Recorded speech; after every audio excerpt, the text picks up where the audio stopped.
lifestyle.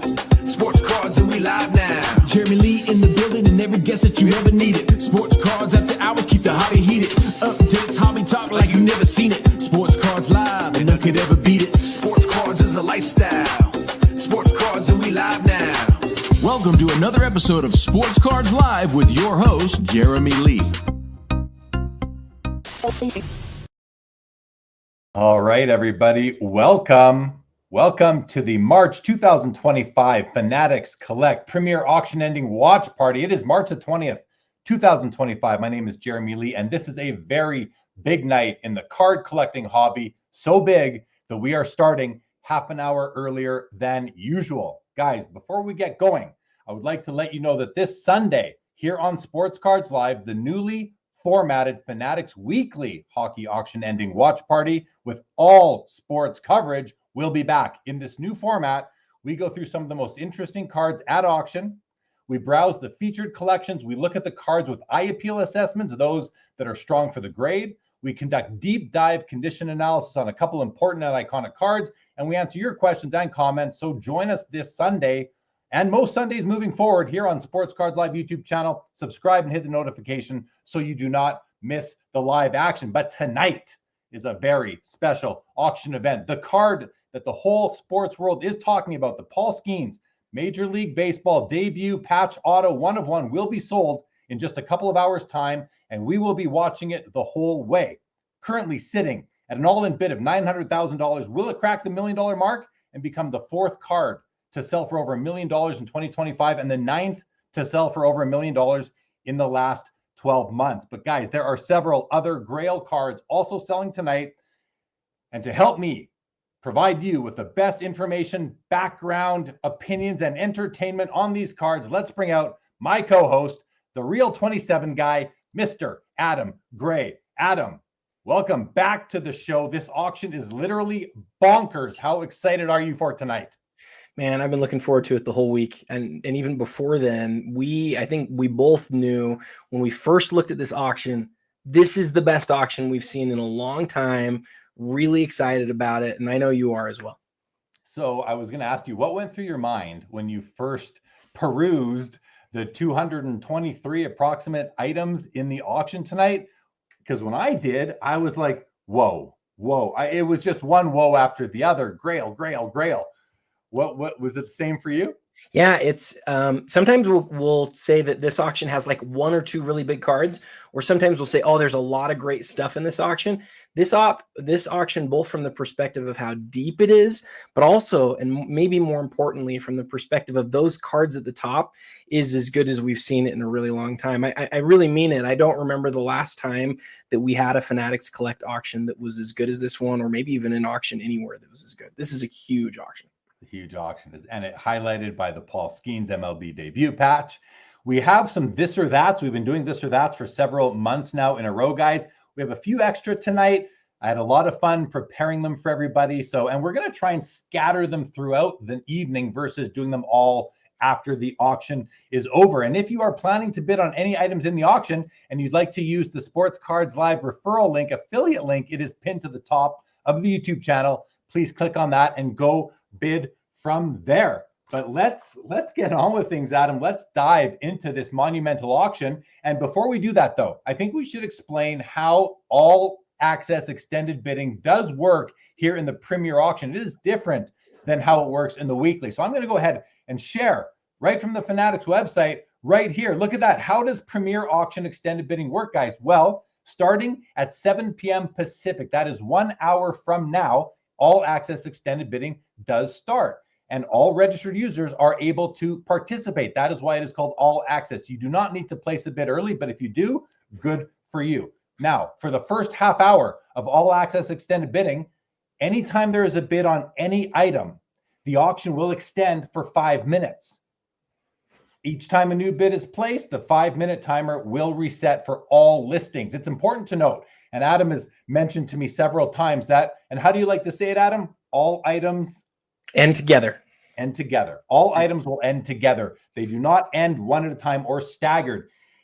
The extended bidding timer is accelerated twice, guys. After that first half hour of 5-minute extensions at 7:30 p.m. Pacific, and again at 8 o'clock Pacific. The first acceleration goes from a 5-minute reset to a 2-minute reset. So after 7:30 Pacific, if there is a bid on any item in the auction, every item in the auction is extended for 2 minutes from then. And then again at 8 p.m. Pacific, it's a 1-minute reset. So if there is no bid at all during any 1-minute period, the whole auction will end at once. As it says right here, when no new items are placed on any item in one of those windows, the timer expires, the entire auction will end. But if any item receives a bid during the extended period, the whole auction, the entire auction does extend, guys. And very interesting, starting with the 1-minute extended bidding window. So again, at 8 p.m. Pacific, the bid increments will be halved. So now you can play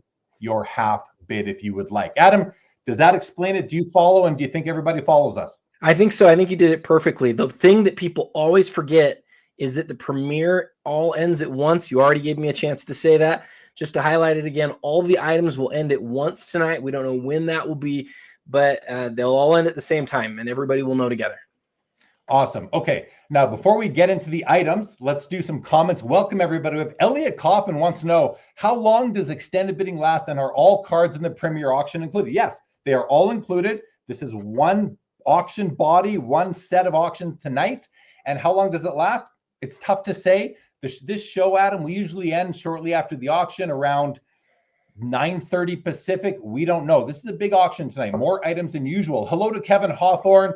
King Seathos wants to know if anyone here is bidding on the Skenes card. I sure hope they are. And if you are, let us know. Love to see what you think of that. Tyler Teapot from Sports Card Investor. Good evening, Tyler. Great to see you. Tyson, so are there any big auctions tonight? Good tongue-in-cheek comment there. Ken Wood, good evening to you. Linda's First is here. Good evening, Linda's First. Diamond Card Collector, welcome to the show. Tyler Teapot says March Madness and this auction, which is madness, can't beat it. Yeah, we have a lot of action here tonight for sure. Good luck to Tyler. Robert Scott, good evening to you. Laura says good evening. Jeremy, Adam, and to all fellow sports card guys and gals. Let's go, says Jay Mollico. Jason Newman is here. Jeff Hart is here. David Chase, good evening. We are ready. Mollico says it ends when Adam stops talking about NBA cards. Never. No doubt. No doubt. We love this night. It's a lot of fun.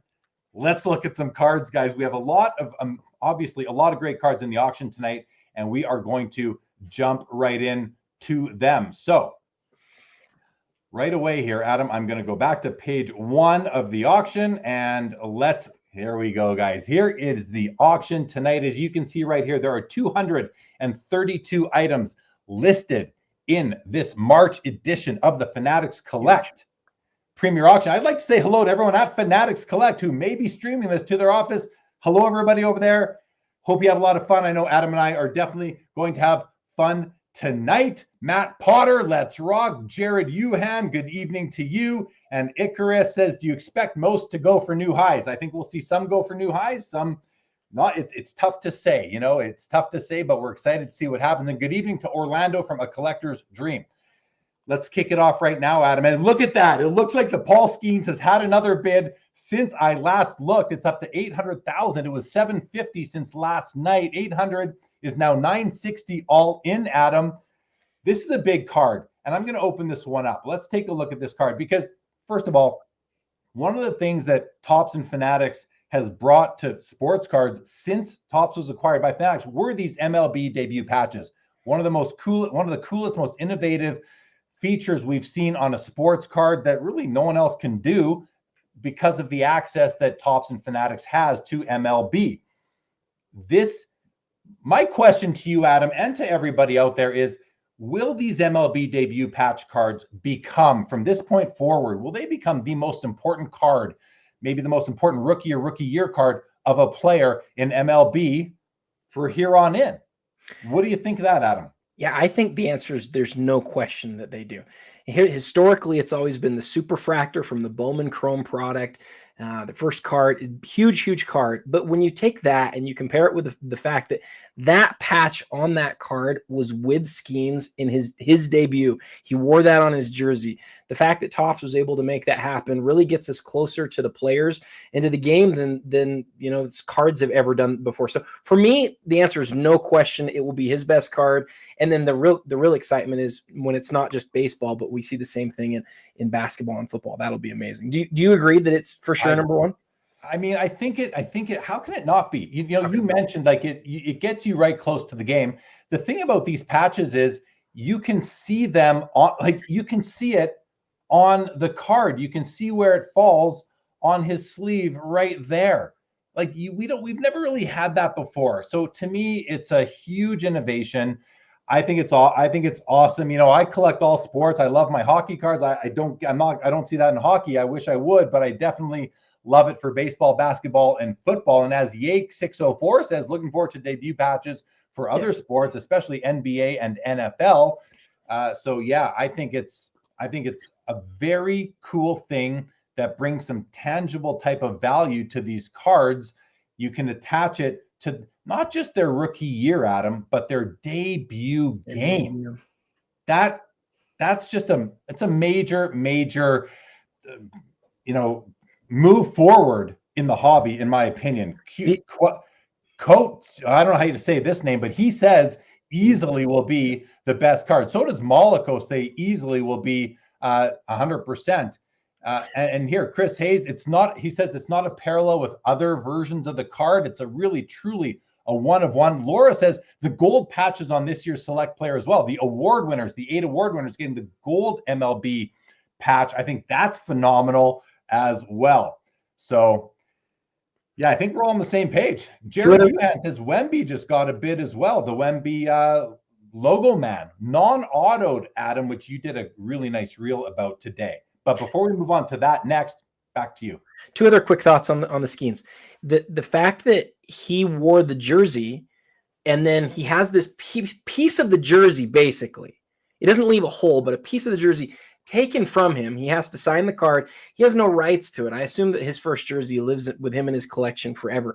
But there's a lot of these players who are going to want this back, and we've seen it with other players where they sign it, they do the thing, and then they realize, oh, I want my best card because it's an undisputed thing. It's not great because it's this really rare thing. It's great because it's that close to the player. And so I've got some other thoughts, but we'll leave it at that right now. No doubt. Teapot says the debut cards are an awesome add to the hobby. Such a great idea. And Cute says, I know Teapot said it, but I hope they don't overdo these game-worn patches. I don't know what that means. These are one of one, so I don't know how you could overdo a one of one, really. Qot 2. And then, and Monaco says, got to think he is bidding on it, referring to Paul Skenes himself. That's the other interesting thing is what, has this card brought attention to the hobby by Paul Skenes himself? Is he talking about it with his teammates? Is it spreading through MLB baseball itself? Is it spreading through the athletes to the point where they are interested in their own cards? And maybe those are their teammates. Maybe a couple of Paul Skenes' teammates are saying, I'm going to buy that, Paul, not you, or a veteran, maybe, It's really cool and interesting. It'll be fun to find out if we can, who ends up purchasing this card. Yeah. $800,000 right now. That's $960 with the buyer's premium, guys. Ben Burrows from Collect says, I've heard someone very famous is fighting for the Skenes. Very interesting right there, Ben. Ben knows. So that's interesting. All right. Ben knows from Collect, CLLCT.com. Guys, get your hobby news from there. Okay. Well, Adam, it's exciting. This is, like I said, probably one of the most exciting cards we've ever had the privilege of covering here on the Fanatics Collect Premier Auction. Michael Ham, good evening to you. Okay, well, let's talk about the Wemby next. And by the way, guys, we will be keeping tabs on the top 10 highest price cards in the auction. I have a special tab open for that right here. So we will be bouncing back to there to keep track of when bids are coming in. Adam, 2023 National Treasures, Victor Wembanyama, rookie logo man patch 101. It's a PSA 9 mint condition card. One of one. It's a $280,000. The interesting thing about this card, Adam, is that it is not autographed because, as you mentioned in your reel, Panini did not have the rights to his autos. I'm going to put this one over to you now and discuss a bit of what you did on the reel. Every single year, the Logo Man Auto out of National Treasures is always the most expensive card. It just is for most top picks, right? With Steph Curry, it's the biggest basketball card that we've seen in the Panini era. And the second biggest card in the Panini era was the Luka Doncic, which we saw sell on the PWCC premiere back in the day. You and I did that show. It was sold for $3.1 million. The Steph sold for 5.7. Well, Panini couldn't do that this year perfectly, right? Because they can't have Wembanyama sign the card. However, they still made a rookie patch, not a rookie patch auto, but a rookie patch of Wembanyama, and he still just has one parallel that has a Logo Man in it. So it's the right set, it's the right parallel, it's the right card. It just doesn't have an autograph. So the question that we're going to find out the answer to tonight is, how much does that autograph count for? A Wemby autograph you can get for a few $100, but when it's coming off of the biggest Wemby card that exists, how much is that worth? And we just don't know the answer to that. I've had people say to me, Adam, is this going to get a ton of bids? Is this going to be his best card? Is it going to be a 7-figure card? I don't know the answer to that because I don't know how these top of the top sort of collectors view this card because, again, it's not autographed. What I will say really emphatically is if this card was autographed, people would view it as his best card and it would be a 7-figure card. But we saw a card, not that long ago, the Nebula almost hit 7 figures, and that's a Prism card. It's a Prism 1 of 1. So the question that I would have for people is, what would you rather have, the Nebula, or would you rather have the National Treasures Logo Man rookie patch 1 of 1? And I think people will have different answers on that. I think that the big mystery here really, though, is what happens if and when the buyer of this card cracks it out of that holder and gets Wembanyama to sign it all of a sudden and has it, PSA DNA or JS8 or whichever. That's a big boon to the card. I think there's big opportunity there on this card because ultimately you want, and I love how this is really cool. I love how there's room for him to sign it. There is. Right? Just like on those other cards you mentioned, he could sign it right over here in a nice blue Sharpie and really level up the card, make it more comparable with the Curry and the Mahomes and the other ones that you mentioned, the Luka. That would be great. So there's kind of further opportunity here. I would say on that one right there. We'll have to see.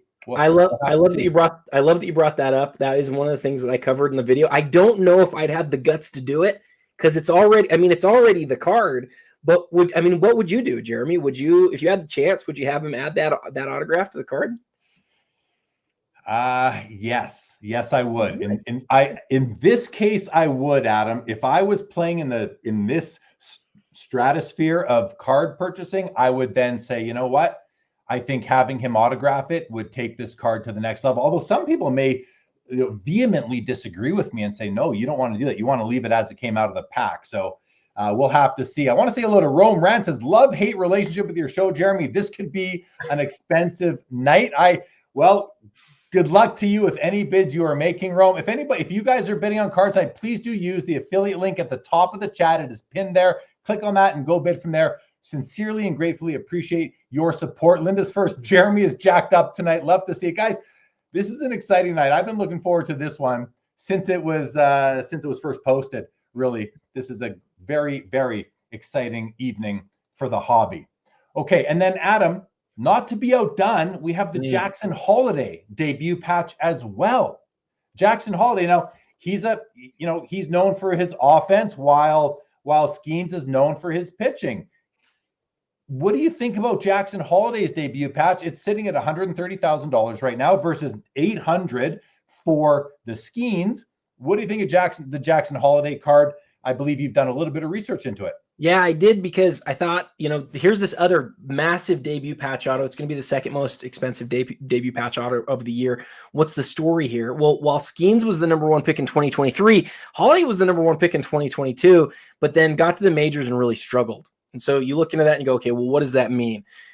Prospects struggle a lot when they first get to the majors, especially these super young guys, right? So he came back this year into spring training, We'll see what he does this year, but he came back in like amazing shape. He just looks jacked. He looks huge. He's like crushing the ball, and he's playing great on defense too. Like, he's got a lot going for him. As far as what I could tell, as far as my research says, people are really excited for him. Basically, every day there's a new article out about how great this guy is going to be. With that said, I'm not a baseball prospect guy, Jeremy. You know this. I'm not going to pretend.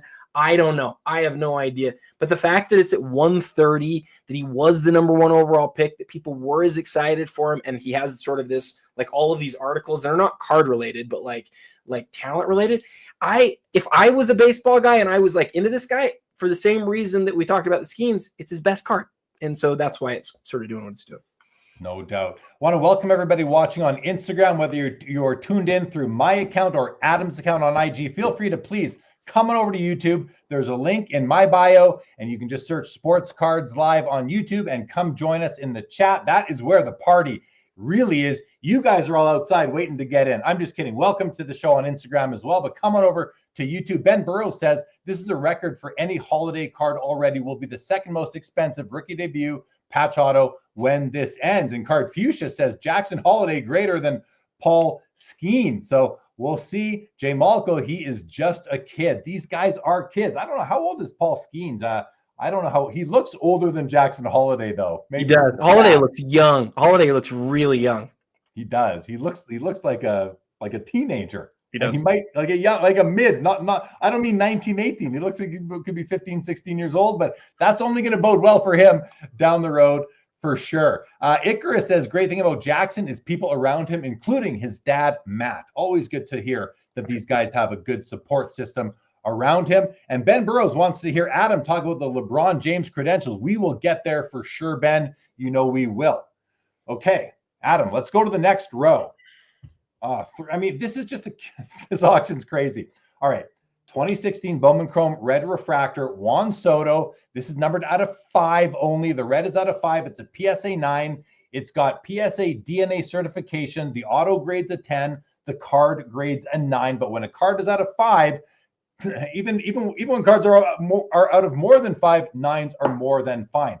I always like to see how the autograph has adhered to the card, because in my opinion, Topps does the best job of providing a great surface for the ink. And this one looks really, really good. A little bit lighter in a couple of areas, but a beautiful autograph overall. 9 on the card, 10 on the auto. Adam, now I will say Soto in like nowadays, so this is 9 years ago. Look how slight he was. Now he's an absolute beast. What do you know about this card, if anything, Adam? So this is another one I did a little bit of research on, and we've actually talked about this last time with Jay Malco. The superfractor of this card was altered, and it was altered on the autograph, and people also believe the top edge was trimmed. It now sits at PSA in an altered holder, not owned by an individual, but owned by PSA. They bought it back because they first graded it incorrect. They bought it back. So the question that I asked was, is this Soto's best card? Now, some people still would rather have the altered superfractor, but if that's not the answer, this is it, because it's the highest graded of the red in a PSA holder, and it's the only one that has the 10 autograph grade. Very good. Thank you for that. Jeff Hart is pointing out the Bird Magic 10. So let's skip over to the other side here, and let's talk about this, Adam. I know that this will be in your wheelhouse. It's in mine too. I bought my first copy of this card in, I think, 1991. I no longer have that. I have a different copy now. I love this card. I have a painting of it. You can't see it, but it's right beside the Jacques Plante there, just down below the Sandy Koufax. It's a great card. 1980 Topps basketball, Larry Bird, Magic Johnson rookie with Dr. Julius Erving in the middle. This is a PSA 10. Adam, this is a very low pop card, highly pursued by most collectors. It's one of the finest, most iconic cards in the history of the hobby, and it's very condition sensitive. This one comes in at a 10, and let's take a bit of a closer look at the card itself, Adam, because I want to just do a little condition assessment, if I may. And so it does have that little black line down over there, which we see on, but that, I don't know that gets penalized. The centering looks to be very, very strong. Slight counterclockwise tilt, I would say. The border widens as you come down the left side, and it widens as you go up the right side. little bit faded in places, I would say. Not the strongest print, but it's in the PSA 10 slab. It's a gem mint card. What I love about it, the thing I love the most, is the perforations. They are right down. They are perfectly centered right down the middle. Oftentimes, they're offset a little bit to the right or a little bit to the left. Perfect in this case. I wonder if I'm one of the only people who notices that, Adam, because I love when the perforations are perfectly placed down the middle of each of the two pairs of cards. So great card here. What are your thoughts? I love how you point out the perforations in the line down at the bottom. Love it, love it. I know you're not the only one who notices the perforations being centered. A couple people left that comment on my post about this card. I think a lot of people noticed that, and they said this is a premier copy because of that. Only other thing I'll point out, there's 24 PSA 10s in existence. And when you compare that to the other really iconic big like PSA 10s, like the 86 Fleer Jordan, it's just a magnitude smaller. It's such a small population for being what I would argue is the second most iconic basketball card ever made. I think it came. Do you remember? I think it came up like 10th when we did the countdown. So just a great card. Yeah, this countdown. Yes. Yeah, I think it's in the top 10. I'd have to check to be certain. Couple comments here. Jeff Hart loves the centered perforations as well. Sundin says, I want one of those Bird Magic Dr. Irving cards. And Dr. J, and I haven't even watched a basketball game in 10 years. It's just too cool. David Chase says, you're skipping the 52 top set like it's gum at the bottom of your shoe. No, we're saving it for later. Well, basically right now, I love that as well, obviously. Okay, great Bird Magic rookie right here. But we got to go have a look at this 1952 top mid-grade complete. Now, this is a master set, guys. It has the variations. It's got the Mantle in an SGC 3.5, 491 to 491 cards, all PSA or SGC graded, VGX to X mint. Let's take a little bit of a look at these, the Premier 6 here, guys. And the Mantle, right away, the centering is unbelievably strong. It's not perfect. It's very hard to find a perfectly centered 52 tops Mantle. But Adam, this one is beautiful. Let's do it this way. I'm going to open up this image and let's zoom in on the Mick. And look at that centering. Just gorgeous. Great color. It does have some surface issues right there on the neck. A couple of other spots of it. The corners, listen, it's a 3.5. The corners are not sharp to a point, but they're perfectly uniform. They have the same roundness. I love that symmetry to it. This is a great copy for a 3.5. The Jackie is beautiful as well. Look at that bold red color. Look at his face. It looks realistic. This might be one of the finer surfaces I've seen of this card. It's just spectacular. That color is off the charts. Look at that thing. Oh, wow. And the maze. So the maze, it's off center to the left. Great color. Great registration. The corners are nice. The edges look good, as they do on the Jackie. A wonderful trio of the big three cards. You got the Eddie Matthews rookie, the last card in the set down here. Looks pretty good as well as a 6. It's a bit off center, but typical. These cards are tough to find well centered. 160,000 right now. Adam, do you have anything to add on this complete 52 top mid-grade set? I just have a question for you. Would you have replaced any of those 6 guys with anybody else in the set? Yeah, I probably wouldn't have Frank Campos on there or Roy Campanella. You know, I'd probably put Warren Spahn on there. Yeah, for sure. And who's the famous number 1 card in the set?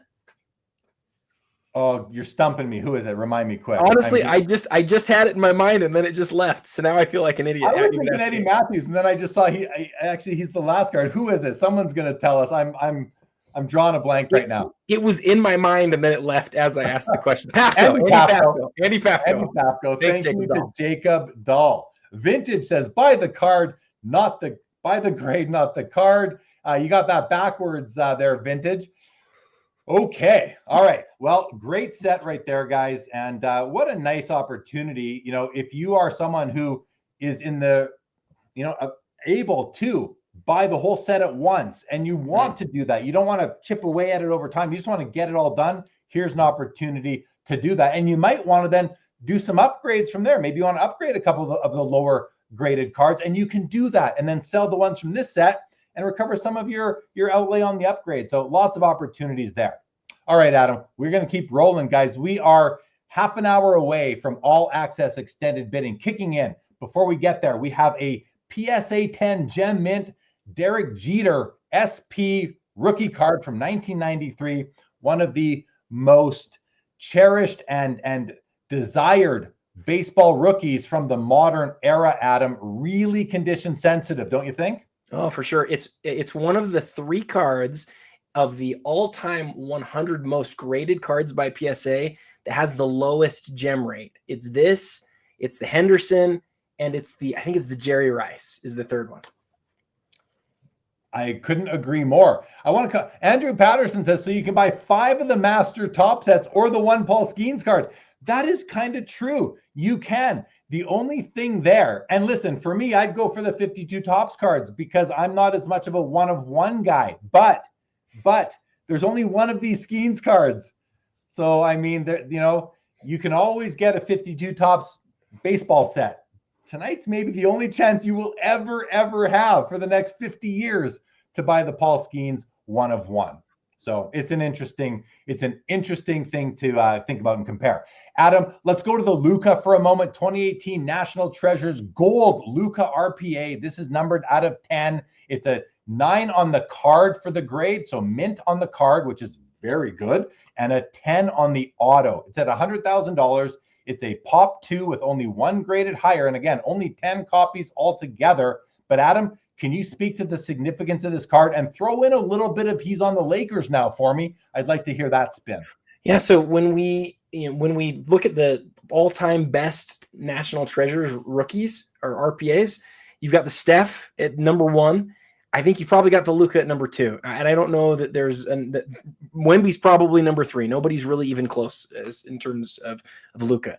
And everybody always wants the gold out of 10. Gold out of 10 is a big deal because 10 is sort of that magic number. It's rare enough that it's almost impossible to find, but it's not so rare that you never, ever see it. So this is a great one where you got the great patch and the great autograph. And as you say, where he's with the Lakers now, the question is, how great is this guy going to be and how many championships is he going to win and those types of things. Those things all really matter. But even before he was ever with the Lakers, this was one of the most recognizable and important basketball cards of the century.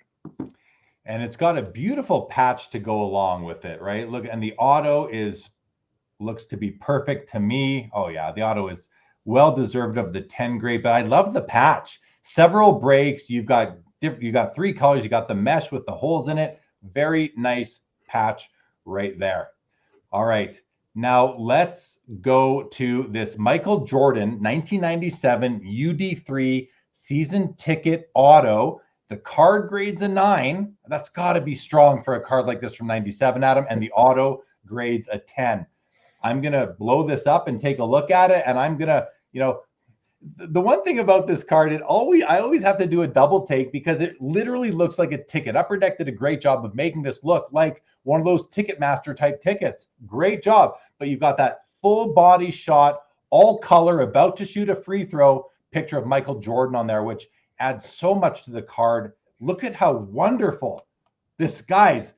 Look at that autograph. Adam, this is among the finest I've laid eyes on, and I've laid eyes on several of them here on the Fanatics Collect Premier Auctions.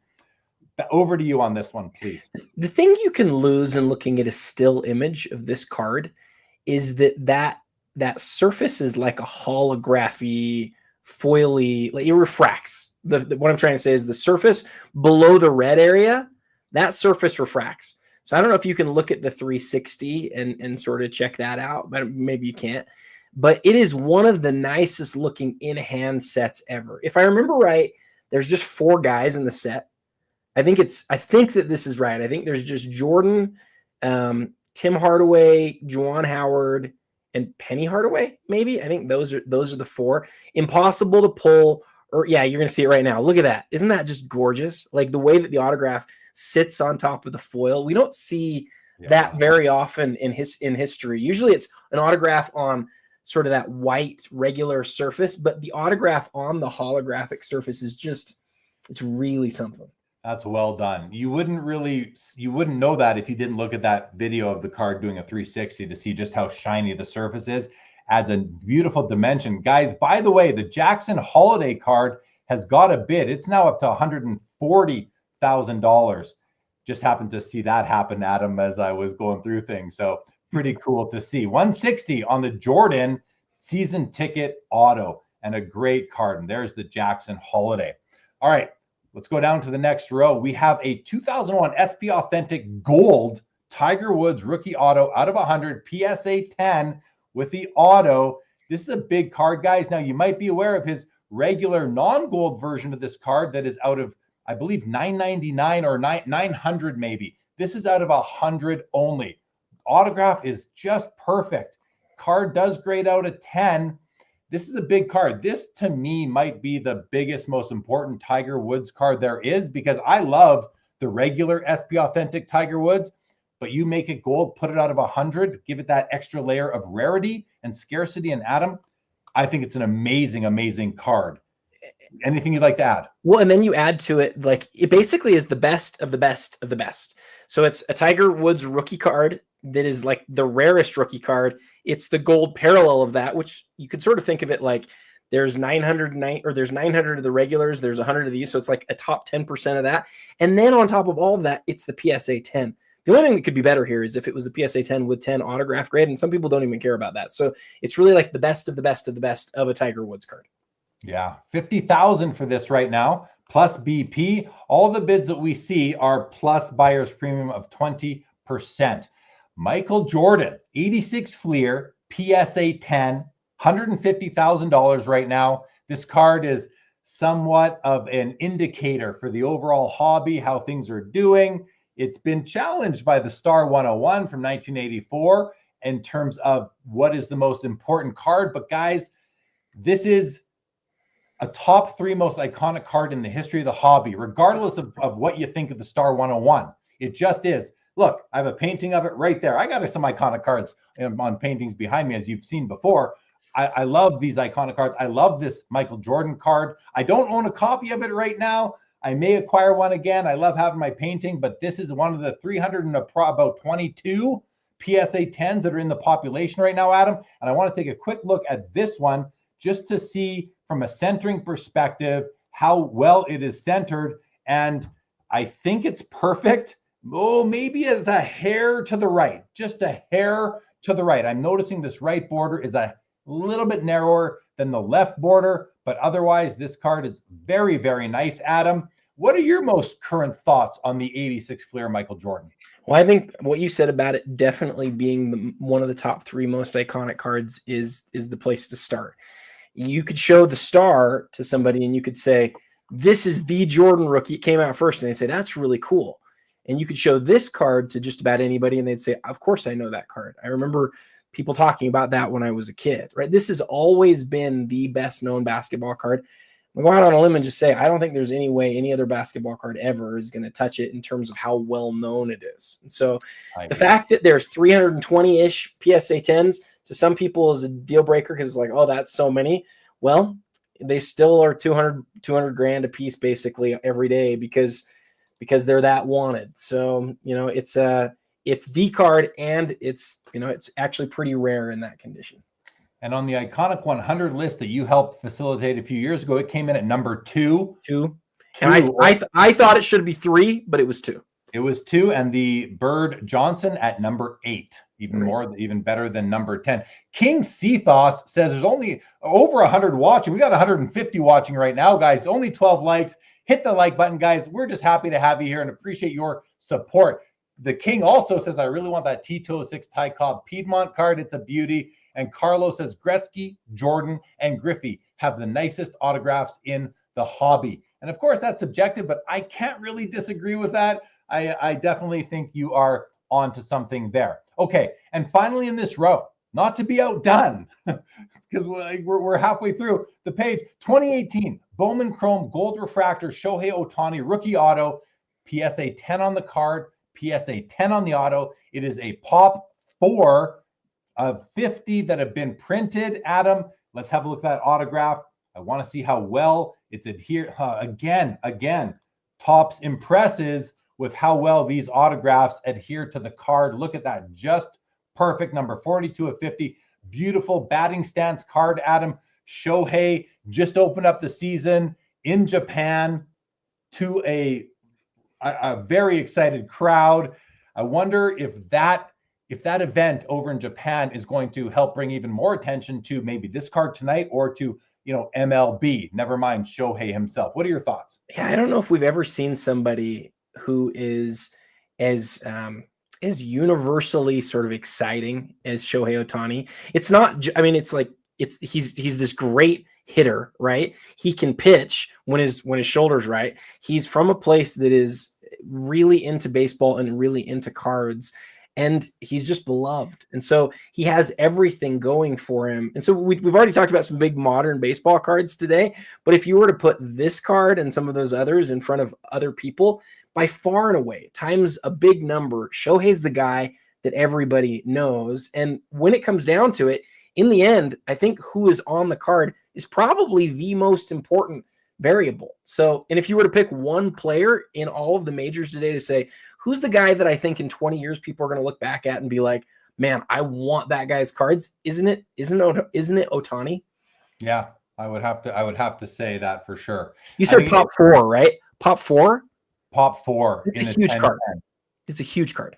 Huge card for sure. It is huge. Look, $140,000 right now, guys. 18.5 minutes left in all access extended bidding. And okay, let's make our way through this first page. Great cards there. I did show someone had called, right here, Junk Wax Museum. Tiger, Jeter, and Gehrig also have beautiful penmanship. There's a lot of players that do, but we're kind of looking sometimes at the most famous guys. PC with DPZ is here. What's going on? Joe Perot is here. Good evening, Joe. Great to have you. As always, 25 million people in Japan, says Michael Hathaway. I think he's talking about 25 million viewers, says Michael, in Japan that watched that opening, those season openers. Amazing. Okay. Continuing along, first off, a dual auto, Michael Jordan, LeBron James, 2009 Exquisite number pieces out of 23. It's a BGS 8, Pop 7, 6 graded higher by BGS. It's a $60,000. Let's have a look at these autos. I love looking at autos, Adam.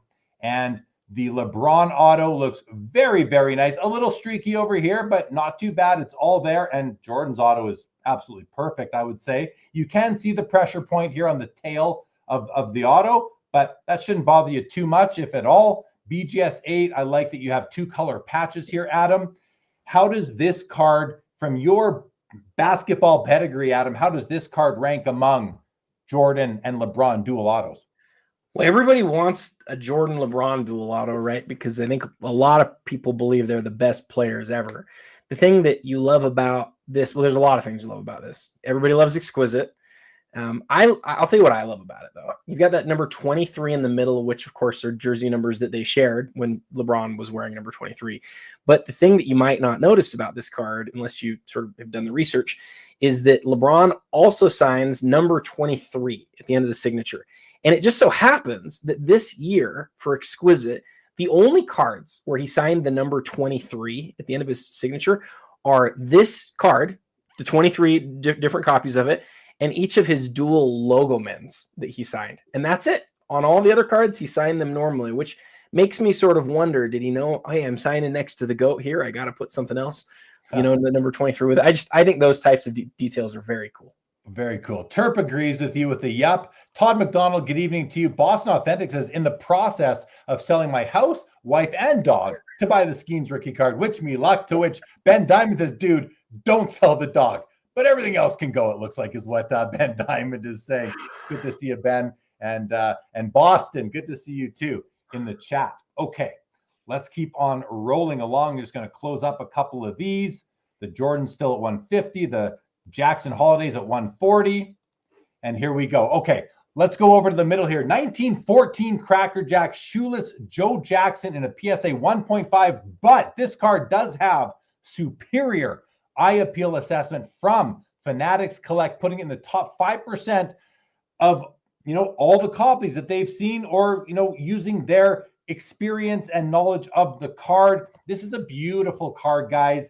It's the first year of Cracker Jack. They came out back to back, 1914, 1915.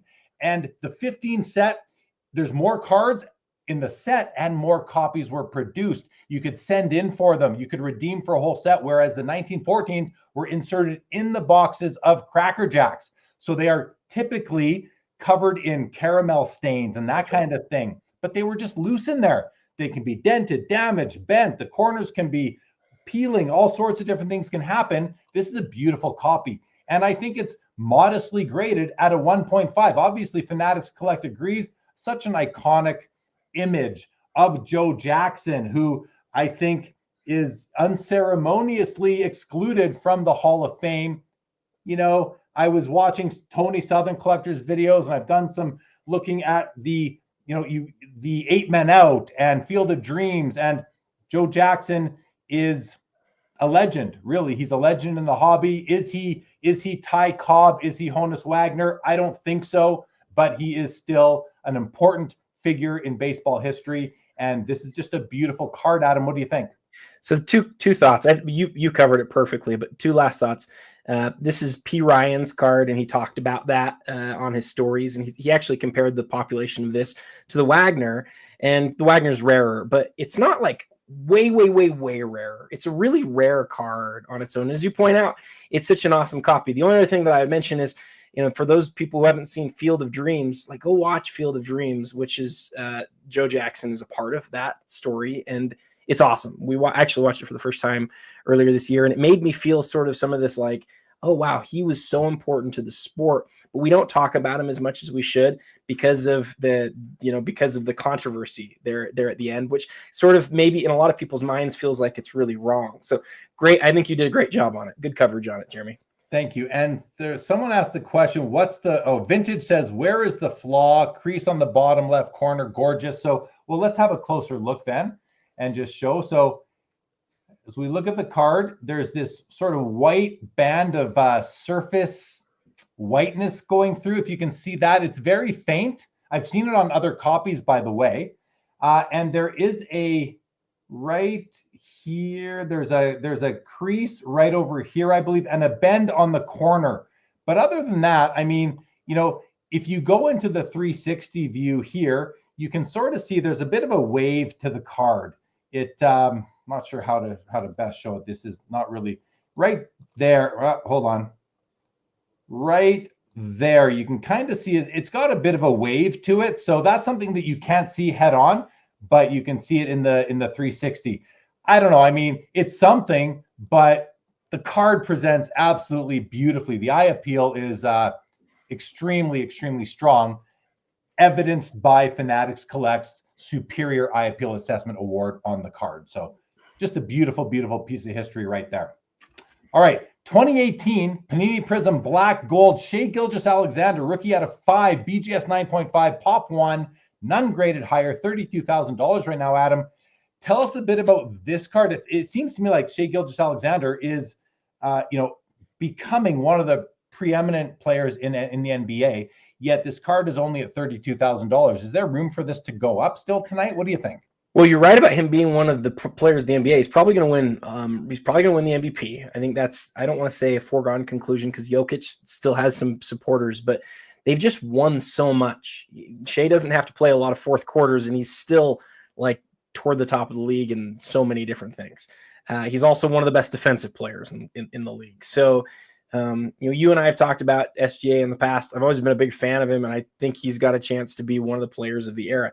This is his Prism Black Gold. So there's thoughts in the hobby that you'd rather have the regular gold that's numbered out of 10. We've seen the number 10 move recently for a lot more. The number 2 of 10, which is his jersey number in a PSA 9, recently moved for, if I remember right, it was $91,000. So this one, being half as rare, but not the jersey number, in a BGS 9.5 is 1/3 the price, which is interesting. You would think it would be closer than that. So I would agree with you from your perspective there. But these really rare prisms, it's always hard to know where they're going to sell because it's super thinly traded, super rare card. All right, let's keep on going. We still have 6 cards on the first page, Adam, and we are 10 minutes away from all access extended bidding. So we got to move quicker. So we're going to start moving a little bit quicker, guys.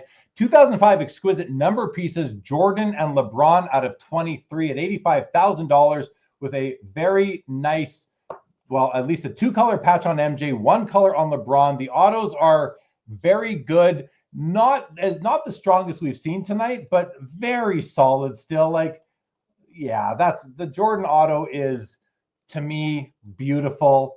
LeBron, it's a little streaky, but still nice and dark in this area. Numbered 5 of only 23 copies, slabbed as authentic. We never know why we don't get number grades on these cards. Doesn't seem to really matter though. It's sitting at $85,000. We have another SGA, Shai Gilgeous-Alexander, is National Treasures, RP out of 99 here. A simple 2-color patch. Auto looks to be stunning. PSA 10 Pop 4 and another Shohei Gold Refractor out of 50. BGS 9.5. Adam, give us your thoughts on these 3. Well, the SGA, and the reason that you're getting such a high bid there is it's a PSA 10, Pop 1-4. The Shohei, it's really interesting to see it next to the PSA 10 in the same auction, two gold refractors, both out of 50. And it'll be interesting to see how they compare. I think a lot of people will talk about that afterwards. But to me, look, this duel of these two over here, this is another one that the Fanatics Collect a 360 is actually ultra helpful, because what makes this card really come alive in hand, you're going to pick up on that 360. It's the hollow foil around the window. And some people look at cards and they value things differently. They want to look at the different color patches and they look at the autographs and things. To me, I just love to feel that card's movement as I sort of move it side to side and see that hollow foil. Very nice. All right, guys. And the last, still 6 more cards on page 1. Okay, we're going to take some time, even though we might be behind in the schedule, guys, but we are going to give, I think, a bit more time to the first 2 pages than the rest, because that's, where the featured cards are. But we will get to as many as we can tonight, guys. In 2006 Fleer EX Essential Credentials, now LeBron James out of 6, guys. Only 6 copies of this card, making it, to me, one of his best cards ever, because I love Essential Credentials and I love them when they're out of a low number like 6. It's a BGS 9.5. It's got the NBA Gold Eye Assessment Award as well right there. The Gold Diamond, 10 on corners, 9.5 on centering and surface, 10 on edges. Adam, this is 0.5 away from a pristine 10, and this is such an amazing card. Look at that shot of him. Over to you. Take a few seconds and let's hear your thoughts on this stunning card. We both love credentials. They've been popular since they debuted in 1996. And for LeBron James, his best credentials in the world is his credentials now that exists his rookie year. It's another one of those years where EX made the cards like translucent, see-through, and it's a 1-of-1 card. That card's a 7-figure card. We don't know where it is publicly. It's in the millions of dollars. And probably not like $2 million, but somewhere between $1 and $2 million. This is probably LeBron's second best credentials card next to that one. Out of 6, from his 4th year in the league. And Jeremy, the 2004's credentials are really weak. They're not see-through. They're really ugly. They're sort of poorly made.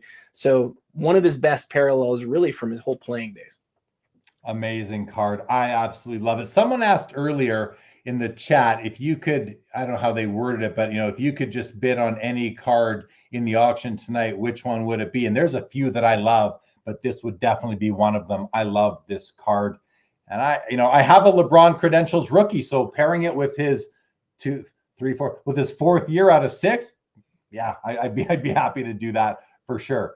All right, Alexander Ovechkin, guys. This is his 2005-6 Upper Deck Young Guns glossy out of 10. This is the most elusive Young Gun, and back then there was only the regular and this glossy, which is now called high gloss, out of 10. There were no exclusives out of 100 back then.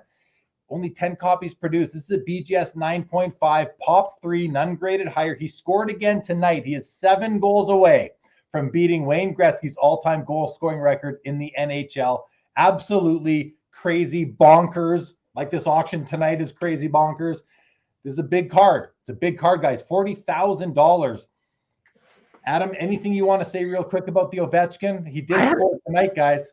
I had a friend message me today and just said, that is my favorite card of the whole night. And I was like, Really? And he's not even a hockey guy. Can you give some context as to why he might feel that way? Well, because if you're someone who only collects hockey, this is a pinnacle card. This is a cornerstone foundational grail.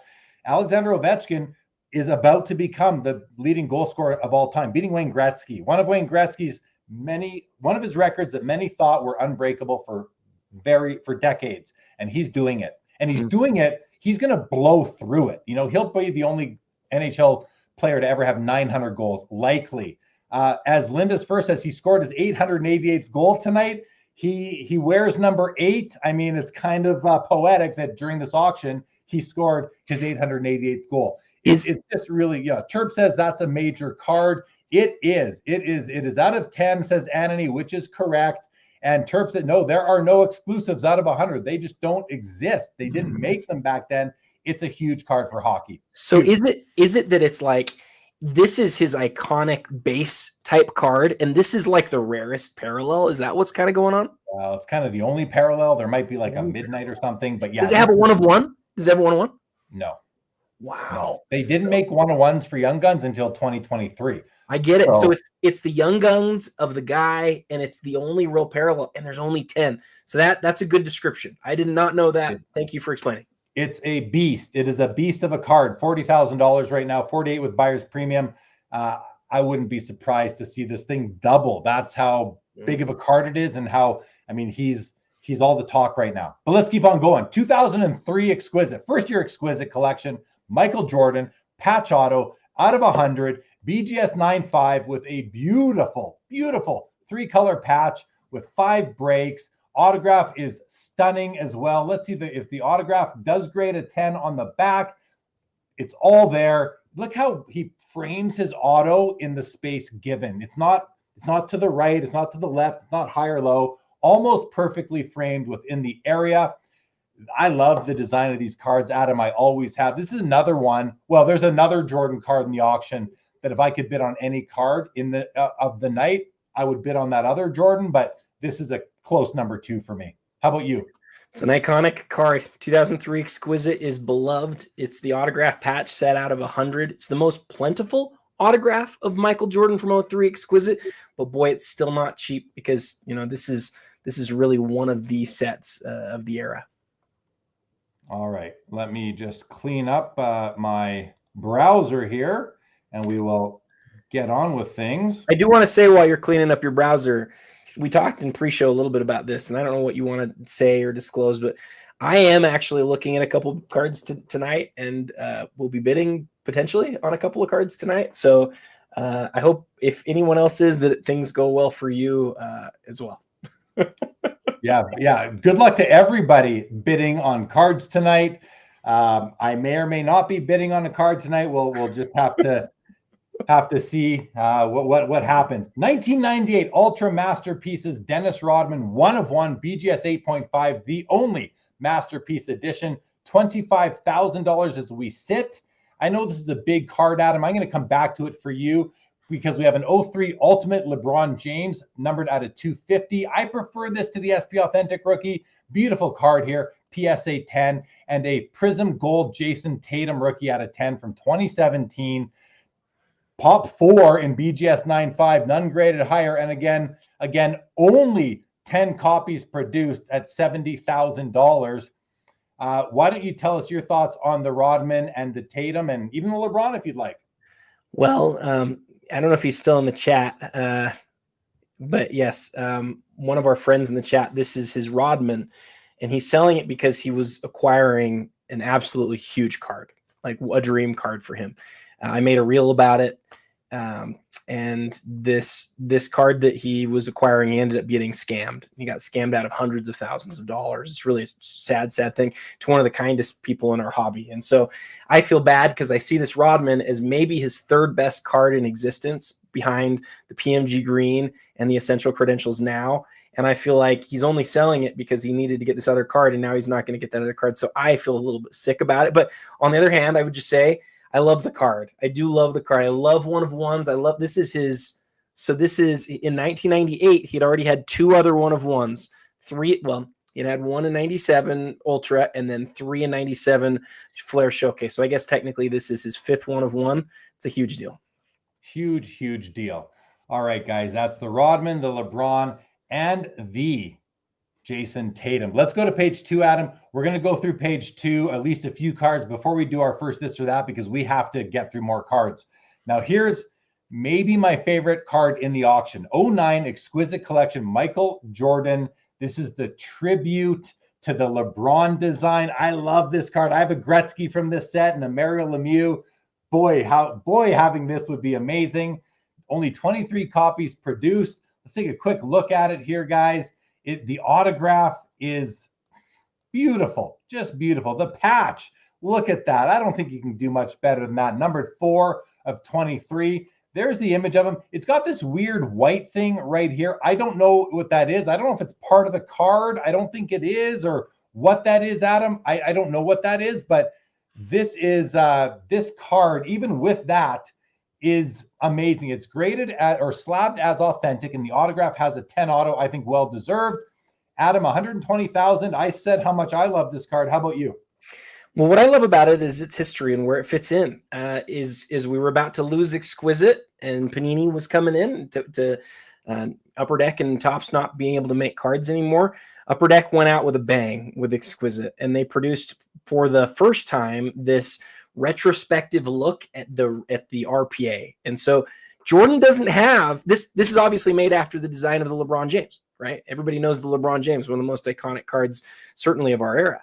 This is made after that exact same design. They only made 23. There aren't like a bunch of parallels. There's just 23 of them. We see it move maybe once a year. So that's why I would put it really towards the top as far as great, exquisite Michael Jordan cards. It's probably not one, but it's probably not further than third or fourth as far as best Michael Jordan autograph patches. Some people would say it's number 1, by the way. I probably would say it's number 3 or number 4. It's right up there for me, man. It's because of the design, and I just love it. My gosh, it might be.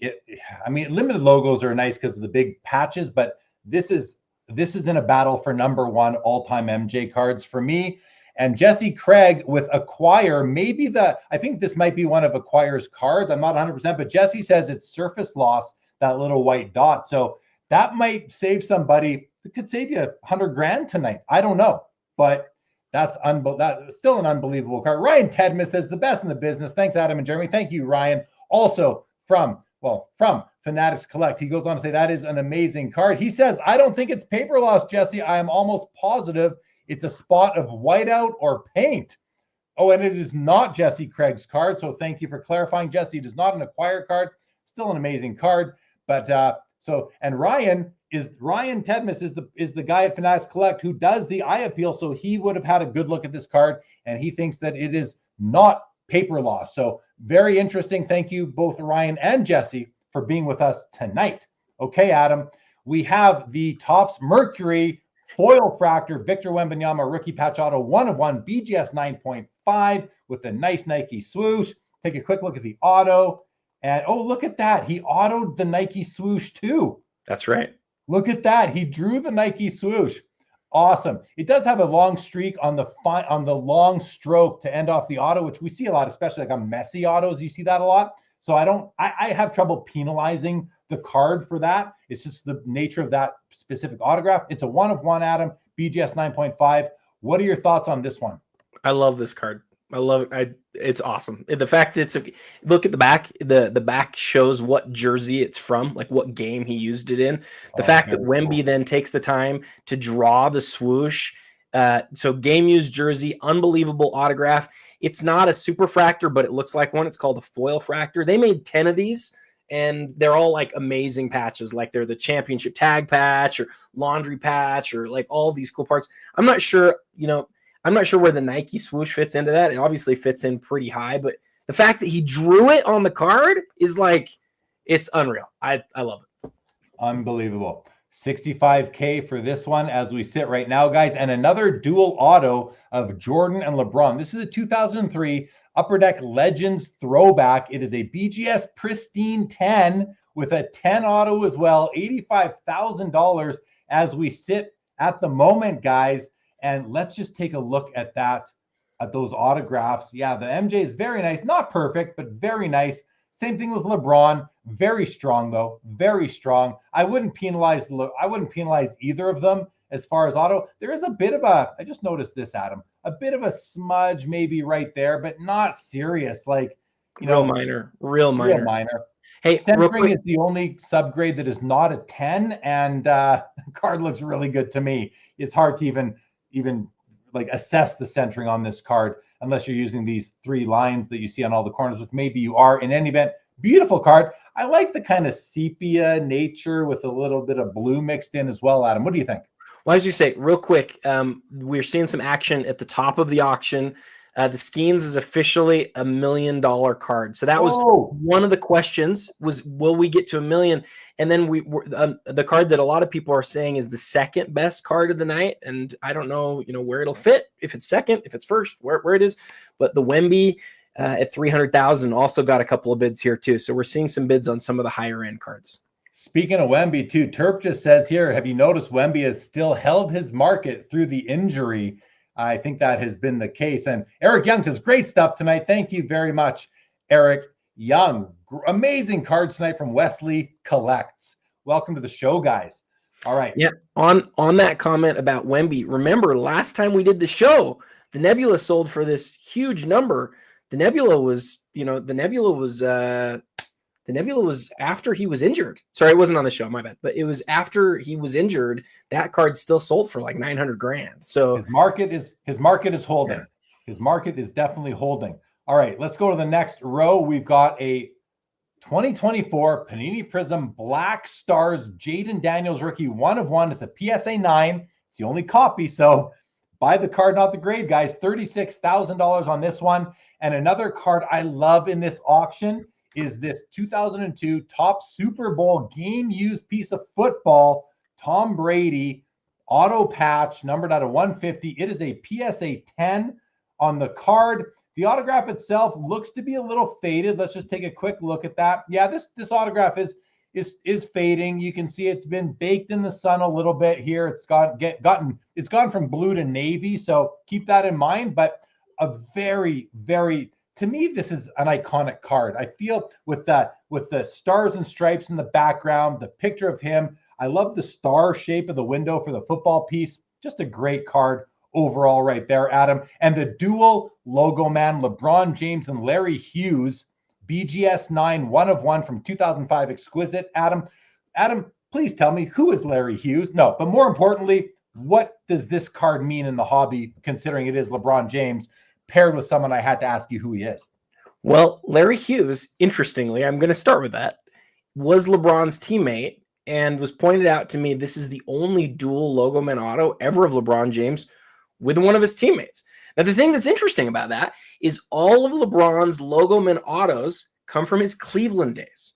And as we know, his original days as a Cav, he was not surrounded by great players. We're talking about Mo Williams and Delonte West and Larry Hughes. Larry Hughes was a lottery pick, I think the number 8 overall pick in the 1998 draft. So he was a good player.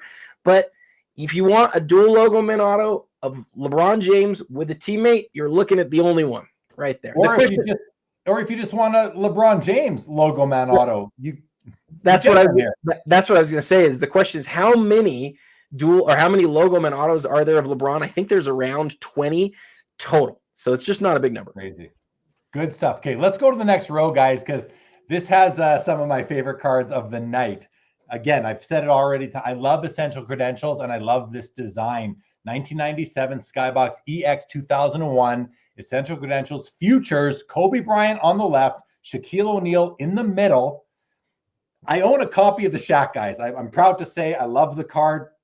Got it a couple of years ago, but I don't have a Kobe. It's another one that if I was made of money, I would buy to pair with my Shaq, because I do believe that the Michael Jordan is just out of my reach forever. So I would pair it with the Kobe. I love both these images, Adam, but I like the image of the Shaq better than the Kobe. Nothing against the Kobe. This Kobe card is unbelievable. It's a PSA 8, Pop 5, only 2 graded higher. These cards are condition sensitive. To me, one of the most beautiful card designs ever made. Some people call them the Pepto-Bismol cards. I don't care. Call them what you will. Beautiful. I love the technology used. These are Gene McLeod Arena Design cards. I love the color contrast. You're using die-cut, almost hollow foil cardboard on top of multicolored acetate in a gradient. Like, come on, it's got everything. It's got a little bit of 55 Topps baseball in it, if you will, with that gradient. I love these, Adam. I mean, you can just hear it in me. And I know you do. Yeah, I know you do. We've often like just gone off on how much we both love credentials cards. I did a poll on my Instagram asking which of these two cards do you think will sell for more? And usually the answer to that's really easy. It's usually, well, it's Kobe, right? But in this case, you're looking at the highest graded Shaquille O'Neal, and it's a pop 1 against the second highest graded Kobe, and there's just 2 that are graded higher than it. So they're 2 ultra elite high grade copies of this parallel that's also beloved. Now, on my poll, about 300 people answered it, and about 80% believe that the Kobe in an 8 will sell for more. I'm still not so sure about that. We'll see if that's right. But the fact that it's the highest graded Shaq ever, weird things happen on rare 90s cards when they're pop 1s, none higher. And so we'll see. Maybe it won't happen, but I think it might. Well, I was one of those 300 votes. I voted Shaq because of the grade difference, the 9 over the 8. There are ones out of 73, ones out of 74. So no real difference there. But I think by the looks of things, I might be wrong because I do think Kobe has a wider collector base, even though Shaq has been catching up. Turpin Forster says, I love Shaq Laker cards. So do I, Turp. I only collect him in the Lakers. And I want to say big hello to Rabbit Hole Cards. Welcome to the show, Mr. Rabbit Hole. Okay. And not to be outdone, Adam, we have a Ronaldo World Cup Gold Prism PSA 10 Pop 2 at $110,000. We have a 6-figure card here on page 2. Very nice card there. Good luck to all bidders and all consigners tonight, actually. Want to wish y'all. And if you're watching on my Instagram or Adam's Instagram, please come on over to YouTube. That is where the party is at. That's behind the red velvet rope is in YouTube, where everybody else is. We got 103 people with us right now, Adam. Can we talk about the Ronaldo just real quick? Please. 2014, the Prism World Cup is the first time we see soccer gets a Prism card. And so a good friend recently was able to move into the Messi from this. And that's like one of the cards in the soccer world, like one of the cards. This is one of the Ronaldo cards. So not surprising to see it at 6 figures at all. Yeah, awesome. And I just remembered, I want to shout out my good friends at Fund Your Cards who did bring this Kobe card to the auction tonight. The Kobe Essential Credentials. Okay, let's go to the next row, Adam. We got another soccer card. This is the Lionel Messi Mega Cracks 2004 rookie card, PSA 9, $34,000. This is one of those kind of like not junk. I was about to say junk wax era. I was almost mistakenly saying junk wax era. Not a junk wax era card. This is one of those early 2000 cards from Panini that wasn't mass distributed, I don't believe, in North America, but has made its way over here and become an iconic card. One of the most iconic soccer, if not probably the most iconic soccer card now, Adam, the most important soccer cards, and sitting at $34,000. Ryan Tedma says, freshly graded, amazing card. Let's have a look at it. Yeah, pretty fresh in the 9. So, yeah, I think they hit that 9-digit serial number in about December or January over at PSA. So this is graded last year, most likely. These cards they're pretty darn awesome. You know, it's a card that I'd like to pick up in a lower grade one day. It's lower down my priority list, Adam, but what do you think of it?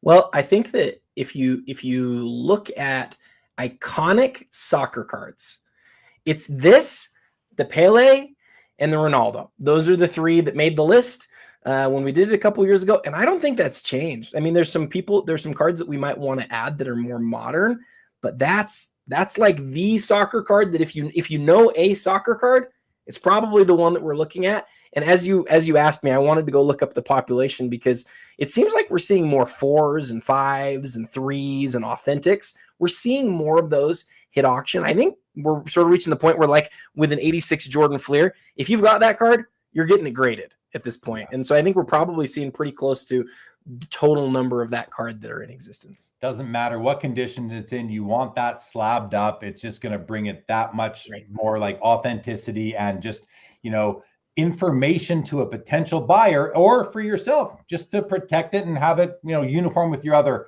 cards in PSA slabs or whichever grading company you tend to favor. 2017 contenders Patrick Mahomes rookie auto ticket PSA 10, Adam, $34,000.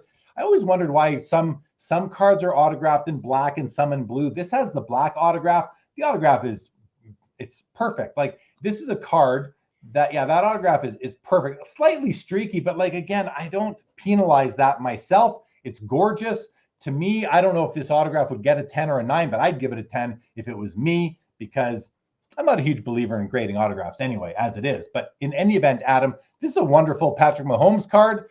And beside it, we have another Shohei, our third Shohei of the night, 2018 Bowman Chrome Atomic Refractor. My favorite flavor of refractors is the Atomic flavor, you guys. 100 copies produced. It's a 10 on the card. Let's have a look at that auto. It looks a little lighter to me. Little bit, you know what? I don't know if it's lighter, or if that's the light refracting off the card and through the ink. I think that's what it might be, actually. What do you think? I think you're probably right. It's that cracked ice effect that's throwing you off there. Nice card. I love Atomic Refractors. This has the cracked ice. Not bad. I prefer the other type of Atomic, if you know what I mean, but these are still just gory. Yeah, you do. Of course you do. Before you move on, I just looked up the total population of all of the Messis graded at PSA. Do you want to take a guess what the total number is of that card? Of this card here, 694. Oh man, you're so good. It's 800. It's 830. You're really close. You're really close. Yeah. For a base card, I would have guessed it was like a couple thousand. I knew it was rare, but like, think about it. The 52 Topps Mantle, I think there's a couple thousand of that card. This card, there's not very many of that card out there. And guys, I want to shout out right now. I'd like to shout out Diamond Card Collector. This is his Ohtani right here. A great collector in the space, everybody. So it's nice to know, if you can, where your cards were coming from, who owned it before. So this one has some nice provenance. I'd be proud to own a card that came out of Diamond Card Collector's collection, and I think we all would be if you're in the know. It's one of those if you know, you know sort of things. Okay, let's keep on rolling, Adam. Here's a Jackson Churio Bowman Chrome Red Refractor out of 5. It's a BGS 9.5 Pop 2, none graded higher. Gotta look at that auto. Gotta look at that auto, you guys. Subgrades are, you got surface 10, 9.5 centering and edges, 9 on corners. Autograph is good, except for this little stretch right here where he lightened up on the auto, but otherwise it's still beautiful. Only 5 copies of that card were produced. And in the middle is a Michael Jordan autograph. This is a black label, pristine. All 4 subgrades are 10, 24 karat Michael Jordan auto from 2003, black diamond. And let's have a look at the auto and see. Yeah, that auto is pretty darn well near perfect, I would say, Adam. Very nice card. I love the gold on that one. I'll be honest, I'm not a huge fan of the design, but I like the gold on this one. And then we have an 03 Exquisite Collection gold LeBron James rookie card out of 25. Now, Adam, is this a parallel to the RPA? Yeah. So the RPA has the out of 99 and the out of 23. And then there are non-patch autos out of 25. And then the 1 of 1 is also non-patch auto. And that's it. There's just the 4 variations. Unbelievable. Okay. Hey, real quick, before we move on, I want to show you something about the Jordan that I really like, that just really stands out to me. So this is when sticker autos were very, very new. And so that's a sticker autograph, right? But this is where I think the companies have sort of lost touch with the stickers. And I'm not encouraging them to do sticker autographs, but this doesn't feel like a sticker auto to me. Look at how they turned the sticker a little bit skiwampus to fit the design of the card. That's a deliberate thing. It's an artistic thing. It feels different than how it is now, where it's just like, we sign it, we apply it, right? That was part of the art of the card. And I personally really like that. Okay. You kind of, I paused in my head when you said skiwampus or something like skiwampus or not quite horizontal, a little bit diagonal. Got it. Okay. Let's keep on going. A beautiful Kobe Bryant limited logos from 2003 Exquisite Collection, numbered out of 75 copies. I love the patch on this one, Adam. You've got the gold, the purple, the white. The autograph grades out a 10. The card grades out and sorry, what was the grade on this one? An 8. And the auto looks very good, slightly faded in the bottom left corner. Overall, a very nice card right there, Adam, sitting at $27,500. The Bowman Chrome Refractor, Tom Brady, rookie card, PSA 9. I love this card. Such a beautiful, beautiful card with a refractor and a 52 Topps Mickey Mantle SGC 2.5. This is the variation that I favor over the other one. This is the one that has the solid line around the whole Yankees logo. You got the solid black line down here. Many don't have it. This is a very nice copy. I looked at this in detail earlier because I thought, what a great looking card it is. It's not perfect. Got some edge issues here, a little bit of surface over there. Obviously, it's off center, but corners and edges, despite, outside of this piece here, color, pop in, very nice 2.5 to my eye. Back looks clean. Your thoughts, Adam, on any of these three? Well, there's a question here from Ethan Kurtzman that's a really good one, where he says that Kobe Limited logo was graded a 9 auto not too long ago. What happened? How did it end up in a 10? So I checked the cert on that card, and the cert still says that it's a 9. I don't know if it was reholdered by Beckett and they just sort of messed it up, but it was supposed to be a 9 and it was a 9. So I think that's the best that I can come up with, is that they accidentally changed it in the reholder process and didn't realize that they did that. So good question by Ethan.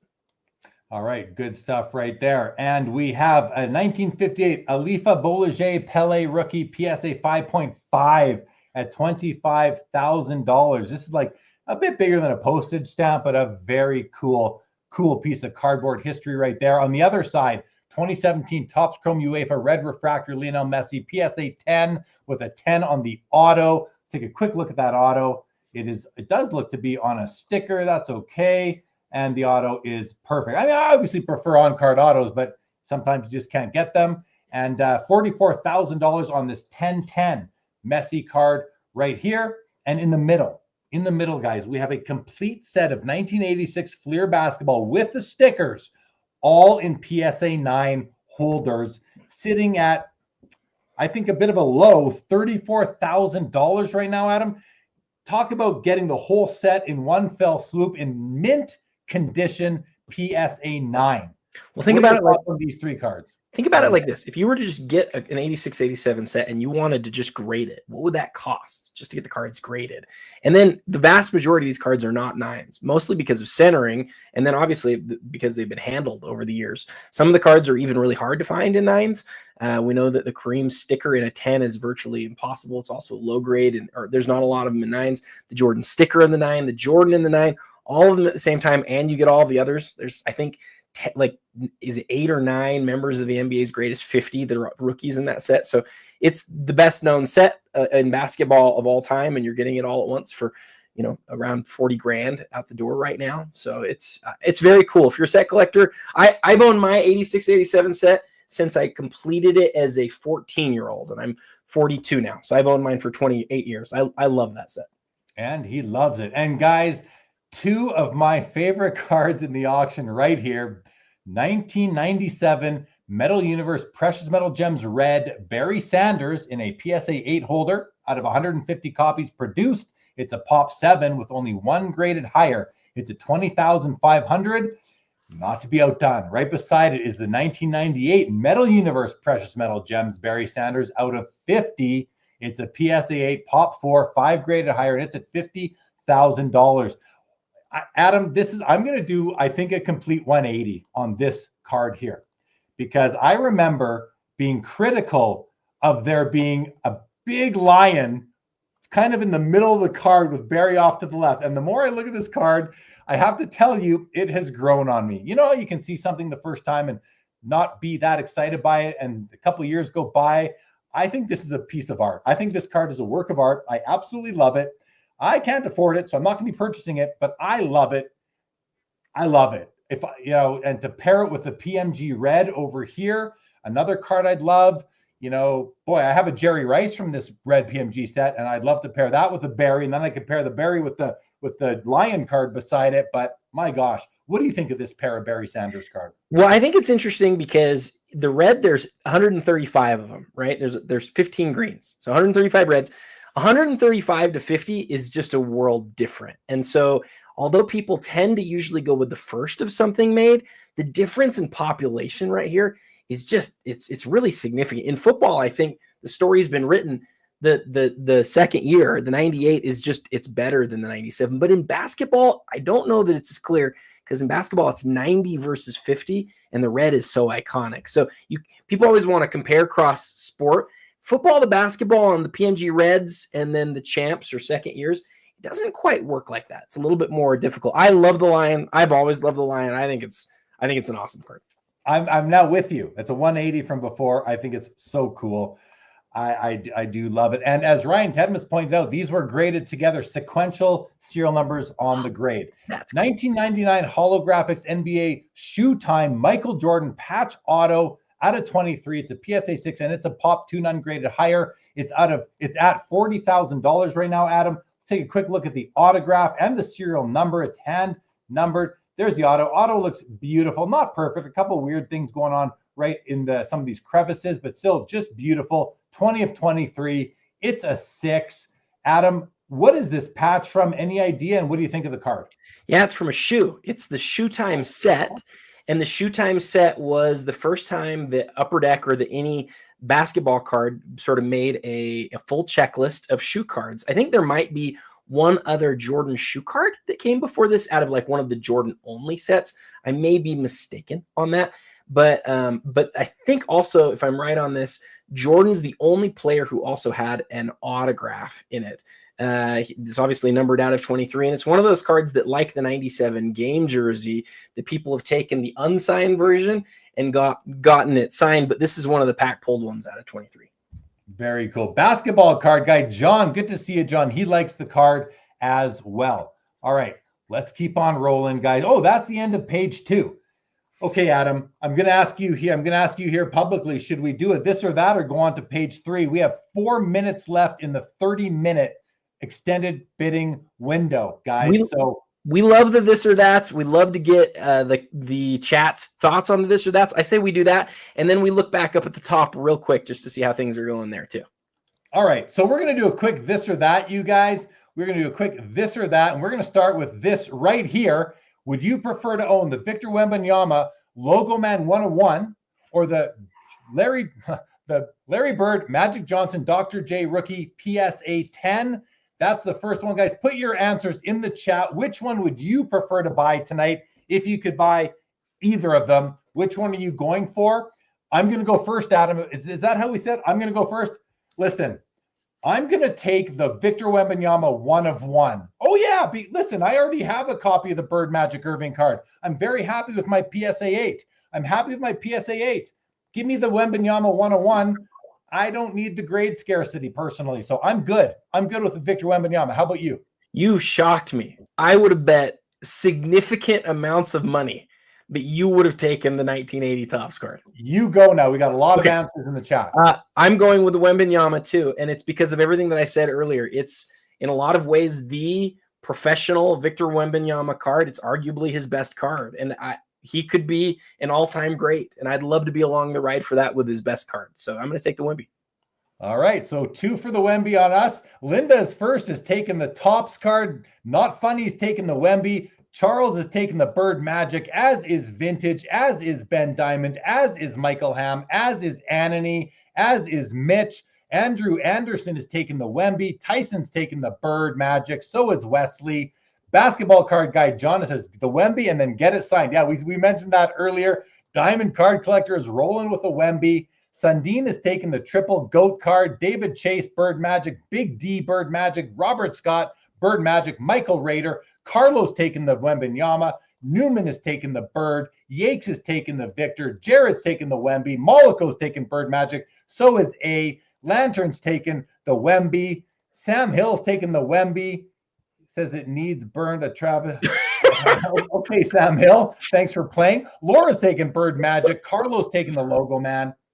And Derek H is taking the Bird Magic as well. So is Mike Double V. So we are way outvoted, Adam. Pretty well, I don't know. I thought it was pretty close, maybe 40-60. I think it's more You think so? Here's look at this. More for the Bird Magic. Bird Johnson for Cardfucius TR. Newfie's taking the 3 goats. All right. Maybe 25.75. There's one for the logo man. Living in Alpharetta is taking the Hoffers over the prospects. So, and Ali says it's tough, but I'll take the Magic Bird. Kendall is taking the Magic Bird. Thanks, guys, for playing our very first of the night, this or that. Okay, let's keep on rolling, Adam. I think we did that nice and quick, like we wanted to. All right, awesome, guys. Let's keep on going. 2018 Topps Holiday Bowman Gold Festive Shohei Ohtani. I was stuttering there a little bit because Holiday, I thought Jackson Holiday. This is a Shohei Ohtani 1/1 PSA 9 mint condition card, Adam, sitting at 17,500. And on the other end, we have a 2000 Donruss Elite status Tom Brady rookie, numbered 1 of 10. Only 10 copies of this Tom Brady rookie card exist. It's at $20,000. And in the middle, one of my favorite cards in this auction, 2000 Upper Deck Master Collection Wayne Gretzky quad patch auto out of 9. It's a pop 2, none graded higher, and it is an amazing, amazing card. I love it, Adam. Over to you on these. Gosh, I love all 3 of these. I really do. The Ohtani in all of its forms is iconic. I love the Gretzky because it's rare from a Master Collection product that people don't know as much about it, but they should. And then, of course, every time you see a Brady that's numbered to 10 from his rookie year, I mean, those are 3 huge cards. Huge cards. Let's keep on going, guys. 2015 Flawless Greats Gold Tom Brady patch auto PSA 10 pop 1. It's at $25,500. It's a beautiful card. It's got a 10 on the card and a 10 on the auto, and I just like the 2-color patch. Auto looks great on card. Flawless is beautiful. Just a beautiful card right there, in my opinion. Absolute kaboom horizontal green Patrick Mahomes 1/1. And a 1/1 kaboom Patrick Mahomes. $36,000. I'm not surprised. And a 2004 Exquisite Collection limited logos Kobe Bryant with a beautiful patch and a beautiful auto. It looks like to me. Let's just take a quick look at that. Yeah, that auto looks great. I'm not able to. I'm going to go back to here. And let's zoom in on the patch. Beautiful patch. All sorts of color and stitching and mesh holes. And look at that autograph. Is very, very pretty right there. 10 on the auto, 9 on the card. Adam, $50,000. Your thoughts on these 3? Well, let's start with the Brady. The Brady, when I first saw it, when I looked at it earlier this week, I actually wondered if it was signed or afterwards, or if it came in the pack that way. It is in the pack. It came in the pack that way. It is an autograph patch card straight out of the pack. And then as I looked at it more and more, I was like, gosh, I love this card. I love the holofoil that's etched around the window. Like you, I like the simple 2-color patch. Brady doesn't have a lot of cards that are as sort of sweet or as nice as this that are autograph patches. So I love that. Green Kaboom obviously is like the big thing right now, and to see it of Mahomes is a huge deal. But to me, the card that is like my favorite, obviously, as a Kobe guy, is the 04 limited logos. I've often said I think the 04 Exquisite limited logo set is the single nicest autograph patch set ever made. And if you pull that one up and look in the 360 and you see the way that I'm not asking you to do it, but if anybody out there does, look at the way the light hits that holofoil. Again, more etched holofoil. It's perfect. It's a perfect card. It's my favorite in this row as well. That would be my choice in that row. And I do love that Brady, so that's saying something. Next row, guys, 05 Exquisite limited logos, Michael Jordan, 50 copies produced, great patch. Another what looks to be a superb autograph right at the bottom of the card. Let's zoom in on that. Yeah, that is just gorgeous. A slight streak right there in the long stroke, but a very nice auto. Beautiful 3-color patch. You have some white in there as well. BGS 9 is the grade on the card at $80,000. And right beside is the 04 limited logos LeBron James, which would pair very nicely with the 04 Kobe up there.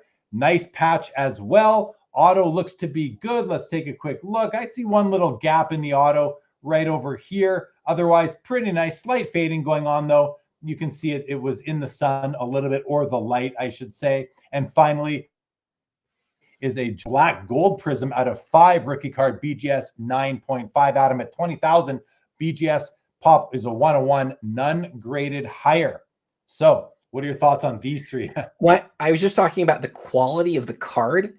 I would rather have the Jordan over the LeBron by a lot, but look at the quality of the card. Compare like the different parts of the design.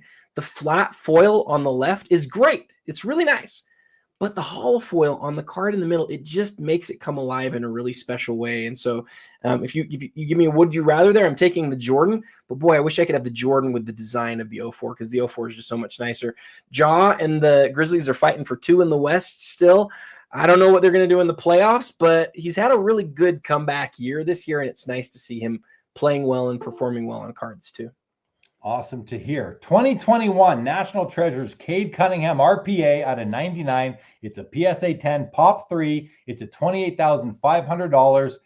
You know, I believe that Cade Cunningham is establishing himself as a top player in the NBA. This is a beautiful 3-color patch. Auto looks great. Nice card right here. It's a true rookie patch auto being at a 99 from NT, 28,500. Next to it is the 09 Exquisite Steph Curry rookie auto. It's a PSA 10, and the auto has a 10 as well. You got the 1010. PSA DNA Pop is 1 of 11. Very nice and very important Steph Curry rookie card. And we got Spider-Man Metal Universe PMG Green right next to it at 23,500. Adam, talk to us about those basketball cards and even Spider-Man if you want. Cade's looking to maybe even get into the home court advantage in the East. I mean, they've really had a great season, the Pistons have. So yeah, you're right. And his numbers are huge. He's a huge guard. I mean, just a big kid. And that's his premier RPA and a PSA 10. And with Steph, you've got just a few iconic rookies, and this is one of them. So big deal to see it in the 1010. Very nice, for sure. Next row, Topps Now 50 of 50, 50-50, Shohei Ohtani auto. It's a graded 10 on the auto. The card is graded a 10. 5 copies produced. This is a PSA 10, Pop 1 of 1. Let's have a look at that auto. This is the one commemorating. Is this commemorating 50 home runs in 50 games? Yes. Becomes first 50-50 player in MLB history, guys. That auto is just beautiful. Again, only 5 copies. This is a beast of a card. I mean, and it's only at $9,000, which does surprise me. Adam? I was going to say, I did a research project on the 1 of 1 out of this. I'm kind of surprised with where this is at. I would have thought this would be a lot more, but I don't know this market super well. If I remember right, there's only 1 of 1, and then there's only the group of 5. That's it for autographs for Ohtani out of this specific Topps Now release. And when he did the 50-50 thing, that was such a huge moment for him. They sold, if I remember right, I mean, it's a huge number, Jeremy. It's like just a huge number of these cards. And, very few people got autographs, just, I believe, 6 total. So I'm kind of surprised it's sitting as low as it is. 2000 playoff contenders, Tom Brady rookie auto. This is a BGS 9 copy. This is an iconic card in the hobby. The autograph, let's have a quick look at the auto on there. And that looks very solid. Nice and solid black all the way through. Really a nice card on top of some embossment as well. This is just an iconic card in the sports card hobby. Likely his number 1 rookie card besides the champ or the parallel that's out of 100 to it. And then we have a Steph Curry 2014 Panini Prism Photo Variation Black 1 of 1, Adam, BGS 9. Is this an important Steph Curry card? Well, it is in that it's a Prism 1 of 1 black. The thing that makes it so that it's not like well into the 6 figures, or I shouldn't say well into, I think it would be a 6-figure card if it was the straight black 2014 Prism Steph. It's that it's the variation photo. It's a variation card. And so people sort of frown on that, look down on it. But still, how many Prism Black Stephs do they have or exist before this one? I think there's only one from 2013, right? And so I think there's just one from 2013. And so there's just not very many Black Steph Prism cards made before that one. So it's still a big card, but not as big as if it would have been the main issue. Next row, 2018 Prism White Sparkle, Shai Gilgeous-Alexander, rookie auto 1 of 1, PSA 9, $32,000. On the far right, we have a quad auto, Fearsome Foursome from Upper Deck Premier 2008, Michael Jordan, Kobe Bryant, Kevin Garnett, and LeBron James. Is this a what's 10 out of 10? The auto. That's the serial number. Serial numbers. So it's serial number 10 out of 10. It's a BGS 9 on the card, 9 on the auto. And again, I think when they're grading auto cards with multiple autos on them, they really are going to the lowest common denominator. Because that Jordan auto that's a 10.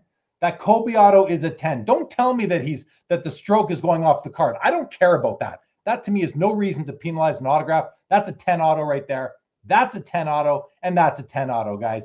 I'd like to override Beckett on this and say this card is a 10 auto with a 10 grade on the card. I won't override the 9 grade. Sorry, the 9. I won't override the 9 grade on the card, but I will override the 9 grade on the auto. And look at that. It's only 0.5 away as far as subgrades go to being a Gem Mint 9.5 on the card. I love this card. And those are on-card autos, Adam. This is a big card, is it not? Yeah, it's a huge card. And I agree with you on the fact that it feels like it should be a 10 because the autographs all just look amazing. It's just they have this rule that says I suspect that's what they did here. If an autograph goes off card, it has to be a 9 or less. And so I think that's what they did here is Kobe's is going off and they said, our hands are tied. The most we can do is a 9, but the way that it presents, 100%. I agree. It's 10. Real quick, we got a question from Box Sports Cards. Yeah, I see that. And so I just wanted quickly, we did cover this at the beginning of the show, but if a bid, this is called all access extended bidding. If there is a bid placed during any 2-minute window, the clock resets. So, yep. And that goes on for 20 more minutes. And then it's a 1-minute reset. If there's a bid on any card in the auction, the whole auction resets for 1 more minute. So that's the way this auction goes. You can find that information on the Fanatics Collect website if you would like to learn more about it. And the key thing that you really feel. I will. Autograph grading seems a little harsh. And Jeremy's hot. Look out. Well, I get passionate about these things. Sorry, Adam, please go. The key thing that Jeremy just said is that they all end together. And I know that can get confusing because different auction houses do different things. In fact, Fanatics Collect on their weekly, they don't end all together. How could they? They've got 10,000 items that are ending every week. So, but for the Premier, all of these cards will all end at once after a period of time of getting no bids. So yes, it might take a while for your card to end, but we don't know. We have no idea when it can end. Right now, the timer is at, 1 minute and 30 seconds? If nobody bids for the next minute and 30 seconds? A while, guys.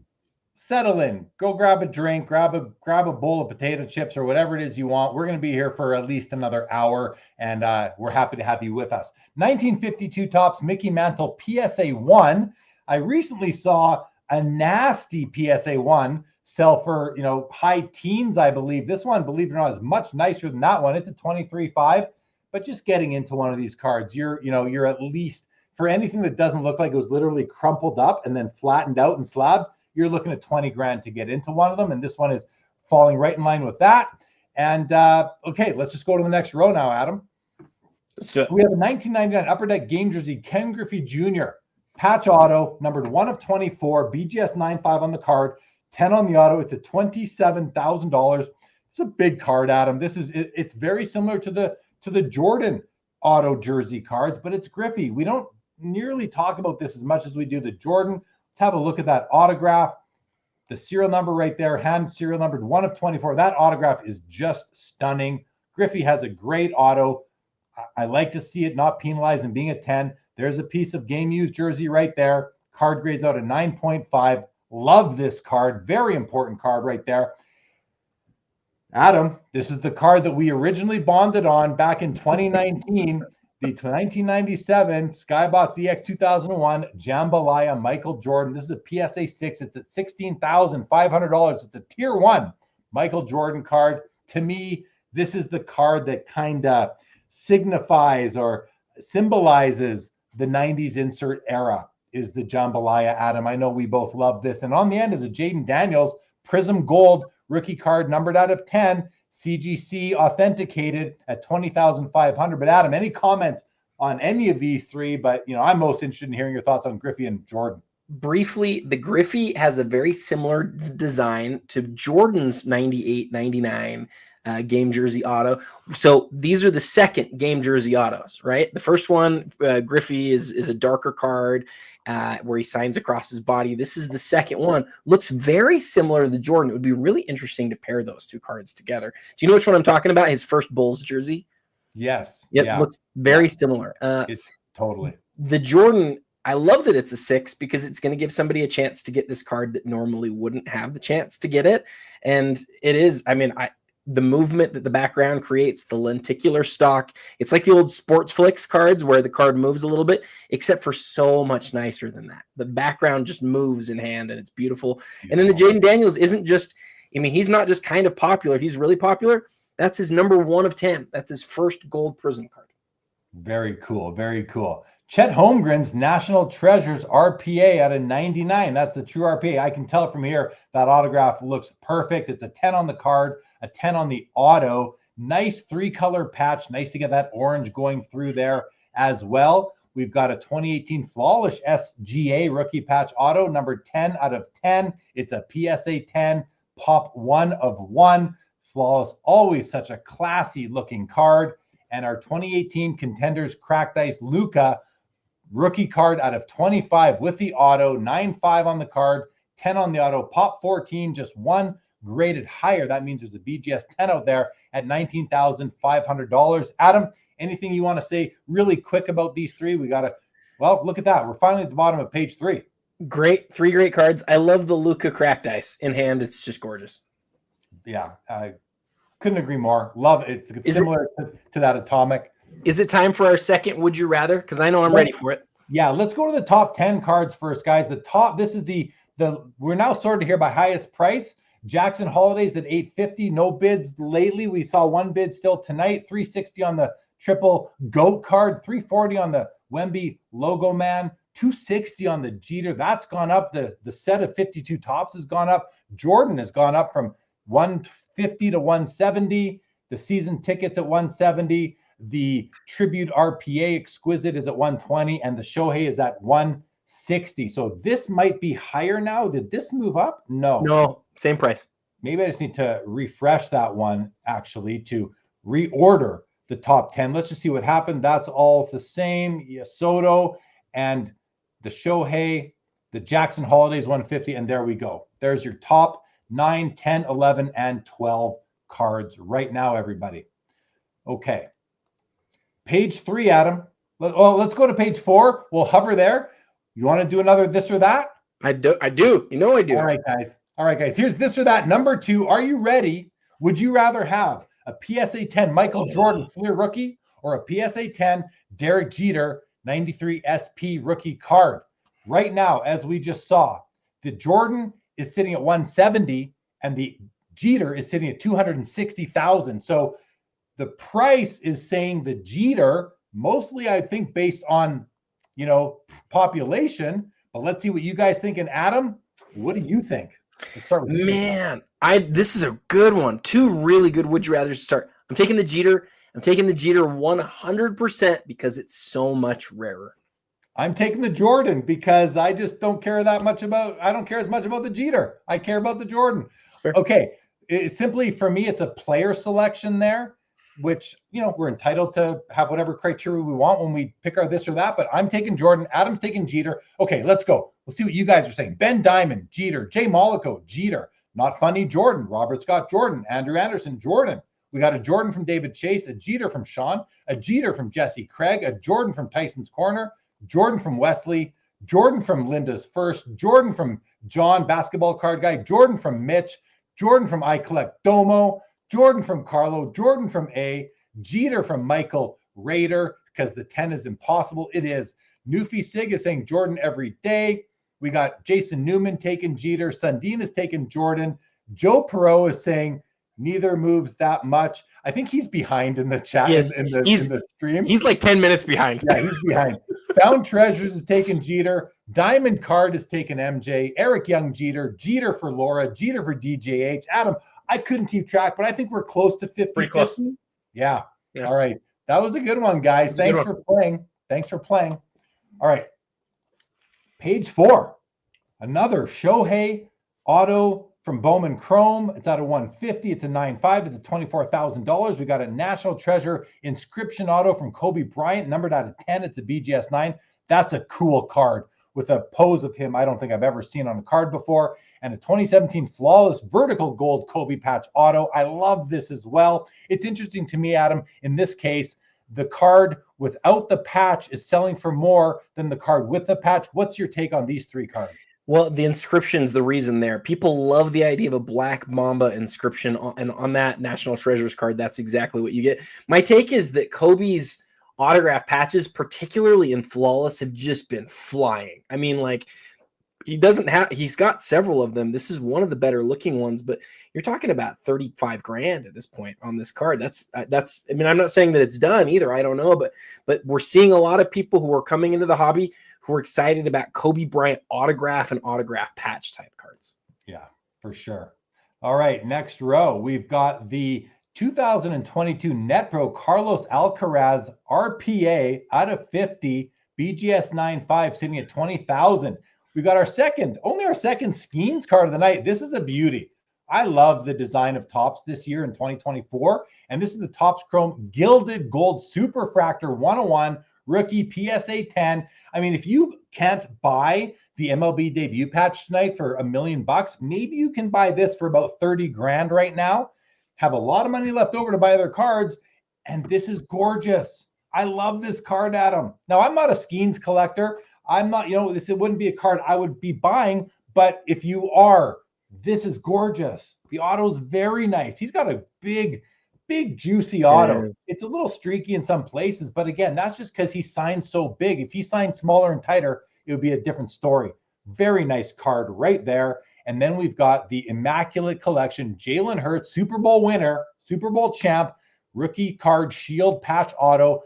It's a PSA authentic slab in it with a 10 auto. It's a 1 of 1, and it's got that acetate finish on the card. Just beautiful, Adam. It's at $5,750. What are your thoughts? Well, the thought is when you zoomed in on that Skenes, I just looked at that and went, gosh, that's a pretty autograph.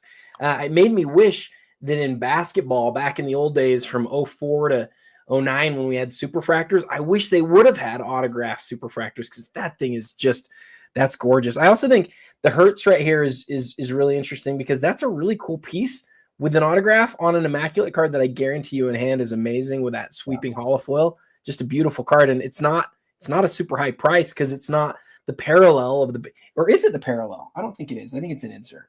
It's a 101. I don't know. It's numbered ISP 7. Yeah, it's a rookie year NFL tag shield auto on card. Cool.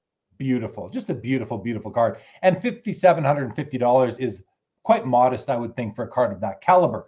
All right, another big Ovechkin here on this page, guys. In the middle, this is the 2005 Upper Deck Ice Premier rookie card out of 99 in a BGS 10 black label holder, Pop 1 at $13,500. So this is, earlier we saw his Young Gun High Gloss or Glossy. Also, that one was out of 10. This is out of 99, but this is a true RC. It's not a parallel. It's the rookie card. These back when they came out were humongous hits, really hard to find. And you'd have to open pallets of this stuff to find this card. And just a wonderful Ovechkin rookie right there. 2019 Mosaic Nebula Ja Morant rookie 1 of 1 and a PSA 10 holder. And on the other bookend here, we've got the 2016 Impeccable Stats Kobe Bryant auto numbered 81 of 81 in a BGS 8.5 holder. Adam, that's a pretty nice looking card as well. Look at that. Just a beautiful design. It is. One foil. And I love the serial. I was going to say, the story here is the serial number. And there's some people who don't care about serial numbers, but everybody who's a Kobe fan, here's the number 81, and their mind immediately goes to the biggest scoring outburst ever, sans the Wilt Chamberlain 100-point game. And the fact that it's 81 of 81, and that's what that card is sort of portraying, is that's what impeccable stats or impeccable numbers are all about, is about big games and big moments. I love this card. This is one of my favorite Kobe's of the night for sure. Didn't he score 81 in his final game? No, that was 60. He scored 60. Okay, sorry about that. Okay, good. Thank you. Okay, let's keep on rolling, guys. Prism, Panini Prism, Black, Jaren Jackson Jr., rookie 101, PSA 10 at 16.5. Juan Soto, Orange Refractor, out of 25, BGS 9.5 at 36,000 with a beautiful autograph. And a 1997 XPX promotion hologram Michael Jordan auto out of 100, Adam. It's a BGS 5 with a 10 auto.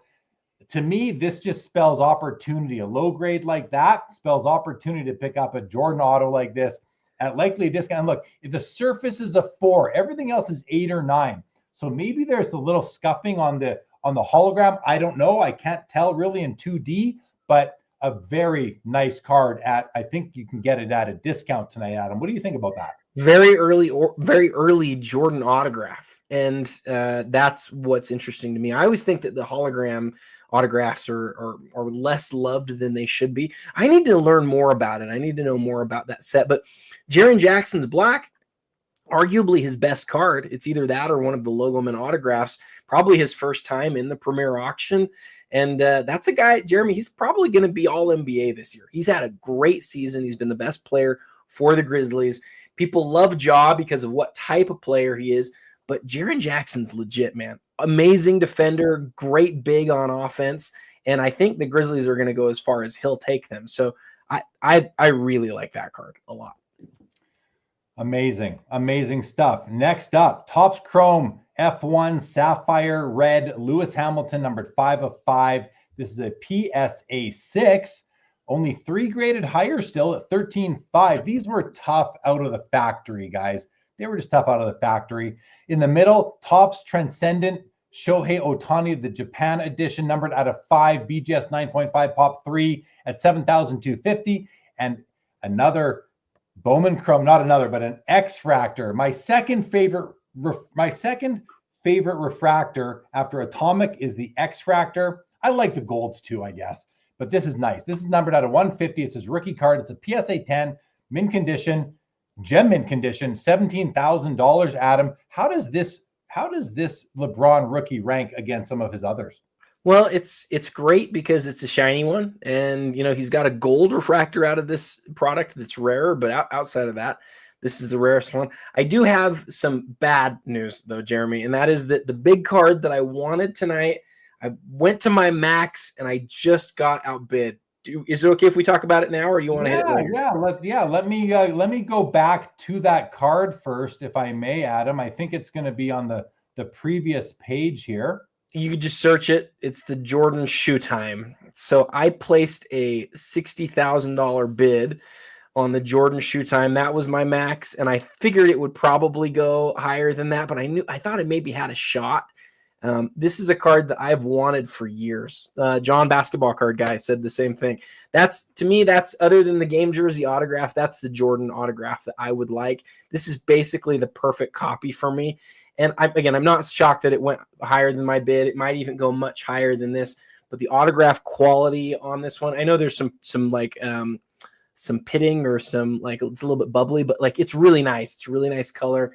I love Jordan's all about shoes. When you think of Jordan, you think of shoes. But for some reason, his jersey autographs sell way, way, way more. And I know why. Sell way more than his shoes. But this is his first shoe auto. I just love it, and I'm pretty bummed. But I gave it a good shot. Did you say you put in a bid of 60? 60 out the door. 50, and it's at 55 now.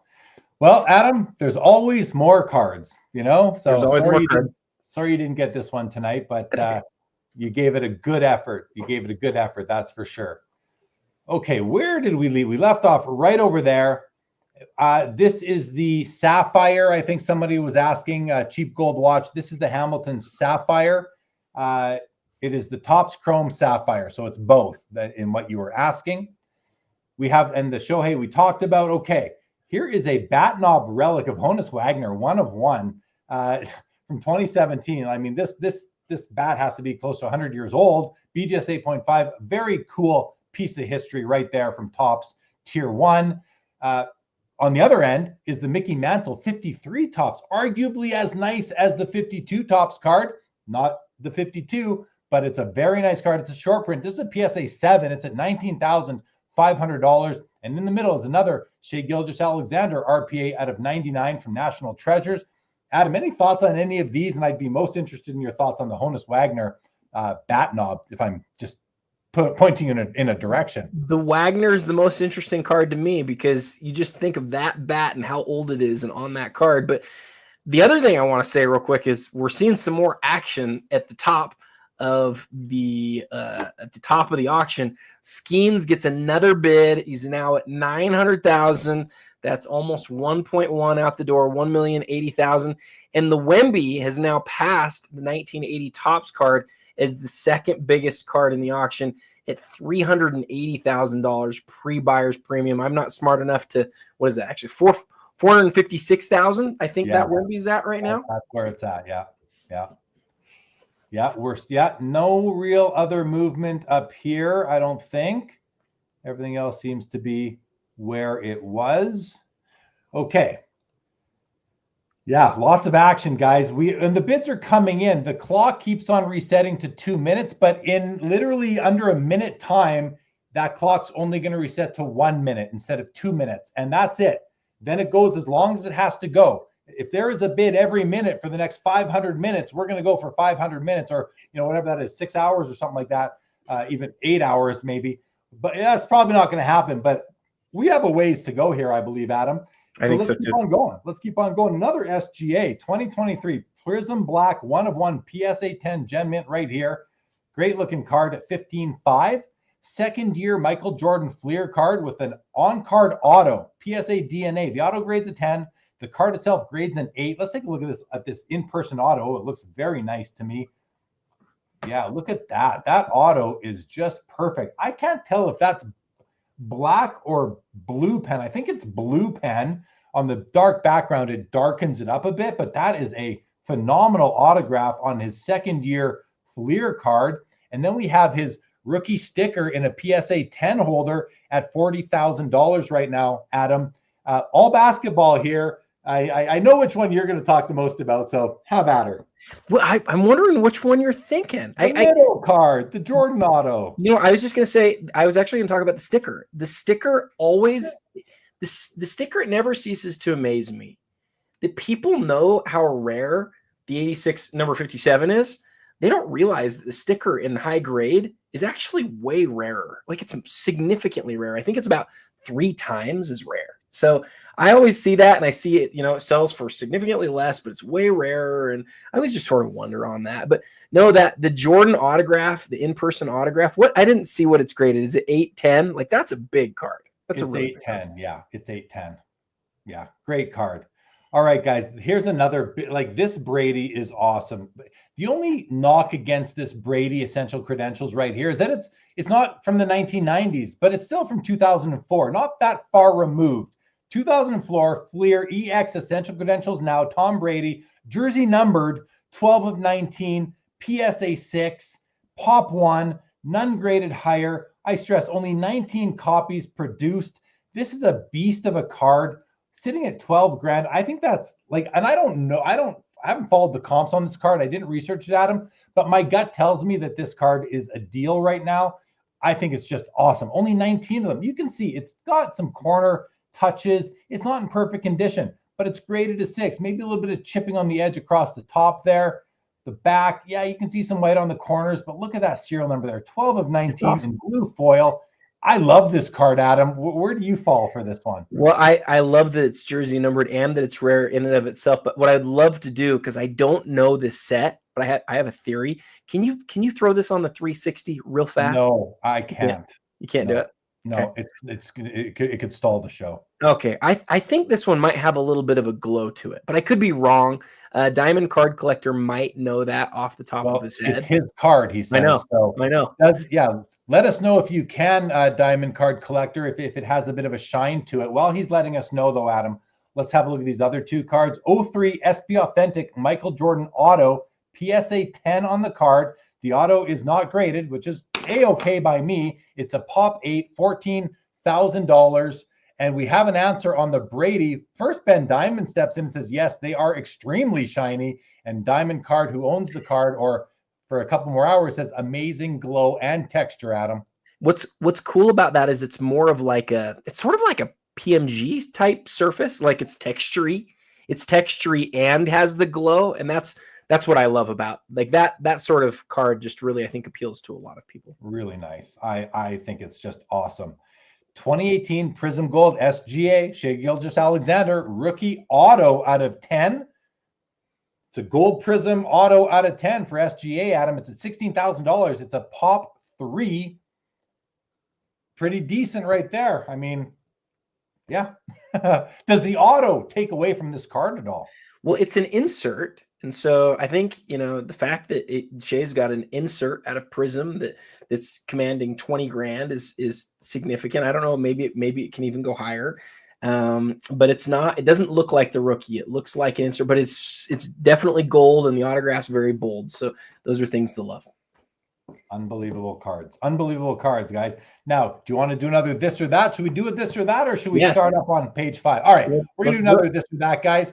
This or that number 3. Boom. Here we go. Would you rather have the 97 Upper Deck season ticket auto Michael Jordan or the 09 Exquisite Collection tribute auto patch? And let me just tell you what these are priced at right now. The ticket is priced at $170 and the tribute Exquisite at $120. $170, $120 right now, Adam. Which one are you taking? Let's hear from you guys in the chat. You did so good on these this or that's, Jeremy. This is the third. Did you ask me to go? Yeah, you go. I'm taking the ticket. I'm a huge fan of the 90s. I'd love a 90s MJ auto. I have a 2000 MJ auto that I love. I'd love a 90s MJ auto. I'm torn on this one, but I'm taking only because the ticket is so nice. But I'm taking that Exquisite card, even with that little drop of white paint on it by the chin. I'm taking that one, guys. And this is a tougher choice for me than I would expect it to be. But let's hear what you guys say. We have 228 of you with us right now. Let's get some answers in the chat. Mitch is taking the 09 card. John, basketball card guy, is taking the game ticket. Joe is taking the Exquisite. Linda's taking the ticket. Carlo, the Exquisite. Andrew, the ticket. We're going back and forth. Card Killer in the house is taking the Exquisite. Not Funny's taking the Exquisite. Tyson, the Exquisite. Michael Rader, the season ticket. Wesley, the ticket. Newman's taking the ticket. Whenever on the he says, whenever on the fence, I go playing days. Fair enough. DJ's taking Exquisite. Found Treasures, the patch. Robert Scott, the ticket. Cardfucius, the ticket. Double V, the Exquisite. Vertical card, engraded holder. Fair enough. Newfie's taking the Exquisite. Ali says, this might be the toughest, but I'll take the Exquisite. Terp is taking the ticket because he was still playing. Laura's taking the ticket. Mollico, the ticket. Jeff McMahon, the ticket. Sundin, the ticket. Grant Slayton in the house, everybody. Ticket has bad ink. Wouldn't touch that card. No, I think he wants to buy it for himself. He's trying to throw you guys off on that one. TR is taking the ticket. Stadium, the Exquisite. John Townsend, the Exquisite. And Diamond Card is taking the ticket. Adam, I couldn't keep track again. I'm thinking that was down the middle, half and half. What do you think? I think maybe the Exquisite won by just a touch, but those are two great Jordans. Very fun. This or that, guys. All right, back to the auction. So let's go to the top here. Another bid is in on the Skenes, guys. $925 now on the Skenes. We are at the $1.1 million mark on the Paul Skenes now, you guys. How's that? How's that for a party here on Sports Cards Live? Is that a half bid? Are we into half bid time? I think we are. Yes. And when the 1 minute window start, we are in the half bid area. It'll be interesting to see because sometimes we see a half bid and then the real bidders come in and that person who was using their half bid, it turned out that they weren't even close. That might be what's happening here, or maybe we're towards the end with Skenes. We'll see. We'll see. Ladies, man, this or that is whichever one you want for whatever reason you want it. And Ben Diamond, yes, cards are on fire right now. No doubt about that. The hobby is strong as I've ever seen it. All right, 2018 Donruss Optic Green Luka Rookie Auto out of 5. PSA 10. Big card. I'm an Optic guy. I like Optic as much, if not more, than Prism, Adam. Beautiful card right there for a Luka. 2014 Bowman Chrome Gold Refractor Mookie Betts. 50 copies produced. It's a PSA 10 on the card, 10 on the auto. Pop 2, 20,500. And an Upper Deck Rivals LeBron James auto, 1 of 1 from 2004. This is a second-year LeBron auto card, guys. PSA 10 at 20,000. Adam, I'm not familiar with this LeBron card. Talk to us about it. I don't know this one very well either. I think that this might be one of those sets that was like a LeBron MJ type set. So you get a lot of LeBron, a lot of MJ. And I think on the back of the card, you'll get the certificate language. You can see the spot for the autograph, which is really cool. But my guess is that there are several 1-of-1s from the set, and that's why we don't know it as well. And that's why it's not, $1 million sort of huge. I mean, like a huge dollar type card. All right. Well, I think it's a nice card. Second year LeBron auto, very cool. And a card like a card that you haven't seen very often, as Joe Pro calls it, that might be a unicorn of a card right there, or a goat. Is that a unicorn or a goat, Joe? I'm not sure. All right. We have a Kobe Bryant Jambalaya BGS 9.5 at 18,500. That, again, just from my gut, because I don't know the comps on this, that looks like a good deal to me. I might be wrong if I am, but it looks like good value, I'll say. Giannis Antetokounmpo 2013 National Treasures RPA out of 25. It's a BGS 9 mint condition, pop 2, none graded higher. Nice auto. Kind of a neat 2-color patch. And then on the back end here, we've got the 2012 Flawless Spokesman Kobe Bryant auto patch out of 25. It's a PSA 9 pop 1, one graded higher. It's at 8,500. My favorite card in this row is the Jambalaya Kobe, Adam, even though there's an auto patch over here, which is great too, but I still love the looks of the Jambalaya. How about you? Where are you at on these? Well, there's nothing wrong with that. I don't know. It's really hard for me to pick my favorites here. I do want to say a couple of quick things though. The Giannis is interesting to me because it is the highest graded.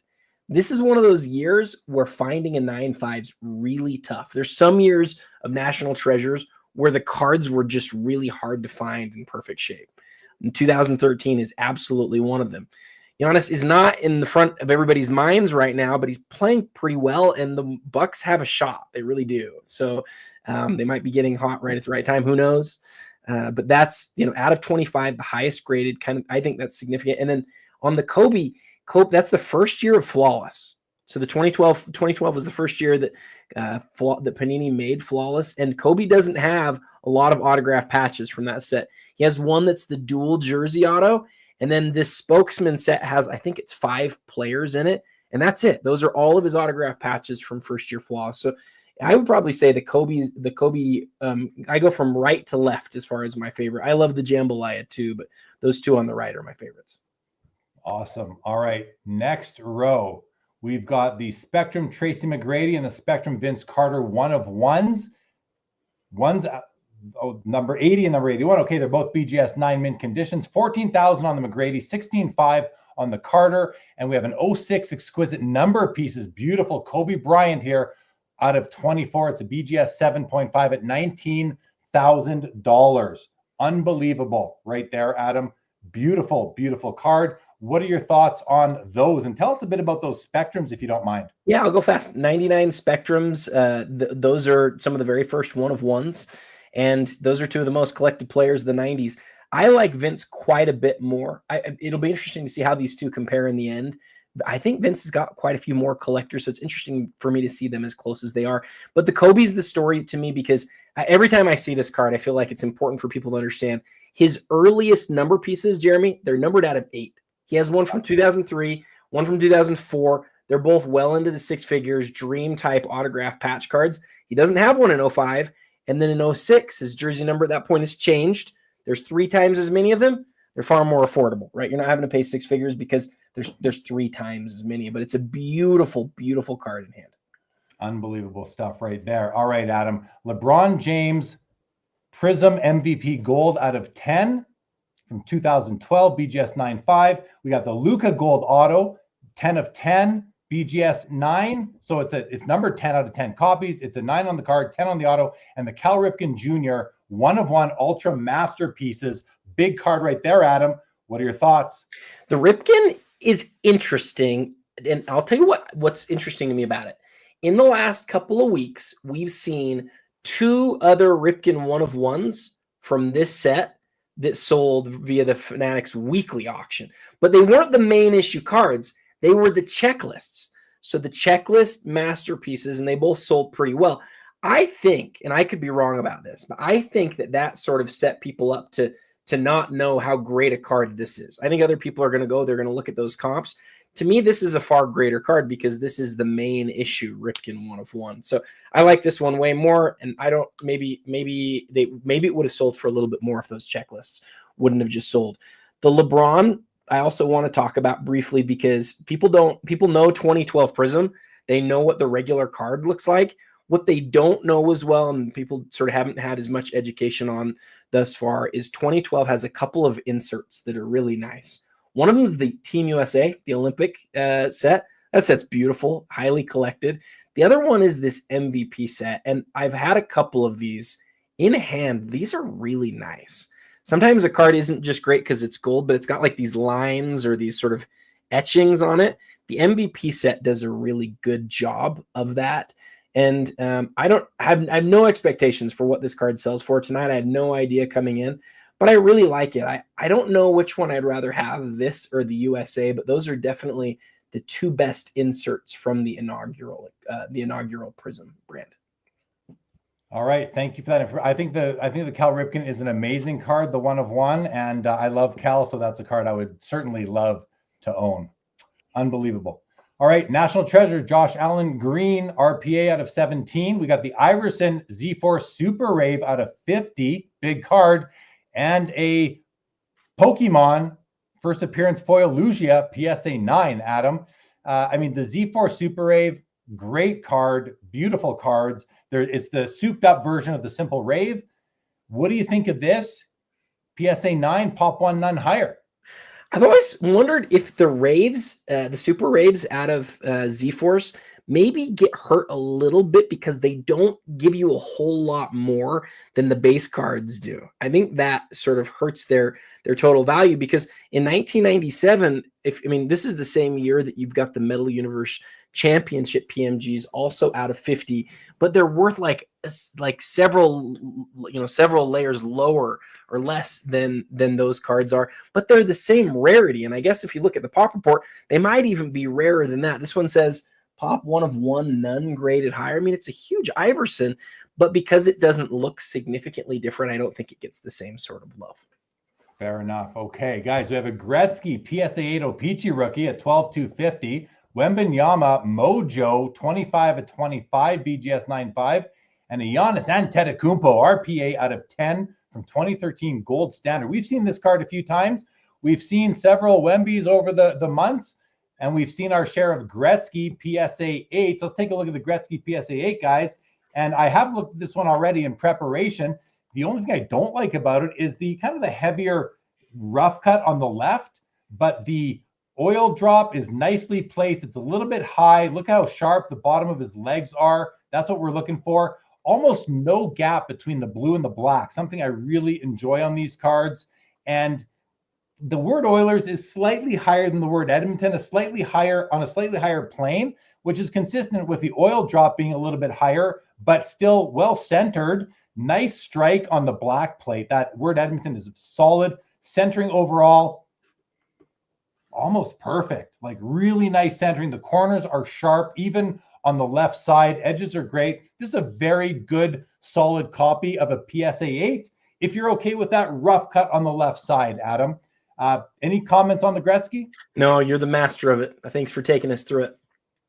Anything on the Wemby or the Giannis? Well, I will say the Wemby, the Mojo parallel is got to be outside of like the gold and maybe the white sparkle, like one of the parallels that stands out most to me, because it's like one of the earliest parallels that they made. So I really like that card being out of 25. But to me, this Giannis, and I don't know if John's still on, but John said, hey, check that card out later in the auction. The Giannis is one of the most interesting talking points, because this is a card, you compare it to that other one we were just looking at.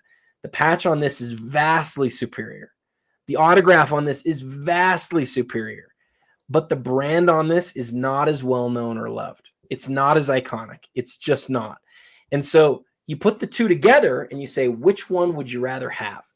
To me, it's a really great question about what you sort of value in a card. If you value the brand, you're going to go with the NT. But if you value the aesthetics or the great, there's a lot of reasons to take the gold standard. I don't know. I wonder what the chat would think. I think John says, yes, it's a better card. I'd prefer it. There's nothing wrong with that take.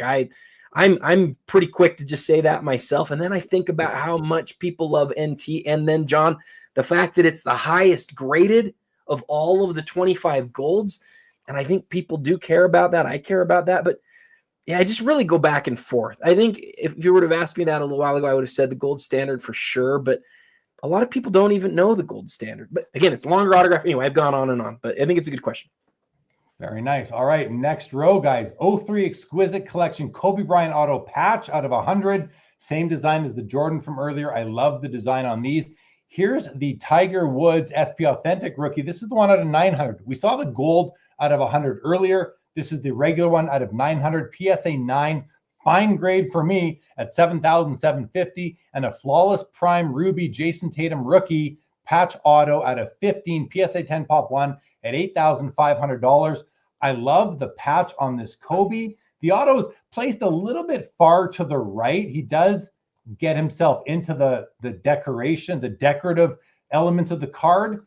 Like, you know, but that's how he signed it. Still beautiful, but I love the patch, Adam. You've got stitching, mesh, 3 colors, 5 breaks, beautiful card overall. Card grades out a 9. And in the same, and the Tiger Woods auto, just beautiful. Look how bright and red, or sorry, bright and blue that autograph is. That is just perfect. What an autograph on that. That is held up beautifully. Absolutely love it, Adam. What are your thoughts on these? Well, I think that you're spot on the Kobe. I wouldn't have noticed that the autograph goes in that area a little bit if you wouldn't have said it, but zooming in and looking at it, that is a thing. I think it's worth noticing that. And then we talked about the Tiger earlier, the 1 out of 100. If all you want is the big Tiger rookie card, there's only 1,000 of them total with the combined with gold. This one's a PSA 9. It's a strong copy, and you're spending a fraction of the price. And so, as a collector, I really like that personally. Awesome, very, very nice stuff. Okay, let's go to the next row. We've got the 2012 Prism Gold Kyrie Irving rookie card number 10 of 10. It's a PSA 10 gem mint at $26K. It's a pop 2. We've got the 97 Pinnacle Totally Certified Platinum Gold Griffey out of 30. Big card right here, Adam. Big Griffey from 97. And finally, we've got the Emmitt Smith PMG Red numbered out of 150, BGS 8.5. It's at $8,000. Big cards in this row. My favorite in this row is probably easily the Griffey in the middle. What are your thoughts? Where do you fall? My favorite card in this row is definitely the Kyrie. Kyrie is one of 2 different players in this set who were number 1 overall picks who find their rookie in the 2012 Prism set. It's both Kyrie and Anthony Davis, who have their 1 of 1s. And because this is a PSA 10, there's only 2 of them. It's one of the best Kyrie cards in existence. I don't love Kyrie. I think a lot of people sort of are like, have a love-hate relationship with Kyrie. There's things about him that sort of are annoying sometimes. But with that said, he's sort of grown on me. Like, he is himself. I love it when players sort of let us in, even if, when they let us in, they're a little bit weird or a little bit different. Like, I like that he's done that. He has one of the biggest shots over the course of the last, over the course of the history of the NBA. I love the card. It's a great card, no doubt about it. And it's from the first year, as you mentioned. All right, we're at the end of page 5. Do you want to go to page 6, or what do you want to do? This or that? You want to do this or that? Okay, we're going to do this or that again, everybody. Let's just we'll skip ahead to page 6. Jeremy, I live for this or that. I want this or that all the time, every time. All right, here's the next this or that, you guys. Here we go. Boom. Would you prefer the 2016 Bowman Chrome Juan Soto or the 2018 Bowman Chrome Shohei Ohtani? The Soho is out of 5, and the Ohtani is out of 50. Oh. And right now, from a pricing perspective, I'm going to search for these ones now. So let me see. Soto is sitting at 170 on the Soto, and the Ohtani is sitting at 160. So they are neck and neck, 170 and 160. Which way are you going? Can I go first? Go ahead. I'm taking the Soto. And I had to think about it for a sec because Ohtani's the guy. I get it. But Soto's career thus far has been amazing. Okay? He's had an amazing career so far. And I can make the case that's his single best card in existence. I believe it probably is his best card in existence because the Superfractor is altered. For Shohei, it is amazing. It is gold. And he's the guy. I get it. But it's not in the running for his very best card in significance. Yeah, I'm going Soto in this case because of the numbering, the 5 versus the 50. So I'm taking Soto. You're taking Shohei. No, I'm taking Soto. Oh, you're taking Soto too. Sorry, I misheard. So we're both taking Soto. Let's go to the chat. All right. Mitch is taking Ohtani. Anthony is taking Shohei. Jared is taking the unicorn Shohei. Shohei for Sundin. Soto for Tyson. Shohei for Colin. Ohtani's taken by Not Funny. Andrew's taking Ohtani. Joe Perot. Kyrie won LeBron a chip. Linda's taking Ohtani. Carlos taking Ohtani. Newfie Sig is taking Ohtani. Michael Rader is taking Ohtani. Jason Newman is taking Ohtani. Turpin Forster is taking Ohtani. Rob Scott is taking Soto. Joe Perot is taking Ohtani. Found Treasures Ohtani. Eric Young Ohtani. Laura Ohtani. Let's Go Jordan Ohtani. Larry's Classic Ohtani. Ohtani by Jeff McMahon. Ohtani by Card Fuchsia. Soto for Jay Mollico. Carlo is taking Soto. Kinger is taking the 10-10. So that's the Shohei. Rob Scott, Soto for Card Fuchsia. Noah Davis is taking Soto. Kinger, TR is taking Shohei. Shohei by Jeff's Card. Shohei for David Marone. Shohei for Diamond Card Collector. And Shohei for Trevor Gates. So Shohei, the easy win there, Adam. But that's okay. I'm going to stick with Soto. How about you? I'm sticking with again, the idea that it's maybe his best card in existence. You can't get better than when it's the best thing, and that's hard to turn down. 100%. All right, guys. Continuing on, look at this. 3 Shoheis in a row. We are at the top now of. Oh no, that's my search. Never mind. Hey, Jeremy, that was about 30 voters. That was awesome. Chat's crushing it right now. Yeah. Thanks everybody for partaking. All right, next page. We've got a 96 Select Certified Mirror Red Platinum stock. Premium stock, Emmitt Smith out of 20, BGS 9.5 at 3,850. We've got the LeBron James Prism Silver from 2012. It's a BGS 10 Pristine at 17,000.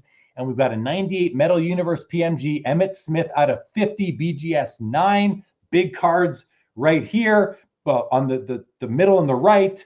Adam, my favorite easily is the 98 Emmitt Smith PMG out of 50. What about you? I have a feeling you could go to that card in the middle. I know you love 2012 Prism, but where are you at? Yeah, I mean, I love the rarity of both the cards on the sides. The LeBron in that condition, I know you're not a big conditional rarity guy, neither am I. There's only 3 of those, and there's none higher. There's no black label. There's approximately 180 of those in existence, and there's 3 Beckett 10s. I think there's like 20-something PSA 10s. So it is one of the nicest copies of that card in existence. It's really rare. I take the LeBron. LeBron's my favorite. It's a beautiful, beautiful card. No doubt about it. All right, next row, National Treasures, first off the line blue, Chet Holmgren with the Nike patch. It's numbered 3 of 3. It's a BGS 8.5, 20,750. On the far right, Topps Chrome Refractor, LeBron James. It's a BGS 9.5 at 9,750. And in the middle is a Pokemon promo at 6,125. Adam, talk about the Chet Holmgren with a Nike patch, number 3 of 3, BGS 8.5. I like the color. It's all blue, color match all the way through. What are your feelings on it? I think it's an acetate finish. I think it's like that really nice acetate finish. I think it's got holofoil on it. And NT over the years has done some really different sort of parallels, and they've done these Nike parallels. Jeremy, you and I have covered a few shows where the Mahomes, there's like a Mahomes Nike swoosh parallel too. It's very cool. Chet has this great advantage of being like a generational type player. I mean, he's awesome, and he's already on a team that's amazing. And so the Thunder really, for the foreseeable future, should compete for a championship starting this year, really going forward for like the next decade. They should be incredible. Their issue is going to be holding on to all of their great players, but being there at the beginning of the ride is great. And we haven't seen yet from Holmgren what he can be, but he can be awesome, man. He's great. I can't wait to see what he does become, especially when we kind of compare him to Wembanyama, right? I mean, because there's just so much action on Victor, and deservedly so, of course. Okay, let's go to the next row, guys. We have our third card from this set. We have the Jordan, we have the Kobe. Now we have the LeBron James Exquisite patch auto, numbered out of 100. It's a PSA 8. It's a beautiful, beautiful. That auto is wonderful. Nice 2-color patch. Another Skenes rookie. This is the Chrome update, Topps Chrome update, orange refractor out of 25. The auto looks a little wonky to me. This auto is not the nicest one we've seen, guys. Definitely, I don't know if that's faded or just the pen was running out of ink, but you be aware if that's a card you're looking at tonight that the auto is certainly not going to grade a 10 if that's something that you would like to happen. And then we also have the Luka blue-yellow prism choice rookie BGS 10 pristine on this one. Adam, tell us a bit about this yellow-green card. Well, before I do that, I just want to point out Trevor Gates made the comment of the night when he said, Chet is even taller than Jeremy, which is really saying something. He is. He is actually taller than Jeremy by about 4 or 5 inches, which is real. I mean, like, Chet's a big guy. Jeremy's a tall guy too. So no, that's good. Yeah, I think the Luka is a rare card. It's a pop, but the big thing is that it's the black label.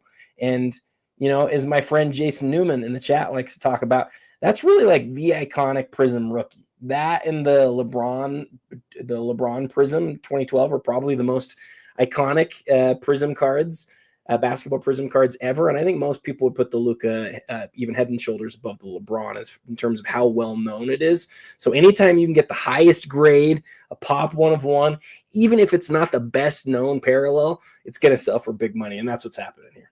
Right. Yeah. Chris Hayes says Jeremy is 6'10". No, I'm a hair under 6'6". Chris Hayes, just like you assumed, I'm about just a bit under 6'6". I said 4 or 5 inches. I got that right. I got that right. No, Trevor Gates is the one who I think kind of started that one off.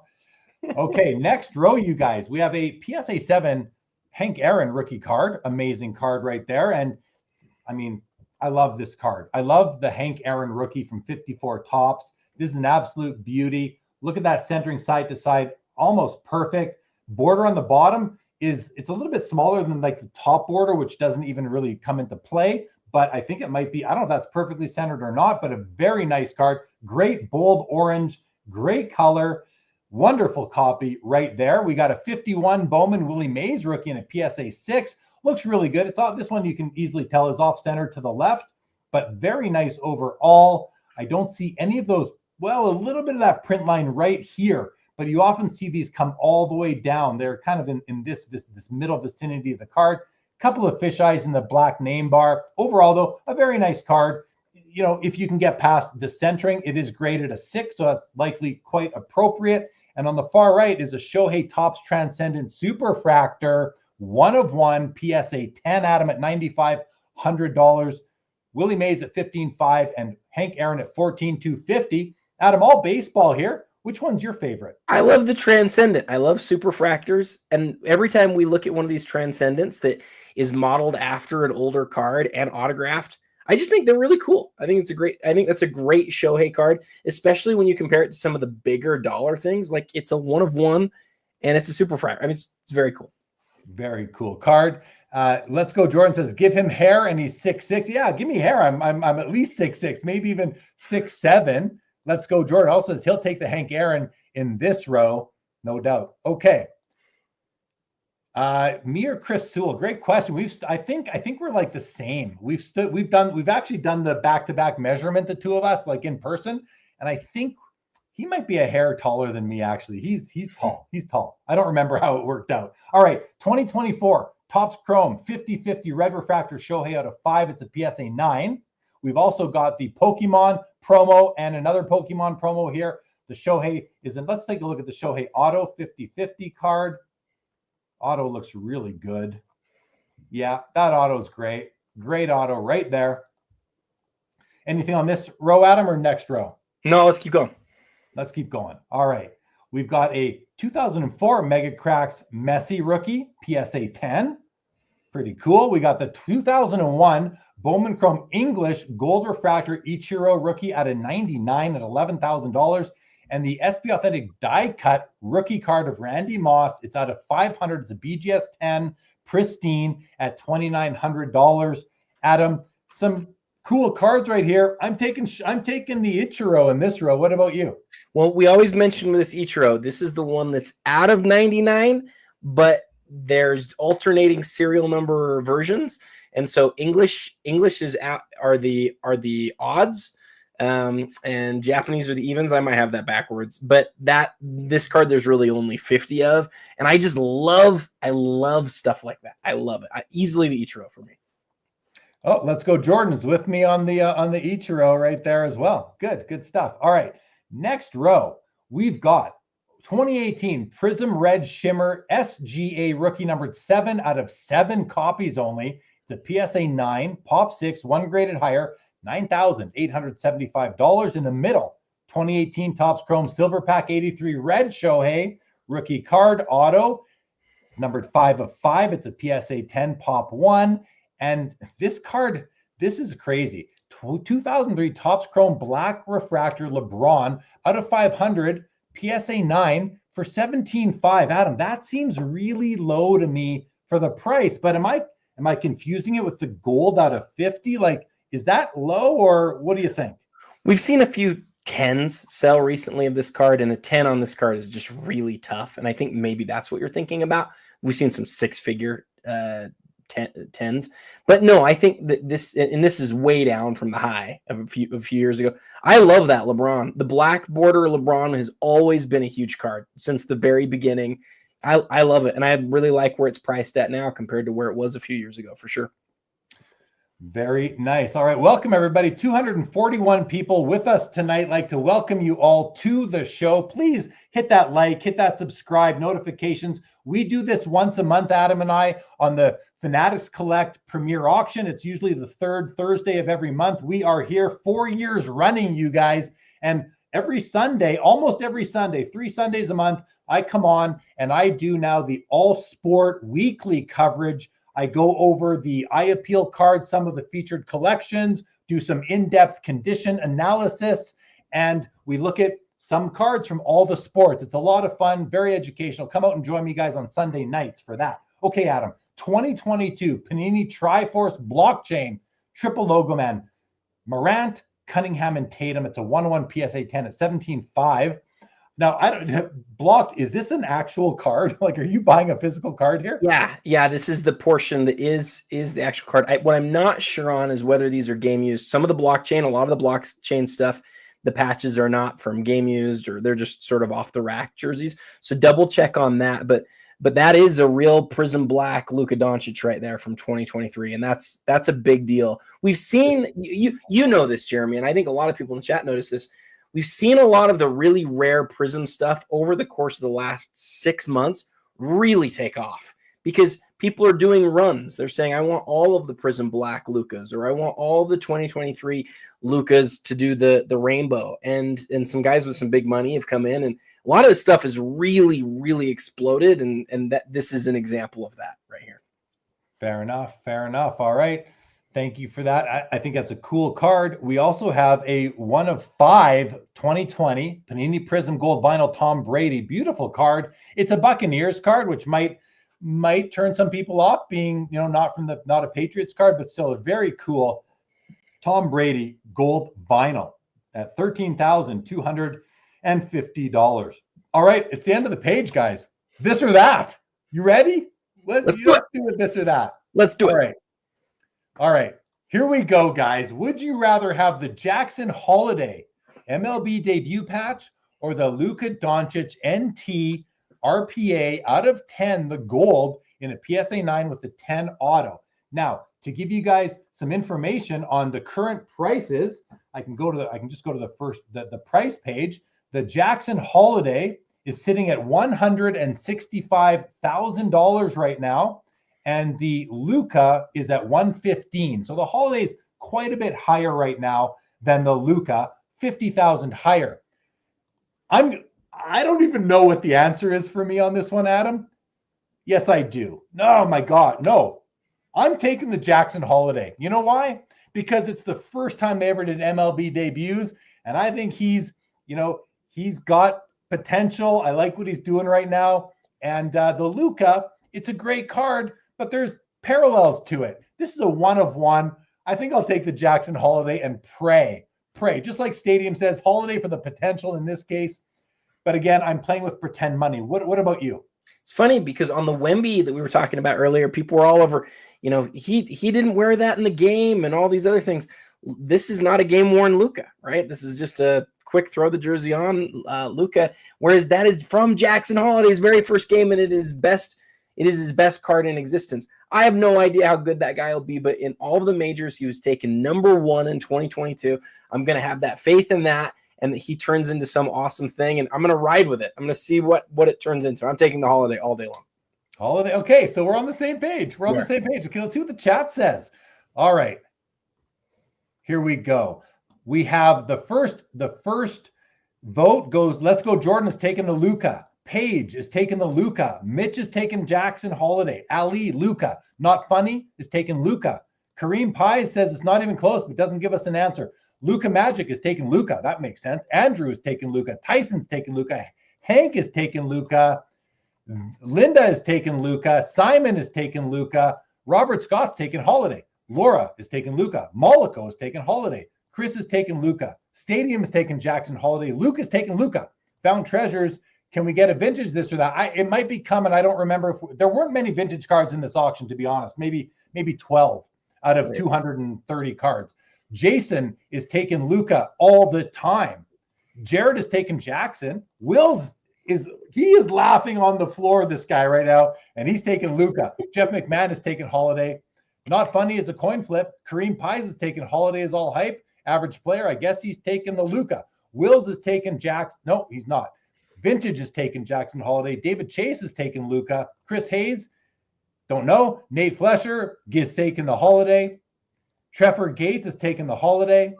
Larry is taking Luka because he says Holliday could be a bust. Fair enough. Chris Hayes is taking Luka because he's the far better player. That makes sense. Joe Pro says the answer is Luka. John is taking Holliday. Jason is taking nobody. Diamond Card Collector is taking Jackson Holliday, as is TR. Carlos says coin flip. Chris Hayes is taking Rarity over the person on the card. Okay. In some cases, I don't do that, but in this case, I did. Not Funny says Luka won the championship with the Lakers. Jeff's card journey is taking Jackson Holliday. TR is taking no. This isn't an no to off the rack. I think he's taking the Holliday. DJH is taking Holliday. Let's go Jordan is vintage this or that is great. Found Treasures is taking Luka. Mollico says Adam is cheating on basketball. My answers are getting all okay. Sundin is taking Jackson Holliday. Okay. That was 50. That was 50 answers. The thing is, this is going so well, we might have to chill through that. I think Luka won, though. Luka won, right? Luka won. And Luka's a 115 and Jackson's a 165. So and Jason and Jay Mollico, I dare. I'm cheating on basketball. We're going with the baseball card. All right, let's go to page 7. Let's go to page 7, guys. I don't know if we've ever gone to page 7 in these auctions before, Adam. We're flying. We're going, Jeremy. We got it. We're doing it. It's good stuff. 2024 Topps Chrome Update Sizzle Super Fractor Paul Skenes 101 rookie card, $4,200. It's a PSA 10. It's a 101. That's a cool looking card right there. Look at that. That's really nice. I don't know if I like it as much as some of his others, but like the other Super Fractor we saw, that's a very nice looking card. Michael Jordan Row Zero Legacy Collection out of 100 BGS 85s at $12,000. Adam, I'm taking the Jordan here. I mean, yeah. Any thoughts on these two cards? I love the 97 Showcase Legacy Row Zero MJ. I think outside of the 96 Row Zero, it's the best looking showcase from the first 2 years. How's that? Yeah, I think I agree with that. Yeah, I do agree with that actually, because it's got the different background. Right? It's got it's instead of like a diamond sparkly background like the other ones have, it's got more of a grid going on. Yeah, love it. I love it as well. All right, Ken Griffey Jr., Finest Refractor from 1993, PSA 10. This is the first year of Finest Refractors, guys. And this one, I'm like PSA 10. It's an older slab, a little bit of greening on his cheek, but that's about it. I mean, this is a very nice copy of the card. $17,000 right now for this one. The X Fractor LeBron James rookie out of 220s at 16 grand, and a 2008 PMG Green Kobe numbered out of 10 BGS 9 is at 12.5. Probably the least popular of the PMGs. Still kind of cool, though. I hear they chip very easily, so finding one in good condition is really tough. Adam, what are your thoughts? Yeah, they deteriorated in slab. So I can't tell. This is graded a 9, but it probably deteriorated after it was slabbed. So the card sort of flakes and falls apart. It's interesting that both of the first two green-red sets, they both just have massive condition issue stuff. It's not as aesthetically as awesome as the 97s, but listen, what is a 97 PMG green Kobe going to cost you these days? If you can find one, it's probably $2 million. Huh. So, you're paying, 1,000th of the price to get literally like less. What is that right? 1,000th? Like it's not even, or 100th of the price to get the next PMG green Kobe. And to me, that seems like a deal. Honestly, it does. I like this. Chris Hayes says, I'm keeping my money. Oh, I thought he was like, this is where I'd spend. No, he's keeping his money on this row. So he's not a big fan of these ones. All right, let's go to the next row. We've got a 20. This should be 2012, I believe, Fleer Retro, not 2011. Isn't that right? I think there's two different years in basketball. I think there's a 2011.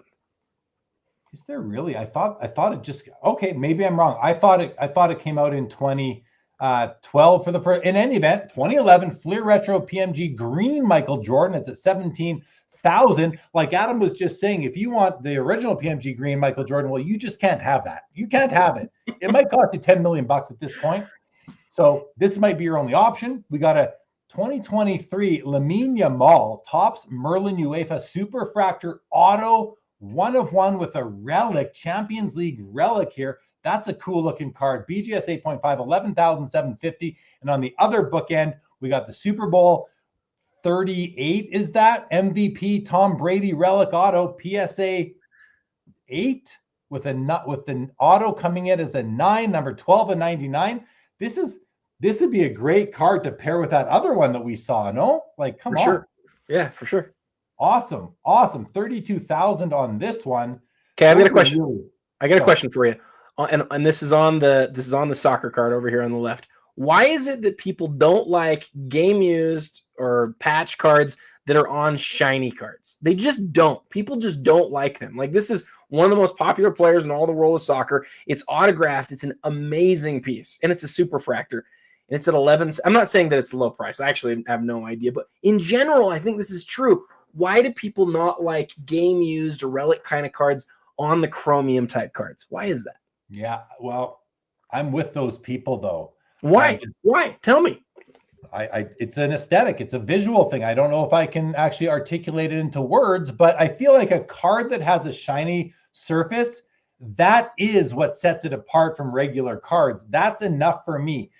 Sometimes you see like, I don't know, I can't think of the exact card or brand, but if there's a shiny prism card or a Topps Chrome, let's say, that is beautiful in and of itself, I don't need an auto on it, and I don't need a patch in it. Now, Bowman Chrome baseball autos, that's different. I love those for whatever reason. I love them.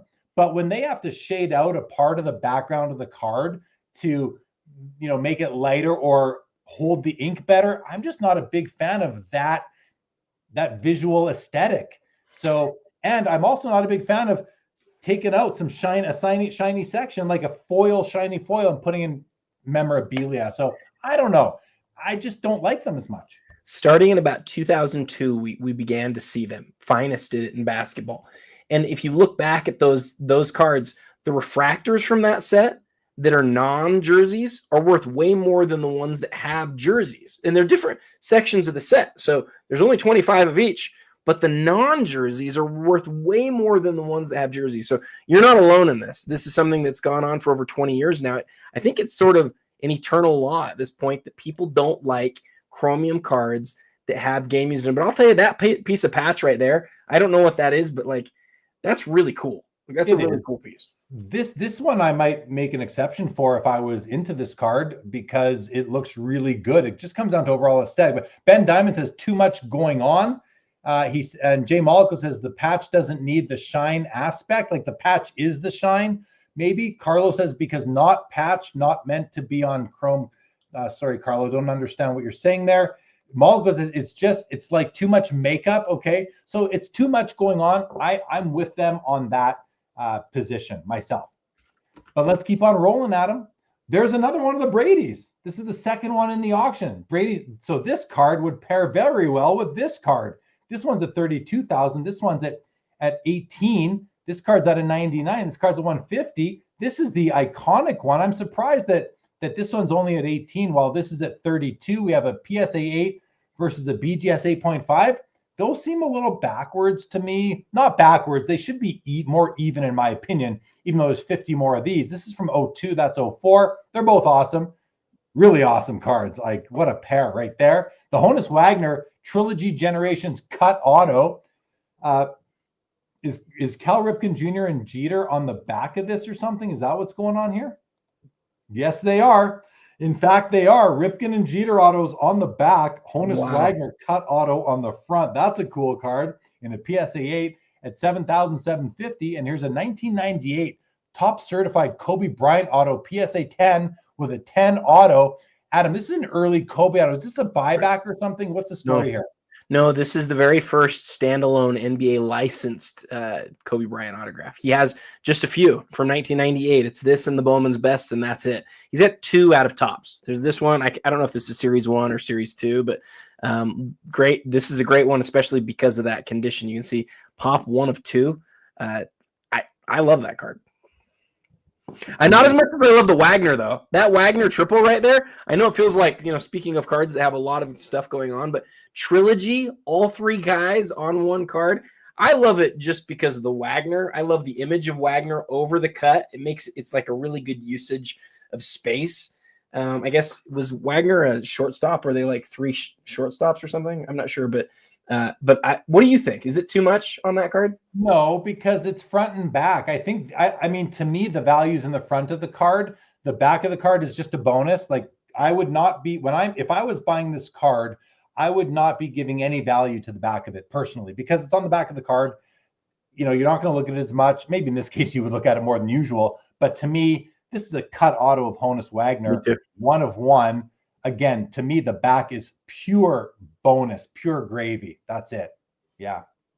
But cool row right here. This isn't a card that I'm sitting on my money on. A row. This is not a row where I'm sitting on my money. Which is your favorite on the back? Honestly, but agree with Jeremy. Yeah, the sticker on the back. Like I said, that's a bonus. It's bonus stickers. Which is your favorite of the 3? Oh gosh, not the Kobe. So it's either the Brady or I'm probably in this case taking the Brady, as long as that auto is, I'm taking the Brady in this case, Adam. I'm taking the Brady. How about you? I love the Wagner. I love the Wagner, especially because I bet if we look up 2005 Trilogy, that there were just a few of these like cut triple autographs, because Trilogy is all about the number 3, right? They always did triple things together. That's probably like the pull of the product, or one of the pulls of the product. And I love stuff like that. Yeah, that's pretty cool. Yeah, they're both great cards. No doubt about it. All right, guys. 2013 Panini Innovation Kaboom LeBron PSA 10 Pop 2, $29,750 for an early LeBron Kaboom. We have a 1979 Topps Walter Payton PSA 10 at $7,250. I think this is his 4th year card. His rookie is 76. Yep, 4th year card. This must be a super low pop, PSA 10. And a 2018 Donruss Optic all clear for takeoff gold vinyl Kobe Bryant 101 BGS 9. Pretty cool there at $5,000, Adam. This is a nice little row here. If I'm having to pick one of these cards, I mean, the dollars kind of, skew you towards saying, well, I'll take the LeBron Kaboom. But if these are all even priced, I'd probably take the Kobe in this case. What do you think about this row? I really like Jason's comment. 2013 Kabooms across all grades are up 112% over the past 2 years. That LeBron card represents the best player in the highest grade from the debut year of the unquestionable insert of the era. And he's right. He's right about those things. People love Kaboom. And Jason and I have talked about this ad nauseum. I look at the LeBron and I think it's not that rare a card. It's rare, but it's not crazy, crazy rare. Still in that grade. Did you say, I can't see, my eyes are bad. Is it pop 12? Is that right? Yes, sir. Yes, it is. Top 12 is like, there's not very many. And that is the LeBron first kaboom. And so I get it. It's a lot, but I get it. Yeah. Awesome. Yeah. I'm changing my mind now after reading Jason's comment. Jason Newman is an influencer. He's influenced me now to change my mind. I'm going with the kaboom LeBron as well for the importance to the hobby and all that. Okay, let's keep on rolling, Adam. Let's start on the left here. 07 SP Rookie Threads 6. So 6 auto, is that a 6 auto card? LeBron, Kobe, Dr. J, Magic, Burden, Durant. 5 copies made, BGS 9, BGS Pop 1 of 1, $7,500 right now on this. In the middle is a Alexander Ovechkin SPX rookie. This is the gold version numbered out, or the Spectrum version numbered out of only 25 copies. It is a patch auto, PSA 7, Pop 1, again, only 25 of these. And on the far right is a Topps Giants Roberto Clemente PSA 10, Pop 5 at $7,375. Before we talk about the 6 auto, I just want to look at this Ovechkin here. This card, there is a parallel that's out of $299, I believe, on the Ovechkin. So the regular rookie card, this is the Spectrum parallel.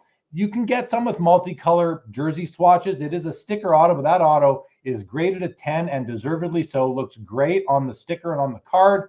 Beautiful card right there for an Ovechkin rookie, and cheap for the card. Very cheap right now at $24.50 in my opinion. I don't know comps on this off the top of my head, but it's an Ovechkin rookie auto, jersey out of 25. Now it's jersey not patch and sticker not on card, so still for $24.50 seems cheap. But Adam, this 6-piece, this 6-way auto, there's the front, 2 autos on the back. That's an interesting back where you've got 2 autos stacked on top of congratulations and all of the wording. How do you feel about that reverse? Well, I don't like sticker autos.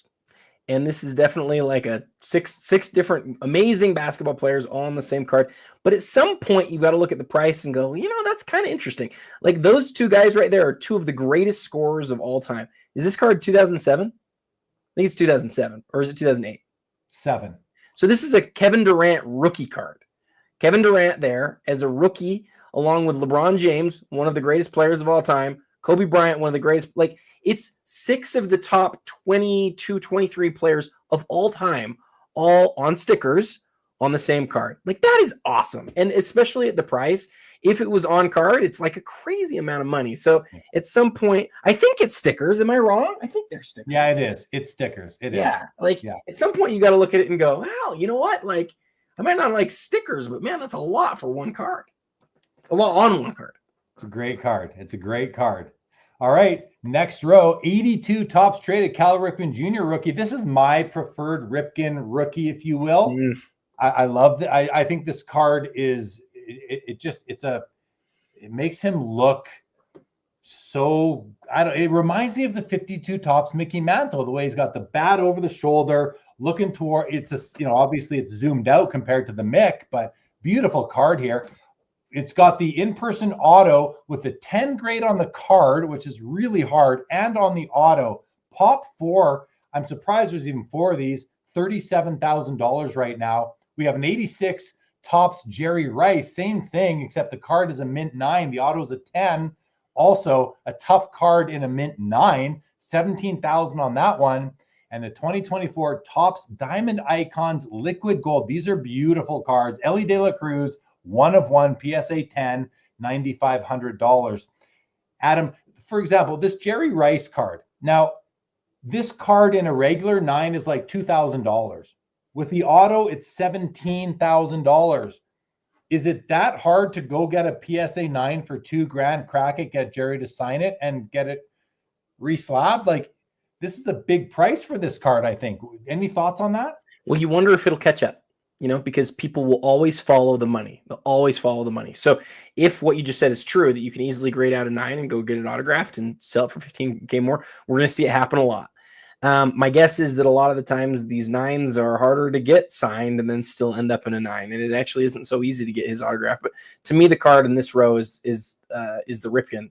I'm with you. Whenever I look at the other Ripken rookie, I'm like, with the 2 other guys on it, I'm always like, This is my favorite Topps Ripken rookie. And then the fact that there's just 4 of them, it's sort of surprising there are 4 of them, but he signed it spot on. I really like that card a lot. I don't know. I'd like to know what the whole population is. My guess is there's hundreds of them, and this is just one of the nicest 4, which is just really cool. But yeah, it still makes me nervous how many there might end up being of that card. Yeah, for sure. The Ellie is beautiful as well. That Topps the liquid gold what a nice design that is. I think that's gonna get some legs under it as time goes forward as a standard sort of parallel. All right, guys. 52 Topps, Mike Garcia, PSA 9. Pop 1 of 2 with exceptional eye appeals at 25.5 for the ultimate 52 top set. That's what you got here. 2017 contenders Patrick Mahomes rookie auto BGS 8 is sitting at 8,500. The second one we've seen in the auction, and a 2016 Bowman Chrome blue refractor Juan Soto auto out of 150 copies BGS 9.5 sitting at $7,500. Adam, what do you think? Are we ready for this or that? You know I am. Let's do it. All right, guys. Our next this or that. Oh, this is going to be fun. Here we go. Boom. We already kind of talked about these 2 cards. You know, they're 2 of my favorite. I own a Shaq. I don't own a Kobe. If I had to pick one, I'm picking the Shaq. That's the one I would want. But the Kobe's a great card too. Adam, where do you fall? So you're going to be surprised. I'm going to take the Shaq. And I'm going to take the Shaq because I do believe that over time, it's all about trying to get the best copies of specific cards. If these were the same grade, I'm taking the Kobe all day long. But the Kobe is one of the 7 best Kobe's of this card, which is great. The Shaq is the best copy of this card that exists. And so I'm taking the Shaq. Okay, fair enough. I'm taking it because of Shaq and the picture. I think Kobe is going to sell for more tonight. I think it is the more popular card. But let's see what the chat says. Right out of the gate. Den Poor is taking Kobe. Mollico is taking Kobe. Let's Go Jordan is taking Kobe. Here's our first vote for Shaq by Jeff's Card Journey. Stadium is taking Kobe. Mitch is taking Kobe. Chris Hayes is taking Kobe. Diamond Card. Me and Diamond Card Collector think alike. He's taking Shaq. Andrew is taking Kobe. Ben Diamond is taking Shaq. Linda's taking both. Shobi. David Chase is taking Kobe. John Townsend is taking Shaq. Jared is taking Shaq Diesel, Vin Diesel. Laura's taking Kobe. DJ H, Kobe. Joe Perot is taking Kobe, and Robert Scott is taking Shaq. I think Kobe definitely won that one, Adam, but you and me are both taking the Shaq. And listen, I already have the Shaq, so in this case, I would take the Kobe, but I'm sitting I think we've agreed on every one so far, which is not how this usually goes. We usually argue, but in this case, we just keep being in the same place. 2 more votes, 1 for Shaq and 1 for Kobe. So, all right. Thanks for playing this or that again, everybody. Let's go to page 8 of the auction. Hey, and let's go back up to the top. Let's go up to the top real quick. All right. Jackson Holliday sitting at 9 1/4. The Wemby logo man's at 400 now, Adam. That's just shy of $500,000 out the door. 360 on the Bird Magic. Dr. J. I always don't know what order to say them in. I always stumble on that. The Jeter still at 260, 240 on the top set, 170 on MJ, 170 on the Jordan ticket, 170 on the Soto, 165 on Shohei, and the card in 10th spot is the Jackson Holliday at 165, 135 for the Ronaldo, and 120 on the Michael Jordan. Hey, Andrew Anderson's giving you a hard time because you called the Paul Skenes Jackson Holliday. How dare you? Just kidding. Oh, did I? Over here? You did. It's okay. Holliday? It's okay. Paul Skenes in the number, of course, because we just had him in this or that. My apologies, everybody. We just want to make sure everybody's paying attention, and they're doing a good job. They're doing a good job. And they are. And sometimes you're watching the news and you hear the anchor say something that is just like not right, and they never come back to it. They just go with it, even when they realize it. Okay. Let's see what else you guys are saying here. Kobe will be the more popular guy of the era. Print runs are basically the same. Andrew Anderson, yes. Oh, I did it. Tell me I only did it once. Come on, Andrew Anderson. I tend to call him Steven Strasburg. Shaq, Kobe off the court, not great. Okay. Let's go back here, Adam. The next page, we got the Prism Jewel sticker, Michael Jordan, PSA 8, $13,000. These are really nice to look at. This is an amazing looking Bill Russell. It's an SGC 5 with exceptional eye appeal, a beautiful card, top 15%. I mean, I'm just going to zoom in on this for a moment, Adam, because first of all, the black is solid. I don't see any fisheyes in there. Really solid background. That's tough to find. The edges and corners are wonderful. Top left corner has some like gloss loss sort of thing. That's about it though. There is some toning. I like that. This thing, guys, this thing punches well above its weight class here, in my opinion. This is one of the nicest Bill Russell rookie cards I've seen in any grade. Like, I don't know. Something must be holding it back. I don't know what it is, because this is just a stunner. Absolute stunner. Like, I have a PSA 6 in my collection.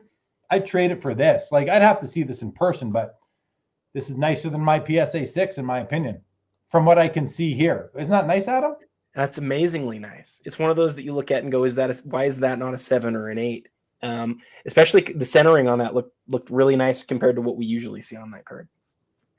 And we have a Michael Jordan BGS 9 mint condition 86 Fleer rookie at $12,500. Let's take a quick look at it.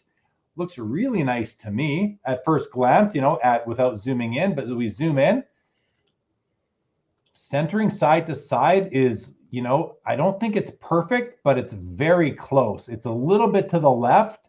Top to bottom might be perfect. You know, you do see some fray coming off the card, but it's not going to hurt the condition. It's not on the card itself. The edges are solid. I believe the edges are solid.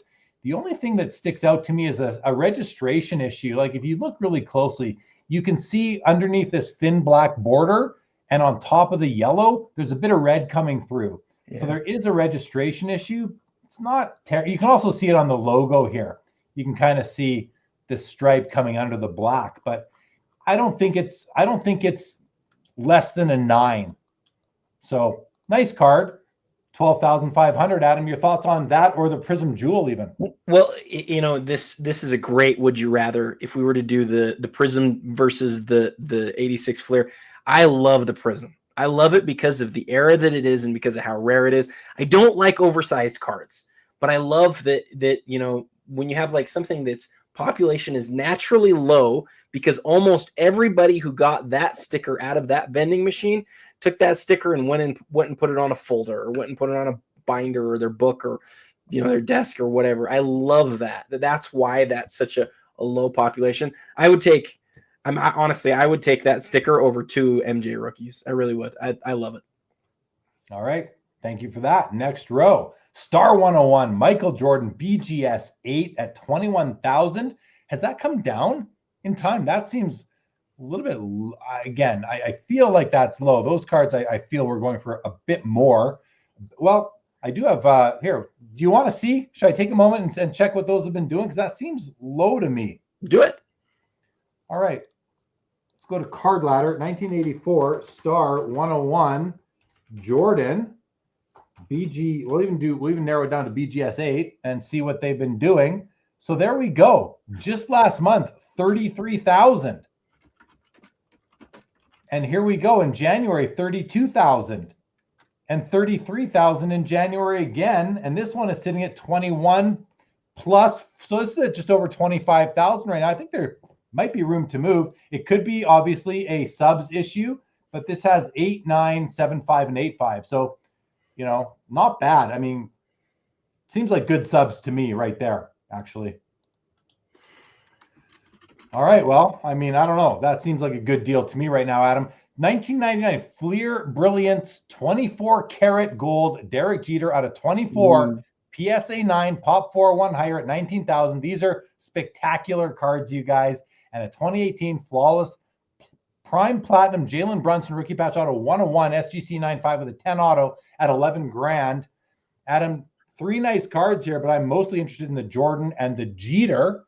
Where do you fall in these 24 karat gold brilliance? I mean, for Jeter, that's one of his best parallels. right? Like it's from the era where like the really rare stuff is very difficult to find. It's one of the best gold cards ever. Full image of him. It's actually a really high grade for the set. I love the Jeter. I'm sort of impressed that you knew that the Jordan was such a good deal. I wonder if we looked in at the copy, if we were to find out it was less than a normal 8, or if it doesn't have great subs. But look, the Brunson is a game used RPA, and he just doesn't have very many of those, and I love that.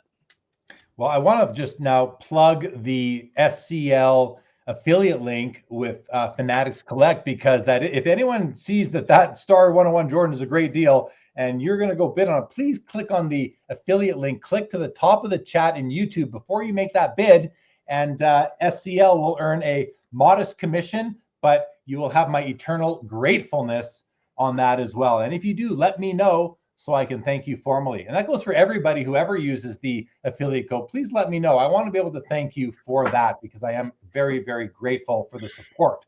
Okay, Adam, next row. Wow. Holy moly.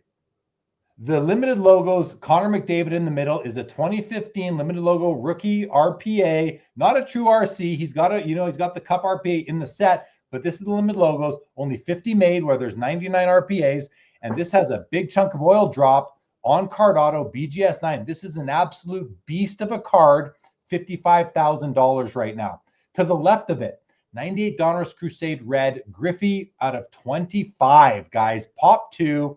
None graded higher. Looks to me to be a true gem. If I'm reading those subs correctly, yes, that is a true gem. All 9 5s on the subs, $25,500.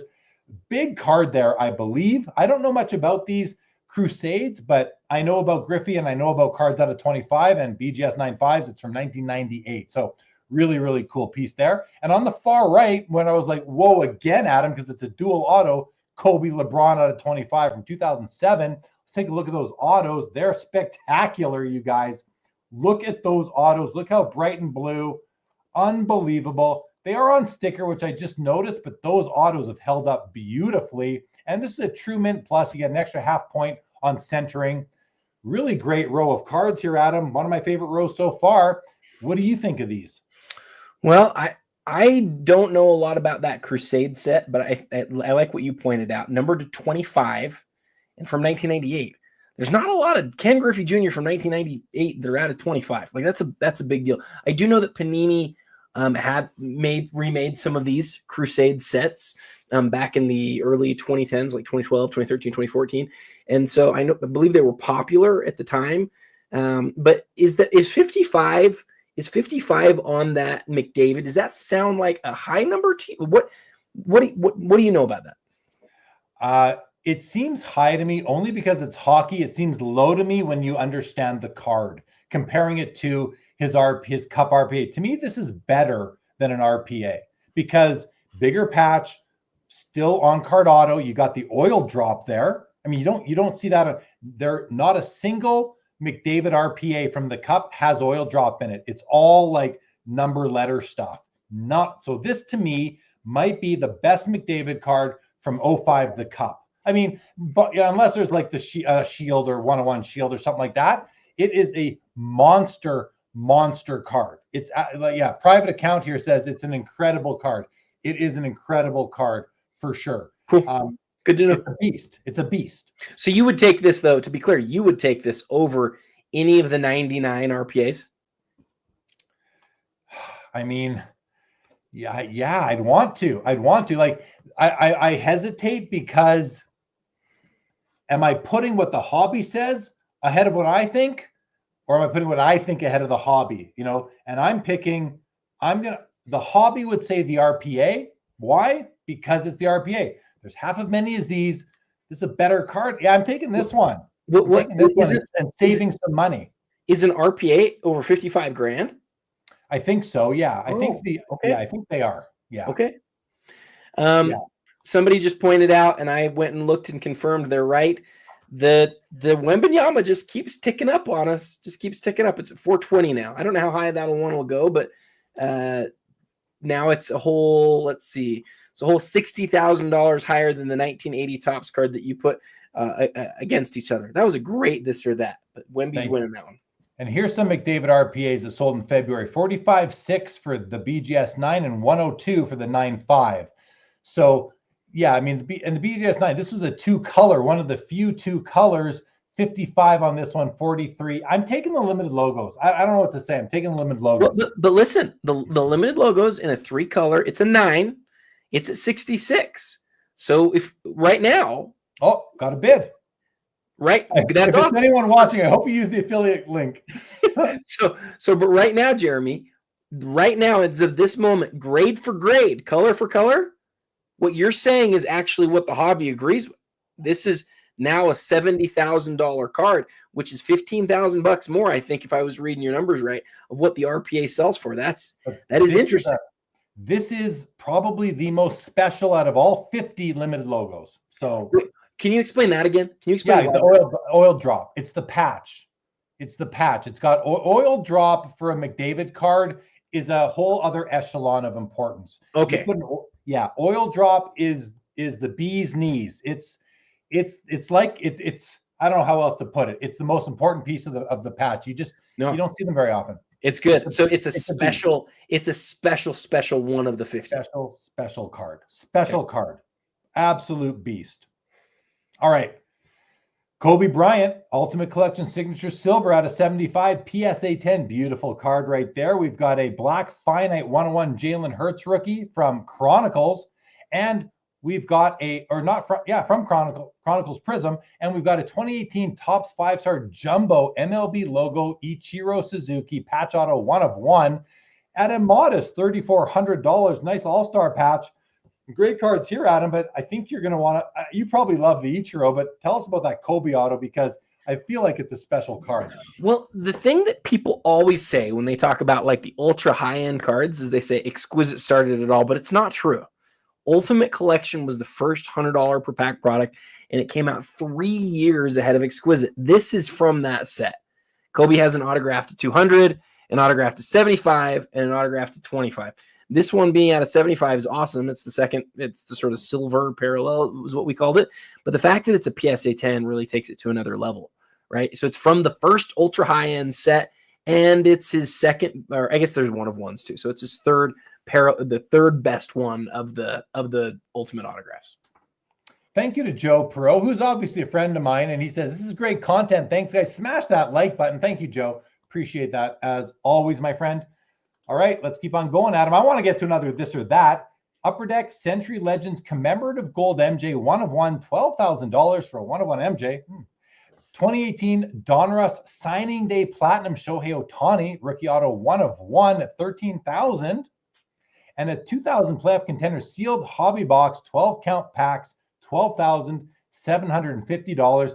This Shohei is a beautiful card. Now, obviously, he's not in a playing pose. He's in a press conference. Which is, I guess it's fine. So 1 of 1 has got some nice foil, Adam. I bet you like that. What are your thoughts on this card? Beautiful auto. But, I guess I'm more interested to hear from you on this 1 of 1 MJ because I'm not familiar with this card and 12 grand seems low for a 1 of 1 MJ. Yeah, I think this is low. I personally do. So this is one of my 10 favorite cards of the week. I always do a top 10 for the Fanatics Premier. And I say, what are my 10 favorite cards? This went on it. If you click on the card, not on the 360, but just click on the card, the way that the gold foil shines on this black background is just, it's really, really nice. And it's from the base set. So this is the parallel of the base set. This year, they also had a silver parallel that was to 50. So there's 2 years of Legends that were made right back to back, 99 and 2000. 2000 Century 99, the cards are numbered out of 100. And that's the year that has like the top 50 and they're ranked in order as by the Sporting News. This is the next year. And the parallel of the set, the main parallel is to 50. Most of the cards are to silver. I never saw a gold card growing up. Never.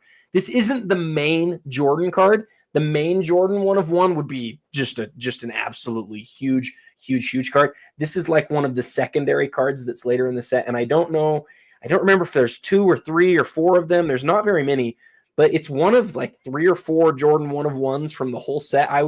If I was looking to bid, I would check the checklist and just see how many total Jordan cards there are in the base set. But aesthetically, it's awesome. It's a parallel of the base set, and it's not one of these like Jordan only sets where there's like a whole bunch of one of ones. So I agree. I think it's low, and I think it's a really nice card. Yeah, it's great. I think it's another one of Diamond Card Collectors. He says he'll miss it with a tier. I Diamond Card, you got to DM me. I'm really curious. What are you consolidating it to something? Where are you at on that? What's going on? I'm really curious. You remember I mentioned earlier we have somebody in the chat who had something really bad happen to them. That's our friend Paul. That's right. And yes, Diamond. My condolences on that. I read all about it, and okay, now I'm putting the puzzle together. Yeah.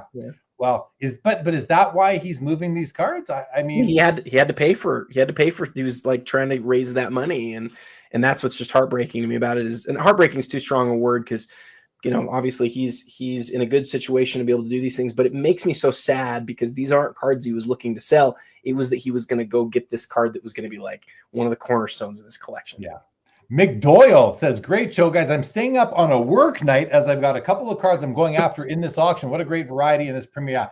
Best premiere ever that I remember, Adam. One I'm having the most fun with. And McDoyle, please, I got to ask you, please use that SCL affiliate link at the top of the chat. Would really appreciate that. So real quick, McDoyle and me always end up interested in the same types of cards. McDoyle, are you the one who's beating me on the shoe time, Jordan? That's what I want to know. Are you the one who's going to win that card? I wouldn't be shocked at all if that's what you're going after.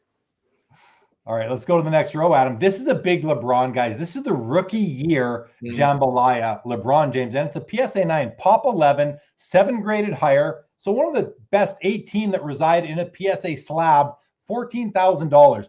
This is a great card. I mean, I love Jambalayas, Adam, and this is LeBron's best Jambalaya. So if you have the 97 MJ, or the Kobe, you want to pair with this LeBron, I'm going to give you a big pat on the back and good luck. I love this. I love the looks of this Brady here in the middle. Adam, 2017 contender Super Bowl ticket, 101 PSA 9. Beautiful Brady. I love the red again with him against it. I think it's just beautiful. And then maybe my favorite, I'm not going to say maybe my favorite, one of my top 5 favorite cards in the auction, along with that Gretzky Master Collection, the McDavid limited logos. This one right here, I love the Joe Jackson, is this Barry Sanders Rubies PSA 6 out of 50 at $26,250. Such a beautiful card right here, Adam. What do you think about this LeBron? Because I used to own the 04 Jambalaya LeBron. I thought it was a better pose of him, but I didn't love the card. Just didn't sparkle. It didn't have the movement. It doesn't feel like that last comment was it. It doesn't feel like a Jambalaya because it doesn't have the lenticular stock, but 03 does. The only thing that 03 doesn't have, and I don't mean to be nitpicky here, but it doesn't have the guys in shooting positions. This is a photo shoot image of LeBron. That notwithstanding, that's me just being a little bit too critical. That notwithstanding, I think it has a very good case of being the best LeBron James insert card ever made. Literally, it's a very difficult pull from his rookie season. It has a great tradition and heritage in its insert. And, if you were to say, I want a LeBron rookie card that really differentiates my collection, man, you could do a lot worse than grabbing a Jambalaya. You really could. Yeah. Daniel Cole, they end when there is no bid at all in the auction for a 60-second period. If there's any bid that comes in during any 60-second period, the whole auction extends for 60 seconds. Okay. I love that Barry. Love the Barry Sanders Rubies because I have a Griffey from this set. And pairing the Griffey with the Barry would be awesome, but I'm not going to be able to do it. Hey, real quick on that question that Daniel asked, I haven't watched the clock at all. Have we had any situations where it's gotten down? I saw it go to 24. It hasn't gone under 10 that I've seen. Okay. Yeah. That's good to know. There's 223 items, I think it is in the auction. 232. There's lots of items. We're still going here. Usually we're done around now within the next 10 minutes or so. By the signs of things, we'll be going for maybe another half hour. It's tough to say. We don't know for sure. Could end anytime. All right, guys, a very nice Charizard with a lot of stuff going on there. We've got a Flawless Cuts Lou Gehrig patch auto. It's got some patch in it as well. That's phenomenal. And a Charles Barkley PMG red and a BGS 8 holder at $10,250. Adam, some cool cards here. This Gehrig flawless cut. Yeah, that's my favorite card here.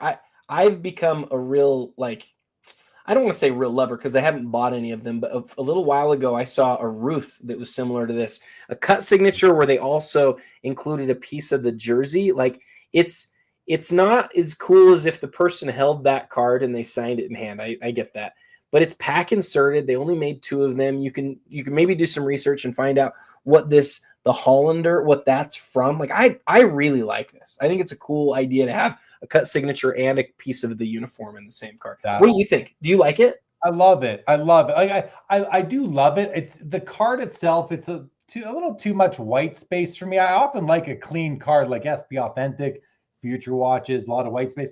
This one, I don't know. This card is more than a card to me. This is a true piece of history, piece of the jersey or piece of his uniform, and a cut auto. Like, this is a museum type piece. This is really, really awesome. I don't know. It's awesome. It just is. Like, I think you're right. What would you rather have, this or say the Charles Barkley PMG red? I'd rather have the Gehrig. And the Barkley's a great card, but I just love really rare stuff like that. And so, yeah, I would like the Gehrig.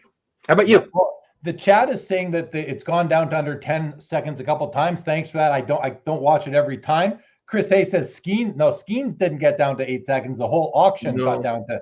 This is not the Skenes is just one of 232 cards. They all end at the exact same time. They all end at the same time. And the other thing that I would say to people is, this is just my advice on this. If it does get too late for you, especially if you're on the East Coast, I totally get that. Jeremy and I are both mountain time. Put in your bid. Put in your bid and walk away. Put in your max bid and walk away. That's the thing to do. Go to sleep and you're surprised in the morning, right? That's it. Yeah.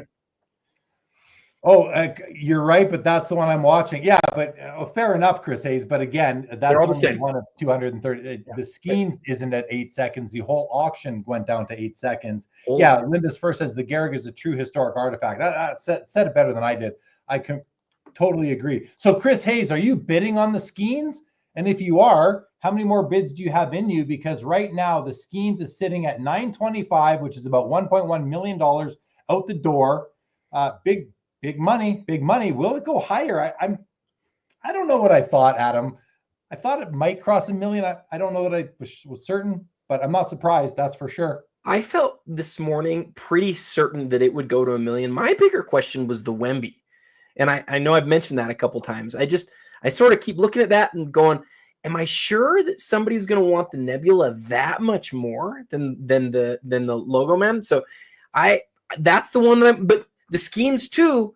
The other thing about it is that people knew that this auction was going to go on a long ways today because of how many items there are. There is a real chance that any of these cards at the top, somebody's waiting. And yeah, we're just going to find, nobody really knows. We'll find out if that actually happens. Really cool comment here from Mollico about the Gehrig. He says, Hollander is a baseball hat company. That's pretty cool. Maybe he had a deal with them back in the day. That's cool. Or something. Who knows? Cool. Really cool. Thank you for that, Mollico. That's a nice bit of trivia. All right. Last 3 cards before our next this or that. We've got a 2017 Topps Chrome UEFA Orange Refractor Kylian Mbappe rookie card out of 25 BGS 95 Gem Mint Pop 7 2 graded higher. It's a $10,250. I do really like the looks of this card. We have a 2020 Topps Chrome F1 Lewis Hamilton auto numbered out of 58. It's a BGS 8.5 Pop 6 at 12,750. And finally, another Topps Chrome Black Refractor LeBron James PSA 8 at 11.5. Some cool cards right here. Cards we've seen on other nights, on other premieres, other weeklies. Adam, which one are you going for here? I think it's interesting that the 8 is only about 50% down from the 9. We saw the 9 on the LeBron last page, I think, and it was at like 17,000. I think the difference between those two used to be a lot more significant. It was a lot harder to find a 9 than it was an 8. Exactly. This or that. Here we go. Let's do this or that, you guys. We're going to go to the next page and just hover there get a quick preview. Another big Alexander Ovechkin limited rookie year Ovechkin limited logos right there, guys. By the way, that would pair very nicely with the McDavid that we were talking about earlier. All right, time for the next this or that. 1, 2, 3, boom. Here we go, you guys. Would you rather have a 2024 Prism Jaden Daniels Black Star 101 PSA 9 or a Barry Sanders PMG from 1998 PSA 8? Now, when I set these up, they were maybe closer in value than they are right now, but let's go. I'm going to go see where they are right now. Adam, why don't you go first?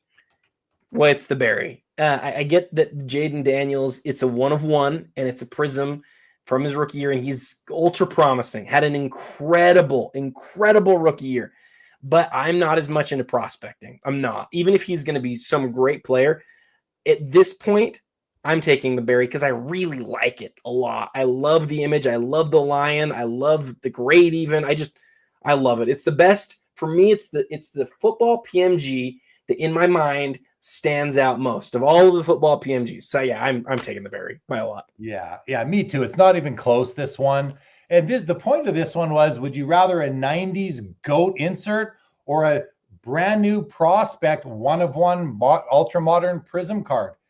You know, and some people are going to go in different directions. For me, it's easy. It's the Barry, which is at $52,000 right now, while the Jaden Daniels is about half that at $26,000. So it's obvious the Barry, but let's see what the chat says, and we'll see if anyone goes the other way. So Not Funny says Barry. Mollico says Barry.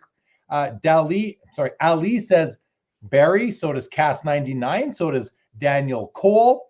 Andrew Anderson's taking the Jaden for potential. I respect it. Nate Flesher's taking Barry, as is Chris Hayes and John Townsend and Sundin and Stadium and Mike Double V and Carlo. Jared Yuhan has taken the Daniels. He's young and I can still watch him. I like that comment. I like the reasoning. That's a really fair reason.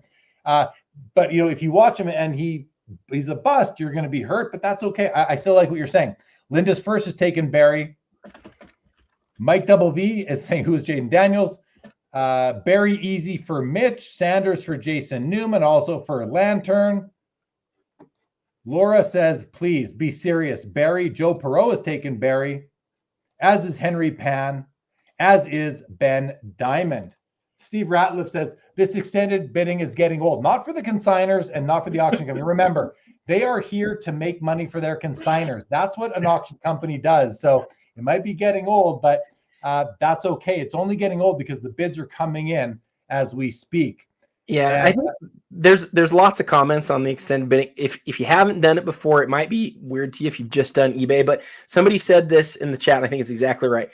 If you're a seller and you want to know what your thing's really worth, this is the best way to do an auction. It really is. It's the best. We love it, but you do have to get used to it a little bit. But remember, they all end at once. So we don't know when they're going to end. It might be in less than a minute from right now, or it might be in an hour. We don't know. It's just up to the bidders at this point. Well, and Jared's here for the night, just like we are, Adam. So thank you, Jared. We are very happy to have you here.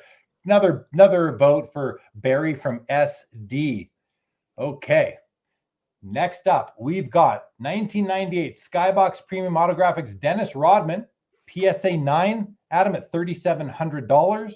We've got the 2020 Flawless Finishes Tom Brady auto at a 10 PSA 10. That's a cool card at $14,000. And the rookie year Alexander Ovechkin RPA out of 50 at $8,125. It's got a very nice patch on it, a very nice patch. 4 colors with detail. The autograph, it's a slightly bubbled. This happened that year on most of the cards, so it's sort of standard. And it's kind of overlooked by the hobby. It grades out an 8.5. I do notice some chipping right down on the bottom left edge here. But again, it's one of those cards where there's only 50 of these, and it's his rookie year limited logos. I believe it's a game-worn patch. Official NHL game. So really great card here. I think that's low at 81 1/4, although the chip might have something to do with it, and the bubbling auto might as well. But pairing that with a McDavid would be a great place to be. Go ahead. Very cool. I just want to say real quick about the, there's a couple comments about the buyer's premium. I know you don't want to talk about this long, but I just want to say real quick, it is industry standard at this point. Some places charge a higher percentage, but remember, in most cases, the seller is getting more than the bid price. They're getting a portion of that buyer's premium too. So it's more about being standard in, at least I believe it's more about being standard in the auction house sort of setting than it is anything else. Yeah, and when you do place your bids, before you commit to it, it tells you what your total price is going to be. So it's part of the price of the card. You look at comps on Card Ladder, it includes buyer's premiums there. It's just recognized. And as for sales tax, that comes down to where you live. Blame your whatever MPs or governors or whatever you call them, wherever you live. Yeah, that's got nothing to do with the auction, but it is more money out the pocket. I get what the commenter says in that case. You know, it is. And if you need a solution for that, one of the things that Fanatics provides that's really nice is you can send the item to your vault, which is domiciled in Oregon, and so there isn't sales tax on that. And I won't tell you how to handle it on the other side, but that's helpful as well. Next row, Ken Griffey Jr., 1989 Upper Deck rookie auto at $16,250 for the 10 and the 10. This is another one, Adam, similar to the Jerry Rice earlier, that you can buy a PSA 10 Griffey rookie for probably $2,000. I don't know. I think that's what their last I looked. Get him to sign it for a couple hundred and reslab it. Are you really, is there that much margin in it? I don't know. That's a big price for that card, I feel like. Michael Jordan, 1999 Upper Deck Final Floor at a 23 and a PSA 9. And another amazing Ovechkin. I actually used to own this exact card with this exact patch. I owned this card many, many years ago. Probably sold it for $1,500 at the time. And here it is at $7,875 in a PSA 8 holder with the autograph. Also, is the autograph graded? No, authentic auto. 8 on the card, beautiful patch, ton of detail, like literally like 3 million breaks in that patch. Kind of exaggerating, but a really cool card. And I want to look at the auto on the Jordan floor piece. Looks to be light to me, Adam. Yeah, that auto has been on display and has started to fade, or even I think the ink's been cooked a little bit on this one. It's chipping away here, it looks like, but still a very cool card and only 23 copies. Really rare piece there, Adam. What are your thoughts on the Jordan, the Ovechkin, and the Griffey? 3 great cards. I love your points on the Griffey. The Jordan, when it came out, was one of the biggest cards ever. And there's 10 different versions or 12 different versions of the card. I never saw an auto in hand. I saw ones when I was working at a card shop at the time when it came out. But I do remember seeing some of the floors, and they were such a big deal. Okay. Let's go. Let's keep on. Another rookie year Ovechkin. This is the emblems of endorsements out of 15 from the Cup. Grades out an 8. These were sticker autos. The only real, I think, sticker autos that he has in his rookie year Cup cards. 8,375. A cool card. And it's out of 15. Limited logos 50, RPA 99. Very rare Ovechkin rookie year patch auto. We've got a 2018 Flawless Prime Luka rookie patch auto at a 25. It's a PSA 9, mint condition. I love this one. This is maybe one of my favorite Lukas. Like, the patch is smaller than the NTRPA, but I like the aesthetic. I don't mind that it's horizontal. Nice 3-color patch. Great auto. Grades out a 10. And is this game used, Adam? Yes, it is. And it's game used. So to me, this is just and 12.5. To me, there's such value here compared to some of his other cards. What do you think of that? Yeah, I've said it before. I would actually prefer head-to-head this card over his NT out of 99. I know that the NT is so iconic, and I know that the logo man of it is his most valuable card, but there's fewer of them, and it's game used. And I think that's really cool. The other thing is the NT, a lot of them are from the number. And the number that they gave him to wear was the number 88, which was not his number. It was just to maximize cool patches. And so I love this card. Dude, I just got to go to the McDavid is up to 85,000. When we last looked, wasn't it like 52? It was 55. 55 to 80 at 87.5 now. Wow. Somebody's saying that the timer got to 1 second. We might be almost done. Well, we'll see here. Yeah, I mean that is a That 87.5 plus juice. This is $100,000 now for this card. What you said about the oil drop. This is the thing that people don't understand. When something becomes more of a one of one type thing, all bets are off. If there's only one of a thing, you don't know what it's going to sell for. You have no idea. And it's a huge range. Sometimes you're going to be really disappointed. And sometimes you've got two massive McDavid fans that are going after the same card, and you just have no idea how high it's going to go. No doubt. I'm glad to see it. I happen to know the consigner of this card. You just know people on Instagram and that. And I'm curious what he got into it for. I have no idea about that, but congratulations to him and to the new owner. You're getting yourself, I believe, again, one of the best McDavid cards on the planet, like of anything. So deserve of the money, in my opinion. Here's a 96 Flair Showcase Legacy Collection Kobe Bryant out of 150. These are very popular cards. It's at 13,000. It's a BGS 9 mint. And look at this pair of Jordan autos from the 1999 Upper Deck Jordan Master Performances set. These are both numbered out of 50. They're both BGS 9.5s with 10 autos. One's at 13,250, pop 10, 16,000 for the one that is a pop 9. Guys, bids are still coming in. Adam, can you tell us a bit about the significance, hobby-wise, of these MJ autos, Master Performances? Yeah, so these came out of the Master Collection.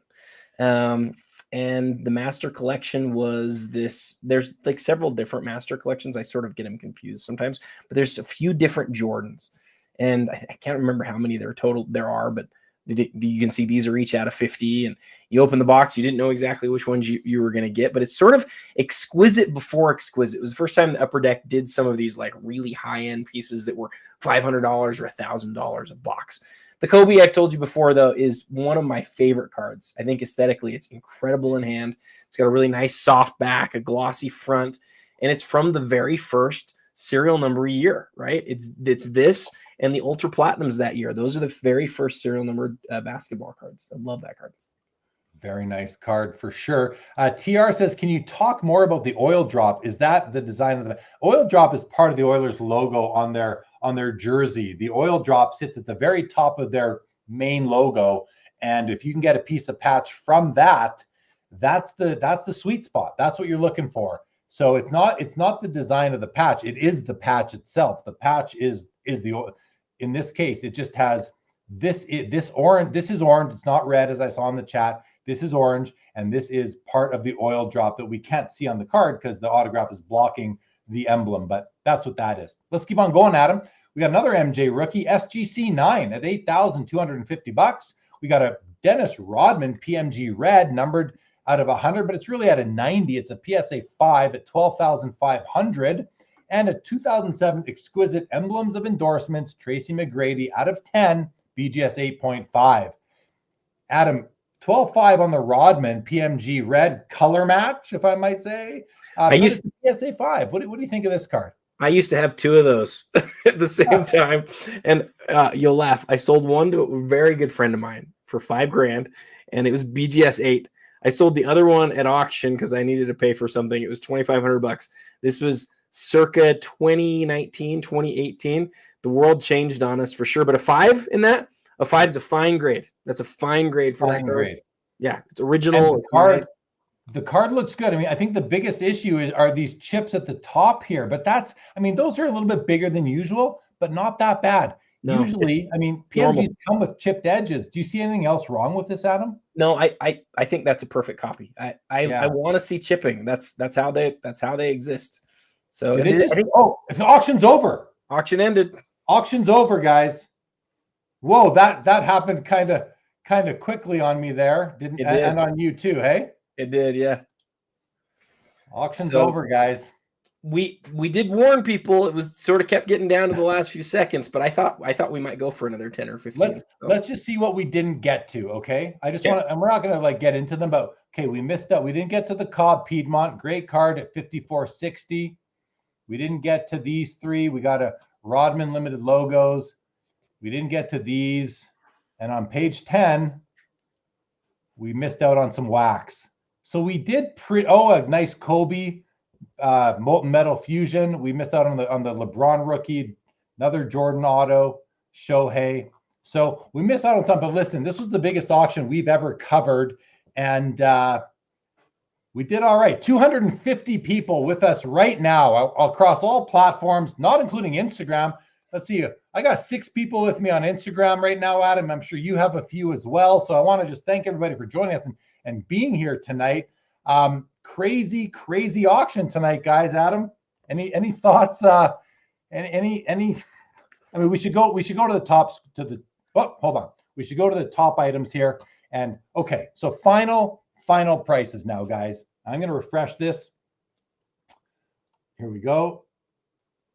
Highest price. Okay, let's review. Final prices. Paul Skenes, MLB debut patch, 1 of 1, sells for $1,110,000. The final price is in, guys. We now know what it is. The Wembanyama cracks $500,000, Adam, gets to $528,000 for the Victor rookie logo man.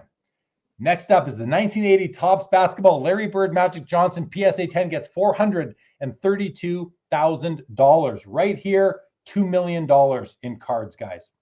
Next up, Derek Jeter rookie card 93 SP gets 3 1/4, as does look at the Jordan ticket, Adam. I didn't notice that. Where was that when we first looked at it? Like half that, right? I think it was 170. 170 to 3 1/4, and the full set of 52 Topps baseball gets $288,000. Guys, the Shohei Ohtani refractor gets 204. The Jordan PSA 10 204.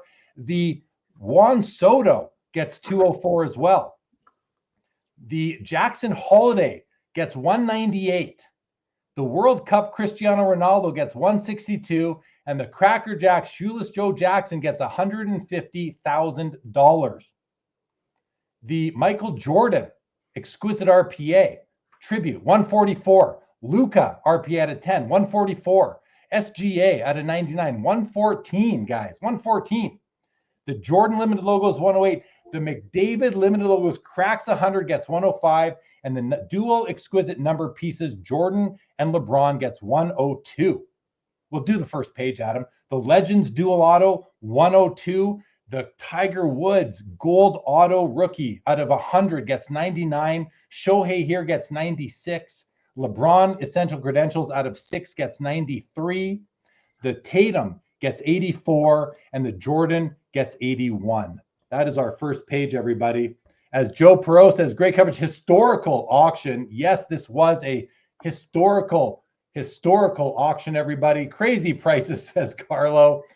It happens, guys. Thank you, Jared, for the comments. Says amazing job. Thank you very much. Thank you, Mitch, for that comment. Great show. We have a great time. Hey, there's our good buddy Sean from Victory Investments. Great show and coverage. Thank you, Sean. Appreciate that. Very much appreciate it.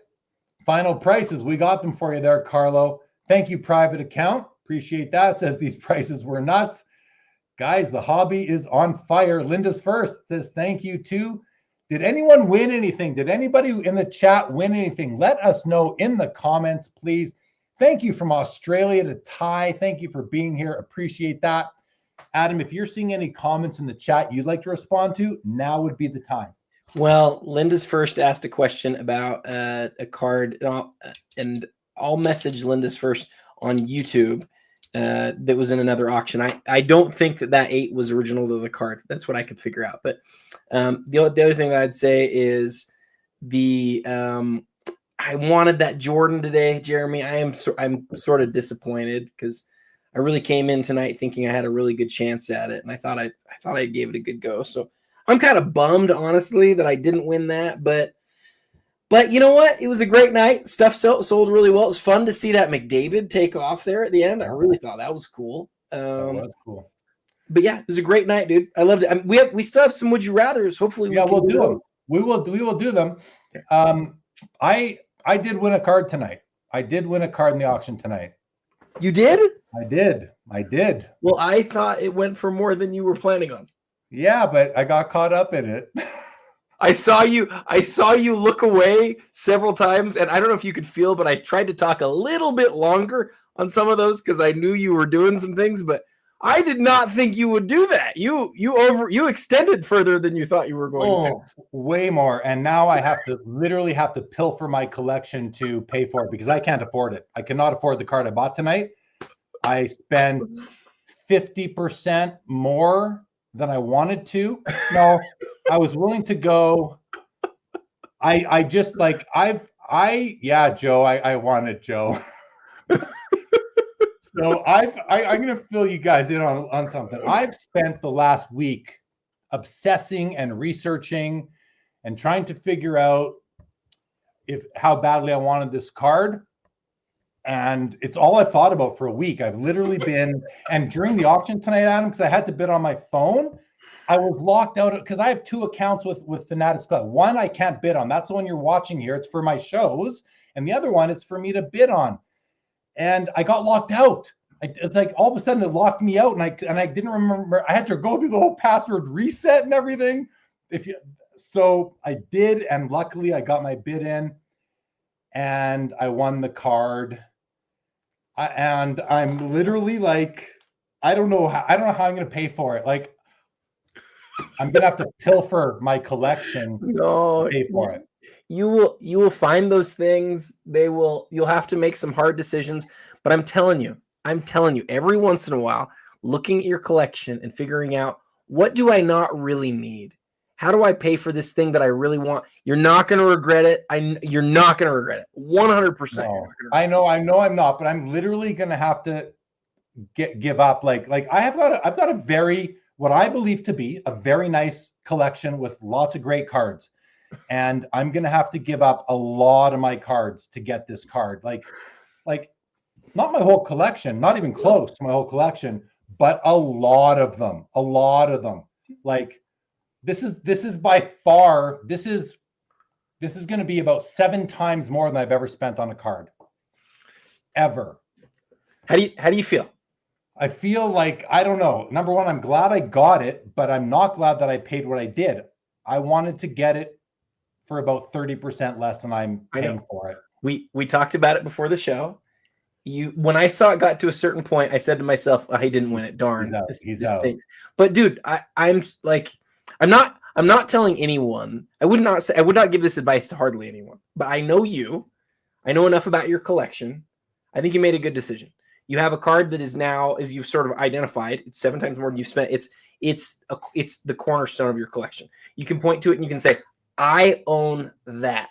And it hits all of the things that you love. And the fact that you've obsessed over it for over a week now, it's closer to 2 weeks now. Like you really wanted this a lot, and you had to have it, and you have a means by which you're going to get it. And the stuff that you're going to give up, I know it's going to be hard, but it's going to be worth it, man. I just have no doubt. This is just one page of my research I did on. I got spreadsheets. I've been on the phone. I've looked at all the books, and I think and the card that I picked up tonight, I'm going to tell you guys eventually. You're just going to have to wait a little bit longer, guys. You're going to have to wait a little bit longer. But this card that I bought tonight, I think is and listen, this is going to be controversial, but based on my research, I think that this is a top 3 card in the whole hobby, the whole hobby. So that should give it away.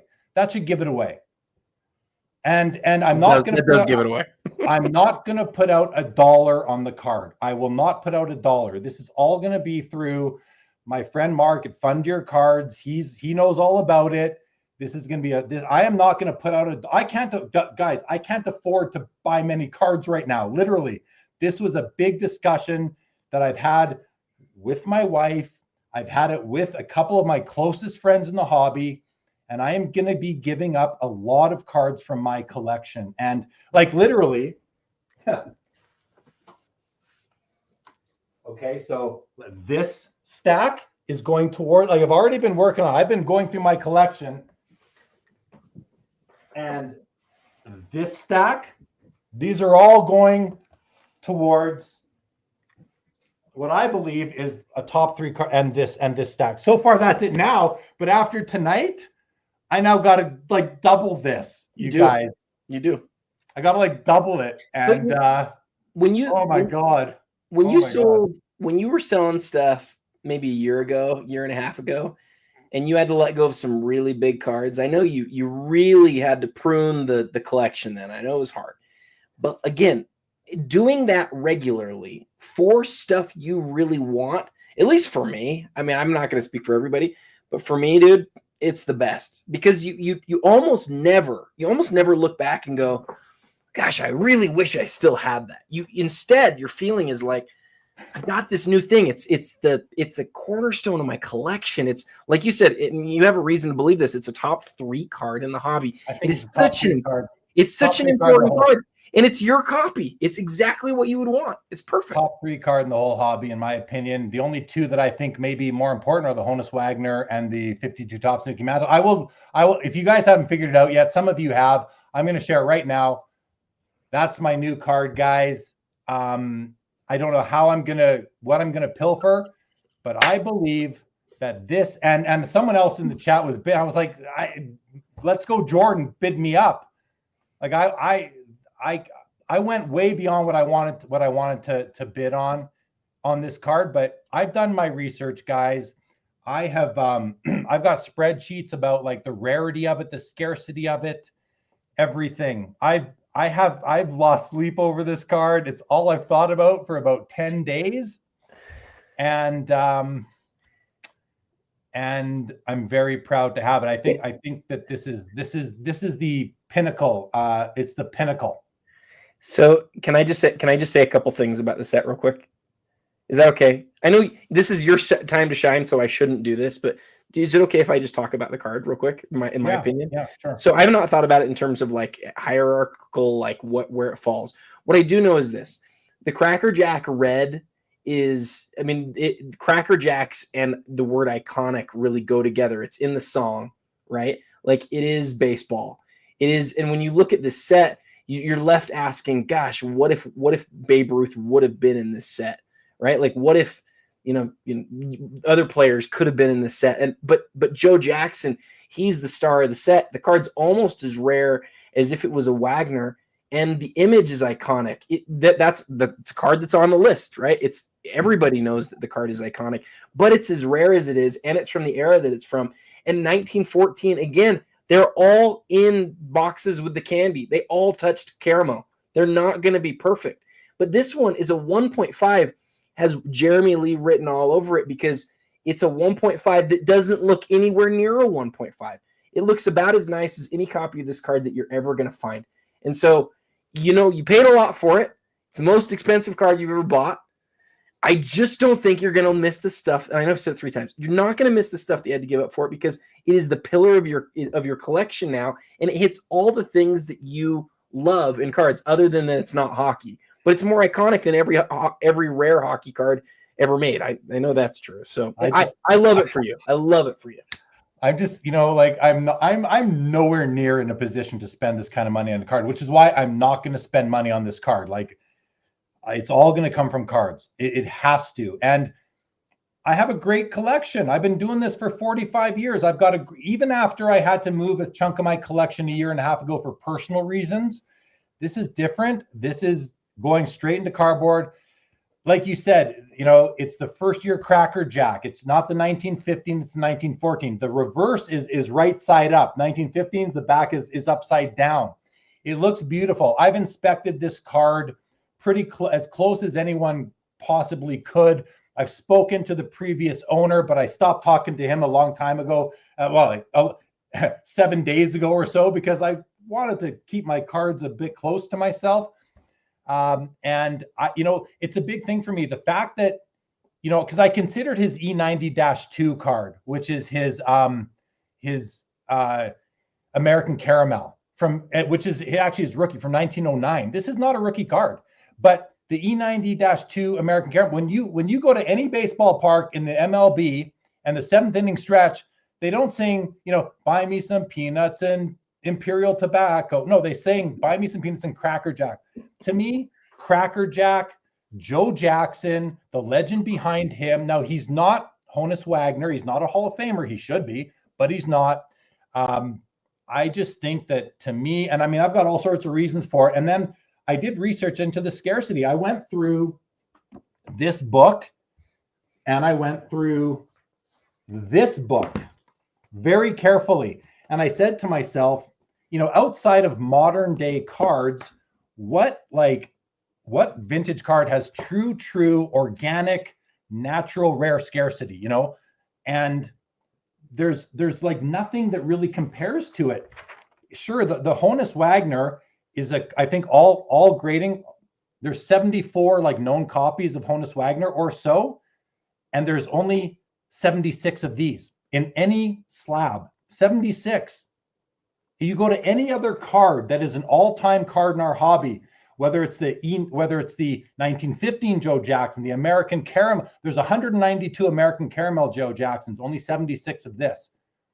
There's 2,600 Leaf Jackie Robinsons, 2,952 Tops Mickey Mantles, 2001 Gaudy Babe Ruth number 53s, 570 Mikan Bowmans, 76 of this card.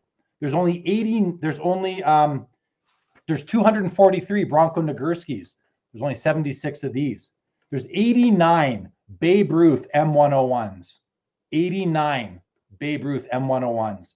With the M101-1 for the Morehouse and the gimbal, there's a few variations. There's 89 of those. Well, there's only 76 of these. So I mean, I feel pretty confident in my research and my theory, my position that this is a top 3 sports card of all time. Now, I'm not counting Michael Jordan's logo man. I mean, I'm not talking PMG greens. I'm talking like, except for that stuff. I did my research, guys. I did a ton of thank you to Joe Orlando, previously a PSA for me. I went through this book. It's the top 250 sports cards in the hobby. And I went through the gallery. It's a beautiful book. The gallery at the back. And I went through every card in here. And I said, are any of these, can any of them possibly be better, more important to the hobby, the history of sport, than this card? And nothing comes close to me, Adam. Nothing comes close. And I love the image. I love the color. I know who owned this exact copy. And not only do I know who owned this exact copy before me, I know who owned it before him. And I know that this card was an SGC 2.5 up until May of 2024. This card was broken out of an SGC 2.5 and moved into a PSA 1.5. And I couldn't be happier. Probably, well, maybe save some money. I don't know. But I got into a bit of a bidding war tonight, maybe with Let's Go Jordan. And I'm just glad I got the big bid in, because he bid up. He also bid up to my final bid. So like his final, I don't know if it was him or somebody else, but I bid my bid 125. I bid 120, and then I raised my bid to 125. Someone else bid 125, but I got it. They were too late. No one came in at 130. But listen, it's important for my audience, our audience, to understand, guys, I'm not spending money on this card. This is all coming from cards. I will not go out of pocket. I cannot do that right now. It's cards only. And I've already, worked out the deal with Fund Your Cards. My partner, Mark at Fund Your Cards, is going to be handling it for me. And I just can't wait to get this thing. Congrats, dude. It's I'm awesome. I'm in total shock. Adam. Total shock. You may have some moments over the course of the next couple of days, if you're like me, where you go, oh man, am I sure? Like, did I really do that? You thought through it so much. You've really put your time into it. And I just don't see a world where you're going to be upset with you. As the months and the years go by, you're just not going to be upset with yourself. Freaking out right now. Here's a great question, though, from Skeppy. If you found out you didn't actually win, would you be upset or relieved? And I thought about that, Skeppy, during the show. And I was like, if someone outbids me, I'll be okay with that. But at the end of the day, I truly, truly believe, first of all, this card fits into my collection. I have other cards, not worth as much, but I've got cards that are worth, tens of thousands of dollars that this will sit well with. I have an American Caramel Honus Wagner. This is going to sit well with that card. This will sit well with some of my vintage cards.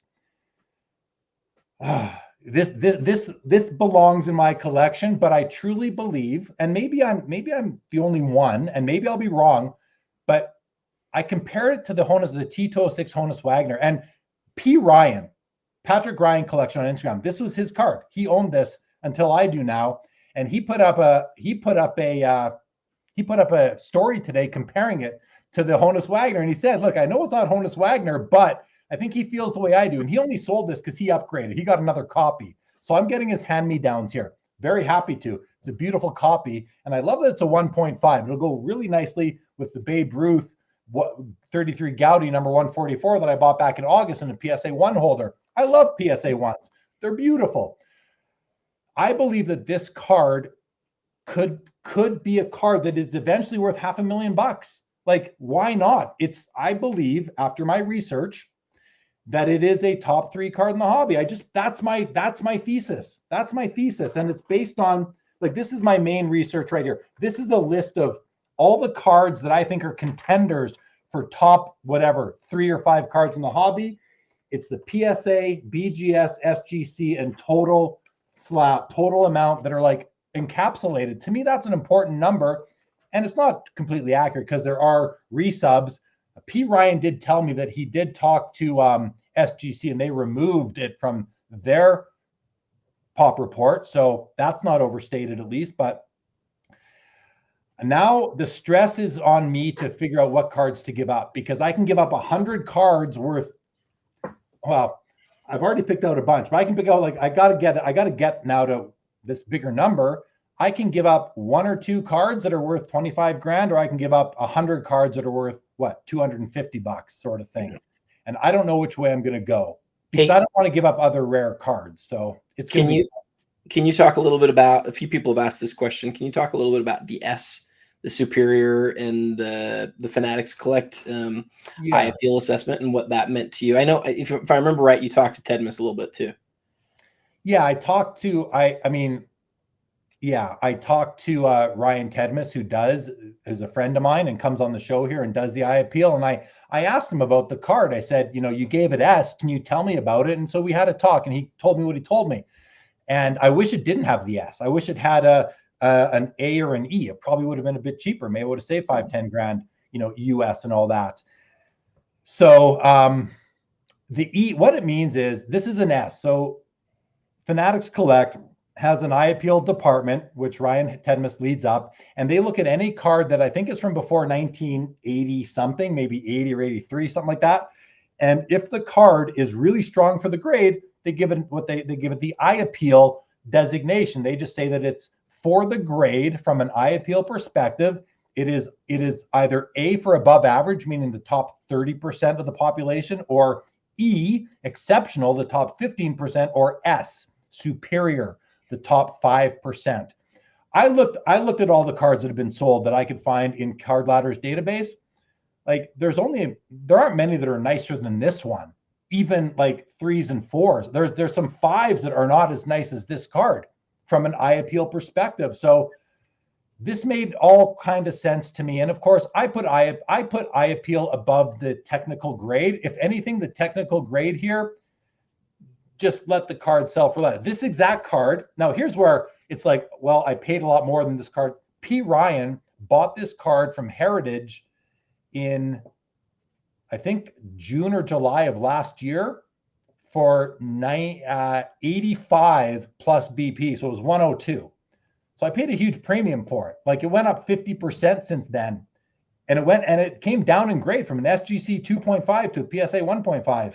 So I still believe in it. I still think that it is, I can't believe I got it. Like, I can, and I can't.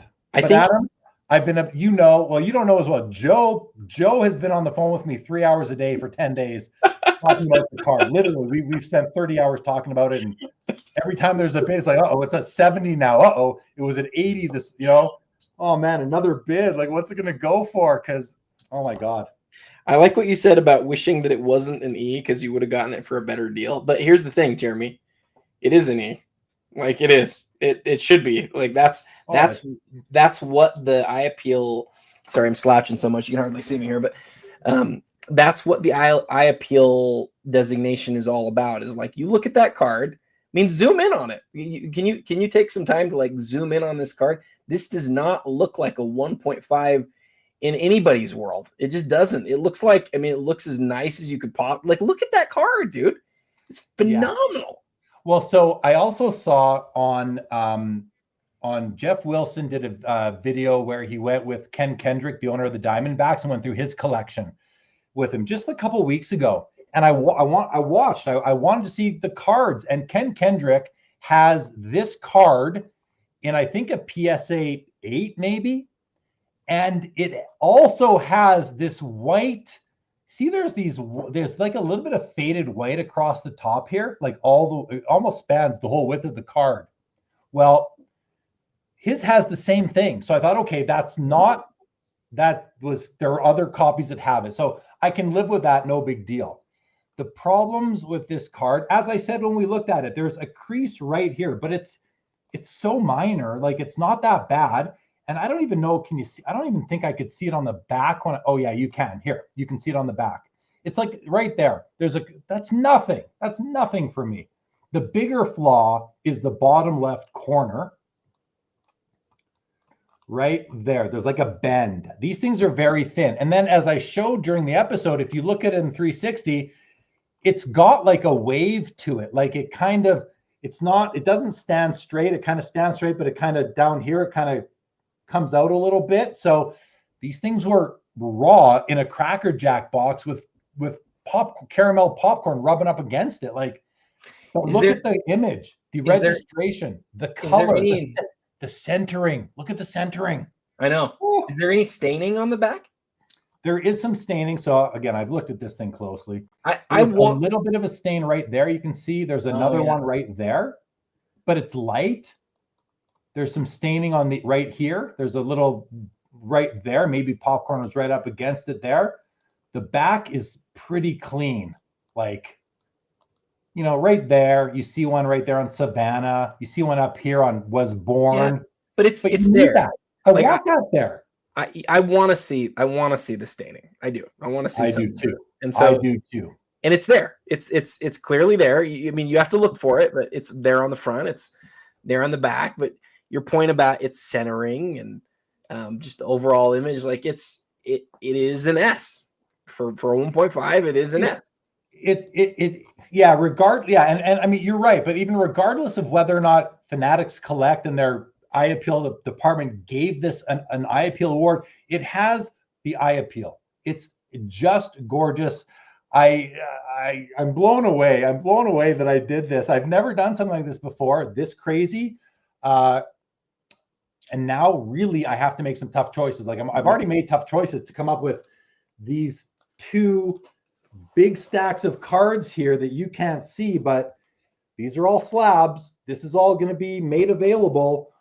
And this big stack of like raw, like auto patches and stuff from my mostly hockey, well, if not all hockey, this stack of slabs is all sports. I mean, I'm going to have to give up a couple cards like that I really, really like my Shaq Raise the Roof, you know? I don't want to give that card up, Adam, but I have no choice. What value do you have on that? I don't know. I am not, listen, please don't anyone ask me for these cards. They are all going to go, well, you can, I guess, but they're going to be going, like my guy at Fund Your Cards is going to be moving these for me. He's in charge now of, me paying for this card. So see, this is, I love the comments down here. Chris says, Jordan Jambalaya for sale, or did you already sell? Unfortunately, Chris, that's gone. And Jason Newman says, just don't sell your dog like that other dude on here. I'm not so nervous about the dog. That dude sold his wife too. So yeah, I mean, yeah, there were things to sell than your dog for sure. Yeah, guys, I'm literally in shock right now. I truly am in shock. I don't know how I'm gonna feel tomorrow. I think I'll be happy, but I had to make tough choices just to get these cards out. Now I got to go through the rest of my collection, and I'm gonna have to make some really hard decisions on some cards that I thought I would be like with me for the rest of my life, but that's what happens when you spend 150 grand on a card. You have to make tough choices. I'm happy for you. I got to tell everybody at the beginning of the show, I really like held Jeremy's feet to the fire. I was like, just tell me what number you're willing to go, because when you get $5,000 away from that, you need to put in that bid so that you can get your spot. And this is what you have to do when you're bidding on big cards is like, if you know your highest, you get that spot. Once you get that highest spot, it's yours, right? So Jeremy's like, I don't want to, but I'm willing to go to 100. I'm like, all right. Then when it gets to 90, 100, which is 120. Pre-BP, yeah. So when it was like, when it gets to 95, dude, you got to go throw down 100 if that's where it gets to. And I saw it at 95, and I was like, all right, let's see what he does. And then I looked back, and it was like 105, 100, and it just kept going. And I was like, he missed it. But I kept looking at you, like sort of looking off, and I was just talking away, thinking, okay, I need to keep talking because Jeremy's doing his thing. I was literally fighting with Fanatics Collect website because I got locked out of my other account. I couldn't bid. I texted Mark. I said, you got to go bid for me. So he went and put in a bid, but it was automatically outbid. Then I got in, and I was able to bid for myself. Holy bro. I love Chris says he did all this while chatting here and 0 drinks taken. Yeah, it's the thing that you don't realize, and I know probably more about this than most do, but not perfectly. Jeremy's doing 100 different things at the same time. And monitoring the StreamYard and the comments and dealing with me and like all of the stuff. It's actually like there's some real skill involved here. And to bid at the same time, I had somebody placing a bid for me on behalf of me for the Jordan that I didn't win. But every time I had to do that, you might even notice, guys, I sort of like probably look like I'm looking off into the distance, but I have my phone up here and I'm like sending a text and stuff. It's what we have to do when we do the show. But you did great, man. You did good. I'm happy for you. Well, it's fun. There was one, the Monaco here says doing this or that while talking and bidding 150 LO, no big deal. There was one point, Adam, where I was, again, when I was struggling, I thought I was going to miss out on bidding because I couldn't get in. And we were doing this or that. I'm okay. Here's the next 3 card, guys. We have this and this and that. Adam, tell us what you think. And then I'm going to my phone because I had to. I could feel it. I could feel it. My freaking password. Like there were a couple cards that, I think people probably understand this. Jeremy and I have like basically an impossible job to do where we want to talk about all the cards and we want to give them all a fair amount of time. But in an auction like this, it's basically impossible, right? So we beforehand in planning, we're like, okay, we gotta fly. We gotta keep each card at this much time. When we do this or that, it's gotta be this much time. Like we're dialed, we're planning everything as well as we possibly can. And then we come into here and we do our best to execute and everything sort of falls apart. But especially in those moments, like when Jeremy's like, all right, Adam, I want you to talk about this card for a second. I'm like, I could just feel. I'm like, hey, he needs a couple of minutes. Let me dive deep. I was this close to being like, okay, Adam, I got to step away for a minute and get this under control. But I didn't do that at all. I'm guys, like I've been in shock since there was a point where I kind of realized with the guy, I think my opposition is done bidding. 125 was a round number with BP 150. That's a pretty round number. It's higher than comps. I appreciate comps, but they're not the whole world to me. I'm willing to, like I've said before on this show, I am happy to break records on cards. I've done it several times and it's only worked out for me. Someone brought up the Michael Jordan Jambalaya. I paid the most ever for a BGS 95 Michael Jordan Jambalaya. I made 300% on it. Like, when I sold it, I didn't want to sell it, but it was a personal situation. I had to sell it. Like we get it. Everybody in the chat gets it. It's part of the hobby. You can't have all the cards. There will always be more cards, but tonight and this week and this month, this was the card that you needed. It's the pillar. It's the pillar of your collection, a cornerstone of your collection. It's awesome. And I want to concur with Jason Newman. It's a top 2 Jeremy moment on the show right after Harry Potter and the Prisoner of Uzbekistan. That was a great moment. What was that moment? What's that one about? You were trying to read something about Harry Potter, and instead of saying Azkaban, you said Uzbekistan. And I just remember, as a Harry Potter guy, I was like offended. I was like, Freaking Jeremy can't even say Azkaban. He's going with Uzbekistan. Like it was so funny. Anyway. Well, so here's one thing too, because the difference between what I wanted to pay, like I was in my mind, again, the card sold all in for 102. The exact same card sold for 102. I just paid 50% more. I was thinking, my top was like 100 bid, 120 with buyer's premium. Yes. And then I had to think to myself, okay, so now I'm going from 120 to 150. That's $30,000. What's the difference? The difference is my Shaquille O'Neal essential credentials. That's like, that gets me there. You know what I mean? That's all I have to do to top up these stacks here and a few others is one card gets me there. Now, I don't want to move that card. I do not want to move that Shaq. So I'm probably not gonna, but that's all it takes. Like literally, that's all it takes for me to do it. And that Shaq, I traded for that Shaq at a Mint Collective for cards I was probably into for $2,000. Yeah. So I'm okay. I'm okay with this. You're more than okay. Give up cards I didn't want to. Guys, I'm sorry. I'm probably repeating myself. I'm in my. A lot of you are like, "How do you do this?" I don't know. My head has been going crazy for the past 2 hours. Read Chris Hayes' most recent comment. It made me laugh. What's 30K to an MF like me? It's one card, Chris Hayes. It's one of my best cards in my collection, but it's a card. It's one more card, and it comes down to like what's out there, what's available. I'm going to be some of the cards I'm going to be moving. For example, a PSA 10 Steve Yzerman rookie, a PSA 10 Brett Hull rookie. These are like $5,000 cards, but there's a million of those cards. I don't care about the grading scarcity at all. I'll go get a PSA 9 down the road for a fraction of the price. If you miss it, if I even want to, like, I'm willing to give up my PSA 10 Yzerman, all these cards. I have a PSA 10 Raymond Bork. Bye-bye. Like I just can't own you anymore. One of the things you said in planning is you said, I sold my Jordan 86 Fleer and I was like, I'll go get one at another point. But you haven't missed it. You haven't missed it. You're not going to miss your high grade stuff. You've had it for a long time. It's great. And you'll miss it somewhat, but you're not, it doesn't even come close to the feeling that you'll have by having that card.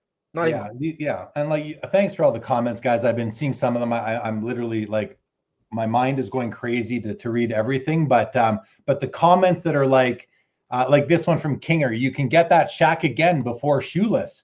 Right. Like it comes down to, I truly believe from my research, and guys, like this wasn't an impulsive decision time. It was impulsive to go over my max, but my max was always soft in my own mind. Like I wasn't bidding. I'll tell you this though, I was not bidding again. If 125 became 130, I was done. That was for certain. I was done. I hit my absolute max, but it's the research I did every day, Adam. I would look at one more input into the decision, and I'd call Joe and I'd be like, okay, man, because then what I did is I went through the whole 1914 Cracker Jack set, and I isolated the Hall of Famers, and then I isolated the players that I've even heard of, because some Hall of Famers I hadn't heard of, and I'm like, even from the overall Cracker Jack set from this year, there's only the Christy Mathewson has a lower print run. Oh, sorry, a lower universal pop than the Shoeless Joe for players I'd heard of. And the Christy Mathewson card, however, is a horizontal card. It's not very pretty. And in 1915, he has two cards. One is a gorgeous portrait card that I might covet one day. And so everything I looked at, all the research, I read all the guides on Joe Jackson collecting. I compared it to all the other cards. Did you watch Field of Dreams as part of this? I didn't. But I went through the book that you helped write back before Fanatics Collect was when it was PWCC, and it's number 53 in this book. And every vintage person who saw where it was 53, they all said to a man, they were all like, "This is way too low. This is way too low." 54. But look the funny thing is when you look what's at some of the cards, it's ahead of it. It's 54 in here. Barry Sanders. I mean, great card, but there's a billion of them. The Alifa Bolliger, we had one of those in the auction tonight. Tiger Woods, we had one of those tonight. Great card, but there's 1,000 of them. There's a million of these. There's thousands Jerry West. This is a big one. This is the M101, but there are more of these than there are the Joe Jackson. It's Babe Ruth, though. I get it, but it's not Cracker Jack. It's not as beautiful, in my opinion. I mean, I went through this in detail. I love the Ricky Henderson. I love the Bobby Orr, but I might have to give up one of my Bobby Orrs to get this card. Like, come on, Mike Trout, Topps update, please. Like, there's no way this is nearly as important or iconic, in my opinion. Messi. Like, there's lots of anything in here you can get, even these. The Cobb T206s, they're way more plentiful. There's just nothing comes close, in my opinion, in the hobby to the Joe Jackson, except for the Honus Wagner T206. I said earlier, it's a top 3 card to me in the hobby, to me, with the 52 Topps Mantle. But there's 2,931 slab mantles. I could go buy one for 30 grand and have one in the same grade as this.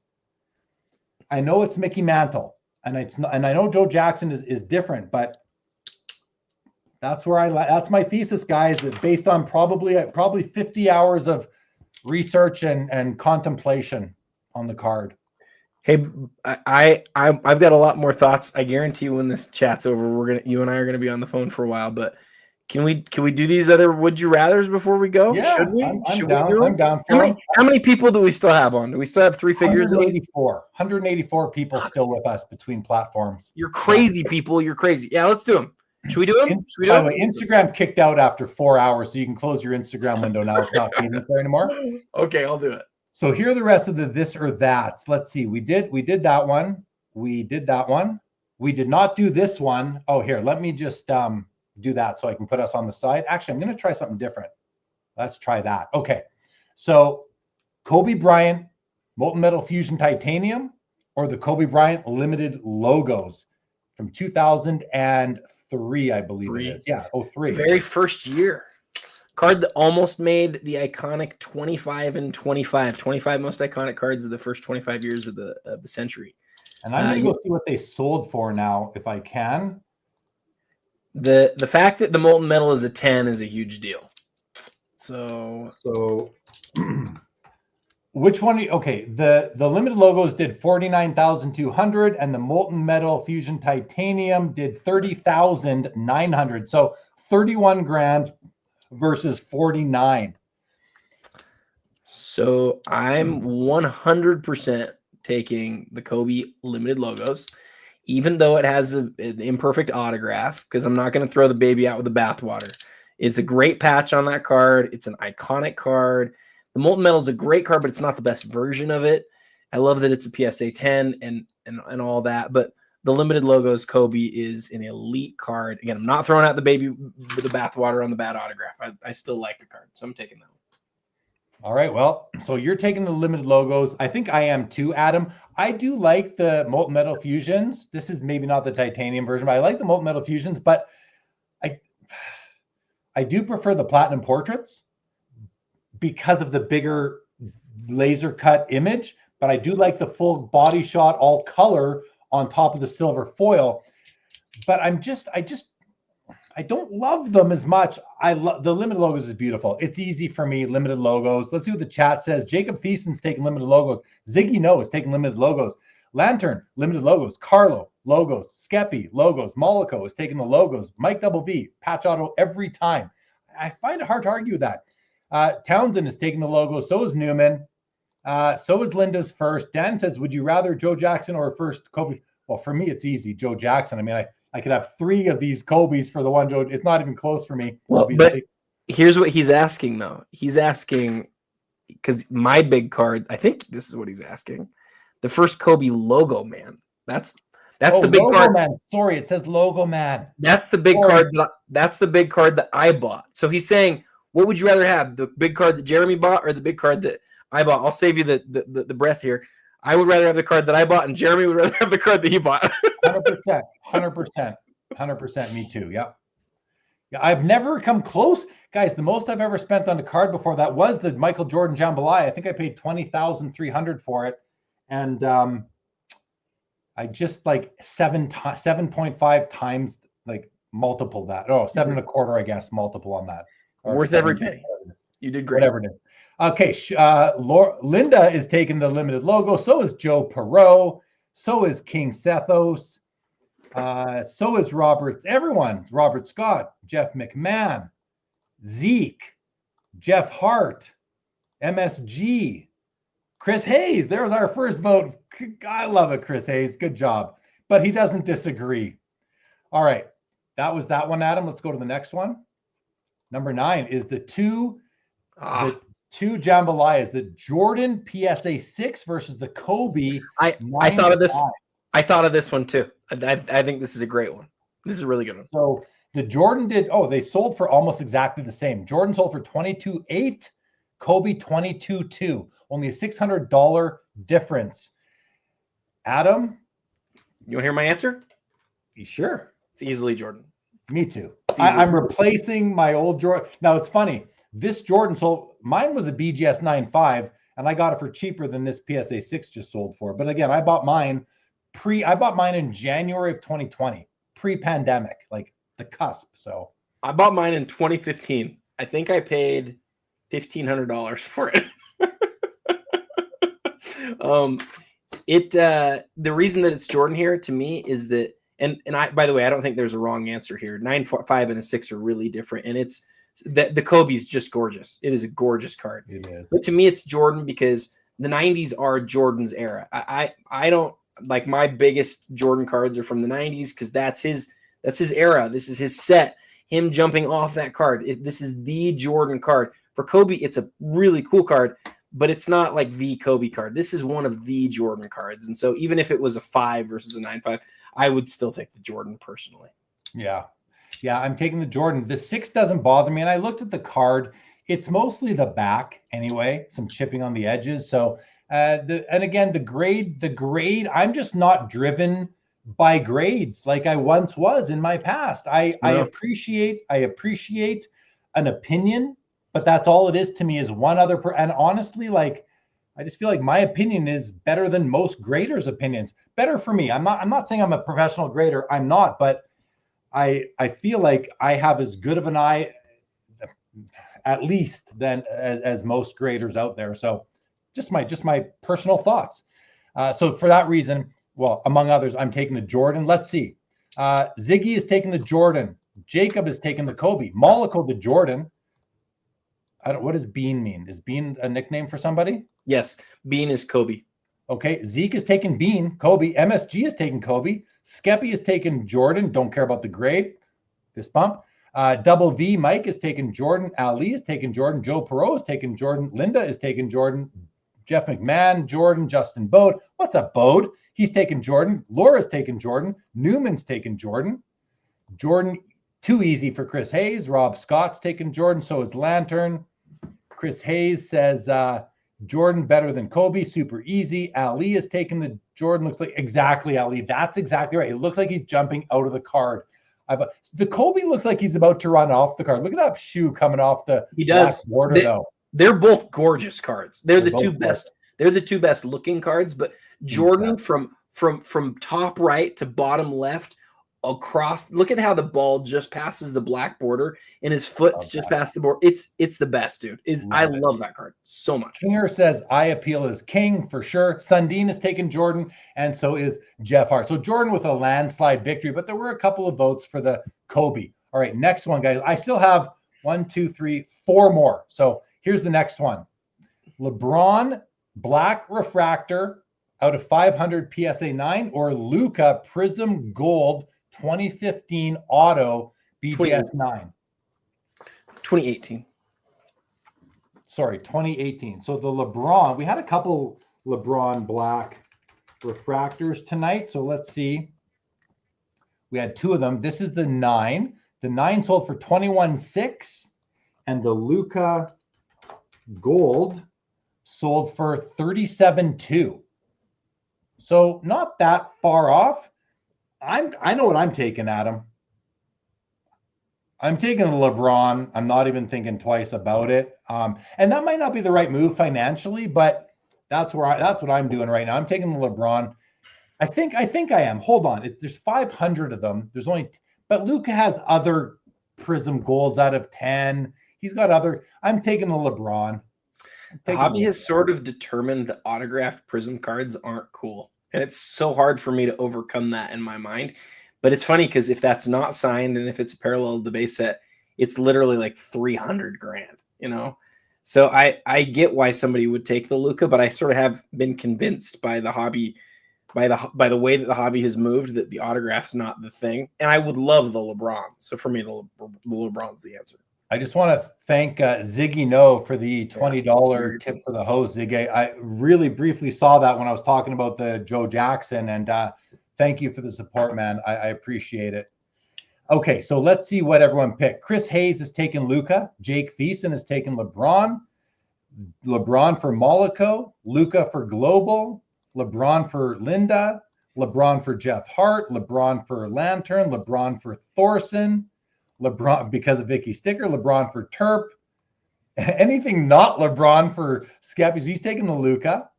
LeBron for Bode. Den Poor says 10 versus 500. That's a big difference. That's the one thing that I kind of hang up on, but I'm still going LeBron. Laura's taking LeBron. Joe Pro is strangely conflicted. Global has taken, no, he already voted. MSG has taken LeBron. Jeff McMahon has taken the Luka. Kinger says Prism Autos, I'm going for the Black Refractor. Joe Pro settles his mind and goes for LeBron. Mr. Minty says it's so weird. True Gold sell for more than Gold Auto. I think they should. They're nicer cards. Autos, I don't need, guys, I have autos of a lot of players. I don't need every card to have an auto, personally. Jason Newman's taking Luka. Great White Trading says neither. Rob Scott says LeBron. Mike Double V says Luka. Ziggy No says, cheers, sir. Sincerely love your passion. Thank you, Ziggy. Chris Hayes says, crazy to me, it's so close. Not the era I roll in. Anthony Aiello puts out a yellow trophy.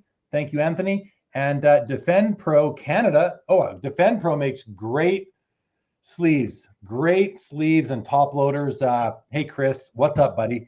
And it says, love Luka, but LeBron all day. And I always look forward to seeing Chris from Defend Pro at also from Dolly Sports Cards at the Expo. I'll see you there next month.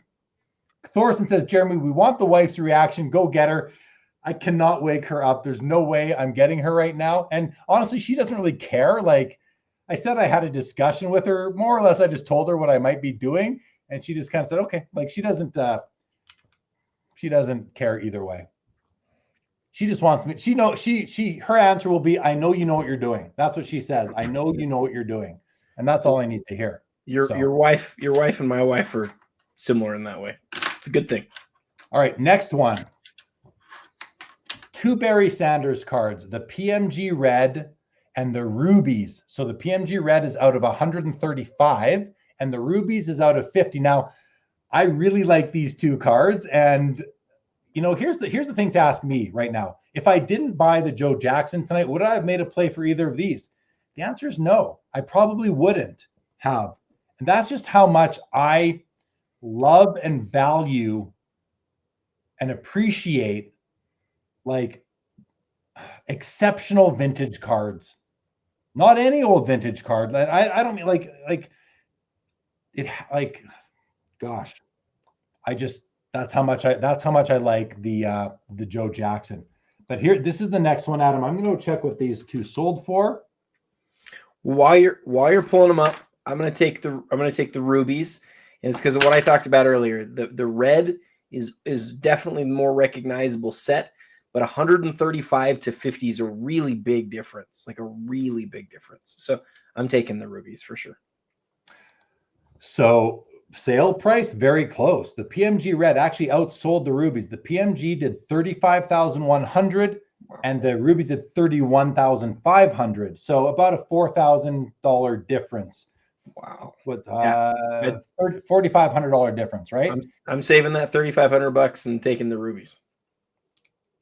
Oh, $3,500, $3,600 difference. That's it. Yeah.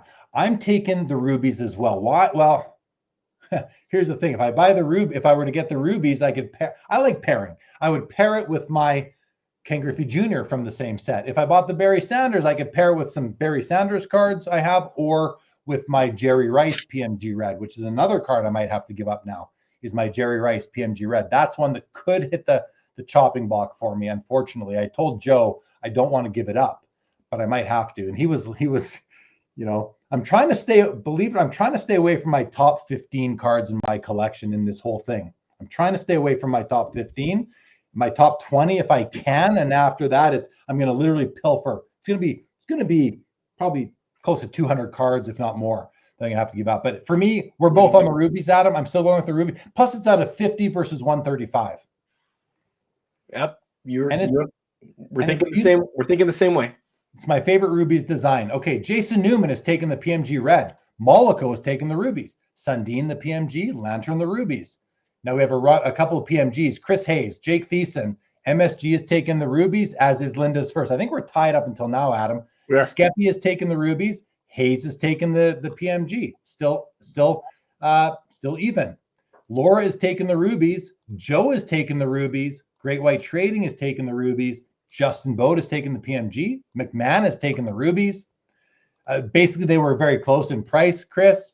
Jeff Hart says rubies like aesthetics, more with the match. Yeah, I mean, that's a beautiful color match as well. That's why I love my Griffey. It's also a color match.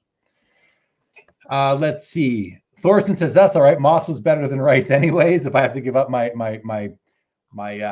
Jerry Rice.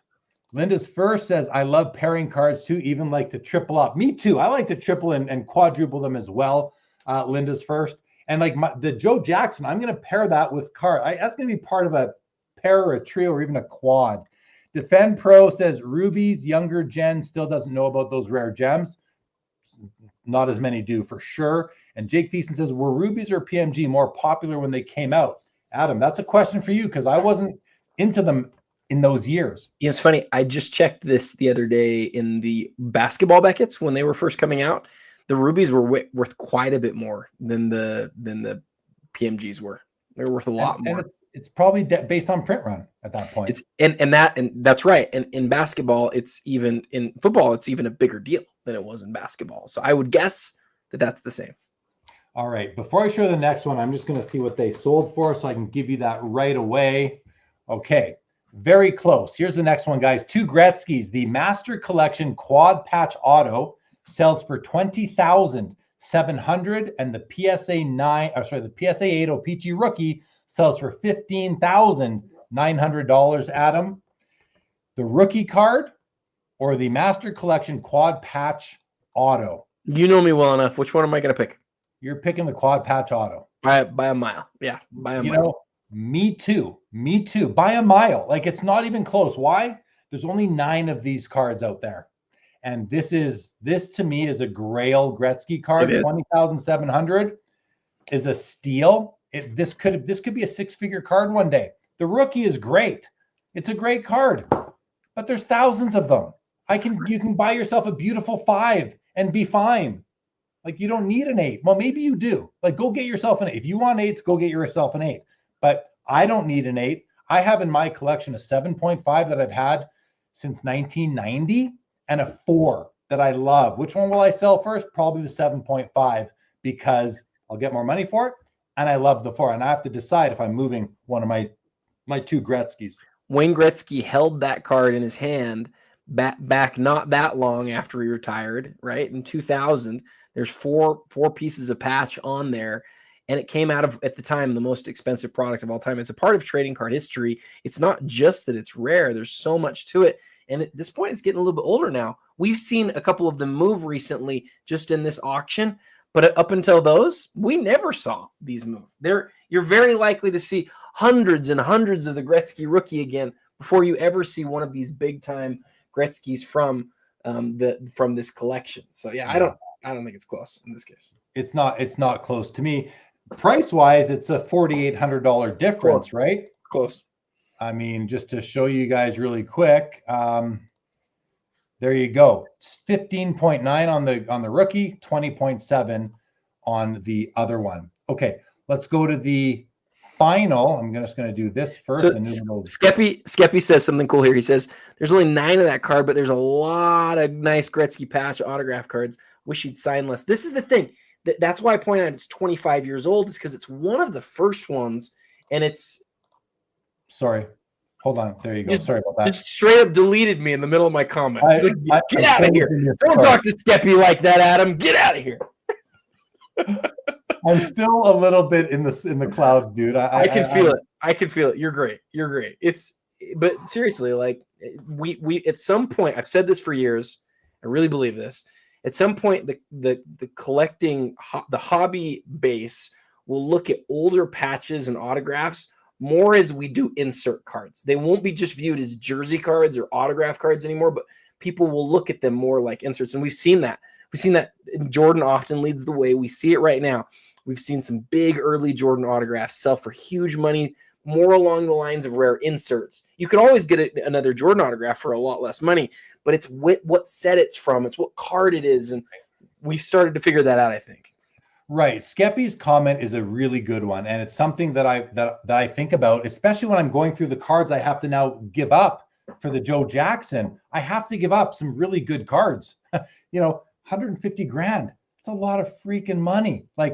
So I'm going to be giving up some great cards, but that exact same thing, I have a 2005, the Cup honorable numbers Wayne Gretzky auto patch. It's out of 9. One of his most important auto patches. I'm going to try not to give it up, but I might have to. I might have to.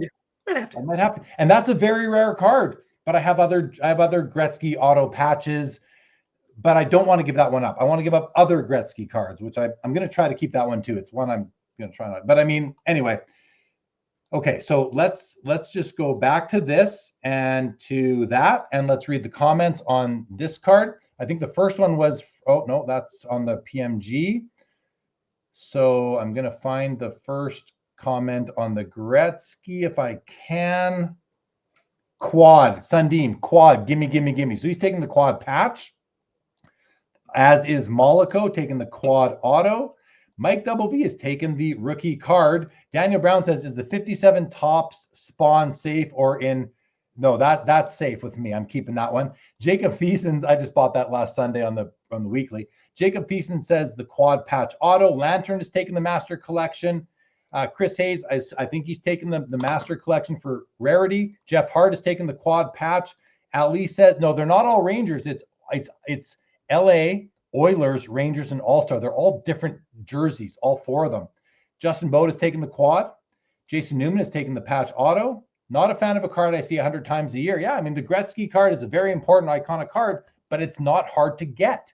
You can find it anytime. Linda's First is taking the master collection. By the way, I have a non-auto jersey version number to 99 of the same card. Jeff McMahon is taking the quad patch. So is Laura. Thorson says, am I the only one who thinks it's ugly? I don't think it's ugly. I don't think it's drop dead gorgeous, but I don't think it's ugly either. Rob Scott is taking the quad patch. Chris Hayes says it's post playing days. How post? It's from 2000.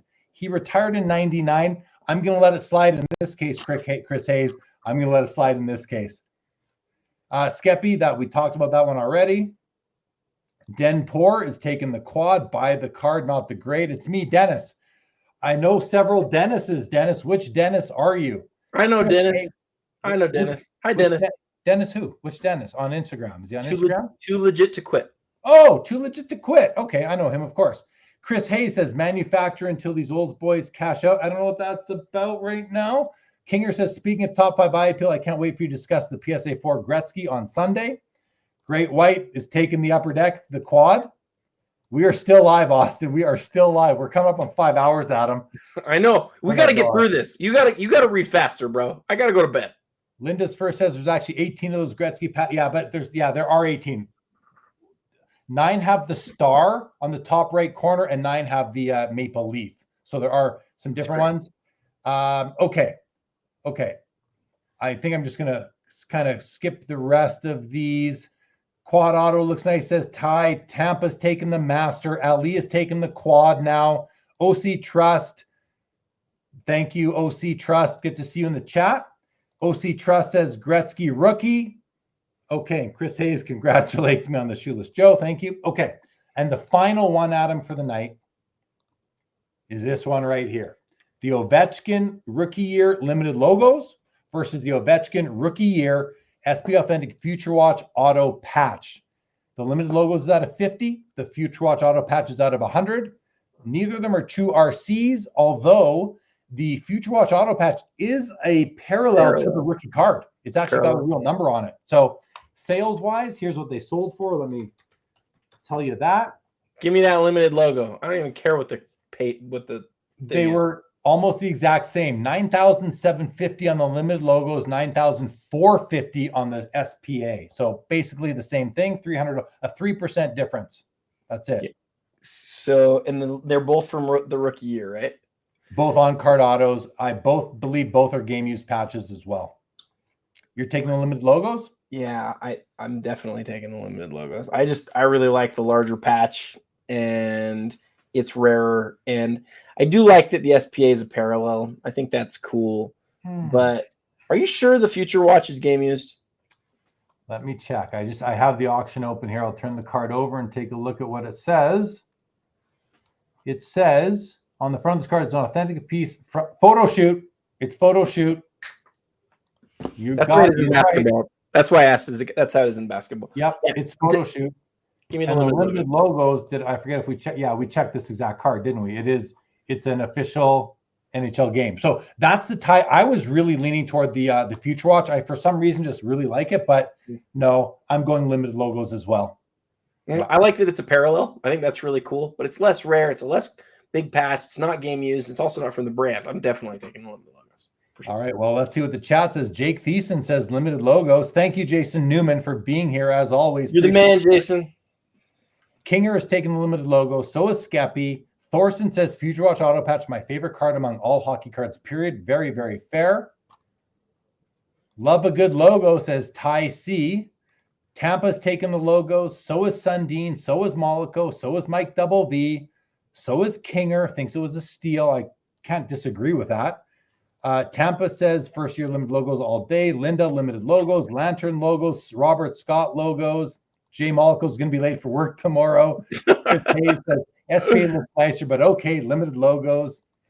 Yeah, Kinger, the Ovi should have been 15 grand easy. Limited logos for Ali, game used. Yep, Jeff McMahon, limited logos. Awesome show tonight. Thank you, Jeff. Isaiah says limited logos that I won. Congratulations, Isaiah Peraza. In the event you did or didn't use the Sports Cards Live affiliate link, please use it when you pay, if you don't mind. Justin Bode says limited logos. If you use the affiliate link, it'll help me pay for the Joe Jackson you see, guys, too. So appreciate that. Skeppy says, I don't like Future Watch simply because of how it's in the slab. You can always break it. Oh, it's the other way. I do. I like my slabs the other way as well, Skeppy. Jeff Hart, good night to you. He's taking the limited logos. Bye, Jeff. Eric Wong, did you guys by chance cover the McDavid limited logos? Of course we did. We covered it in depth. Yep, we did. Kinger says, congrats, thank you. And congrats, not to me, but to the winner of the limited logos for Isaiah. Congratulations, of course. And lots of congrats for Isaiah. Okay, guys, that's it for the this or that's. Let me just take that off the screen. And we're going to go back to here now, Adam. I think we're going to wrap up at 4 hours and 50 minutes. Easily our longest episode ever.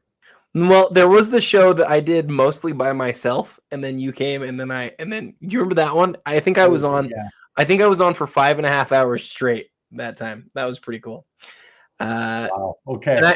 Tonight we will remember is the show where Jeremy bought his biggest card ever.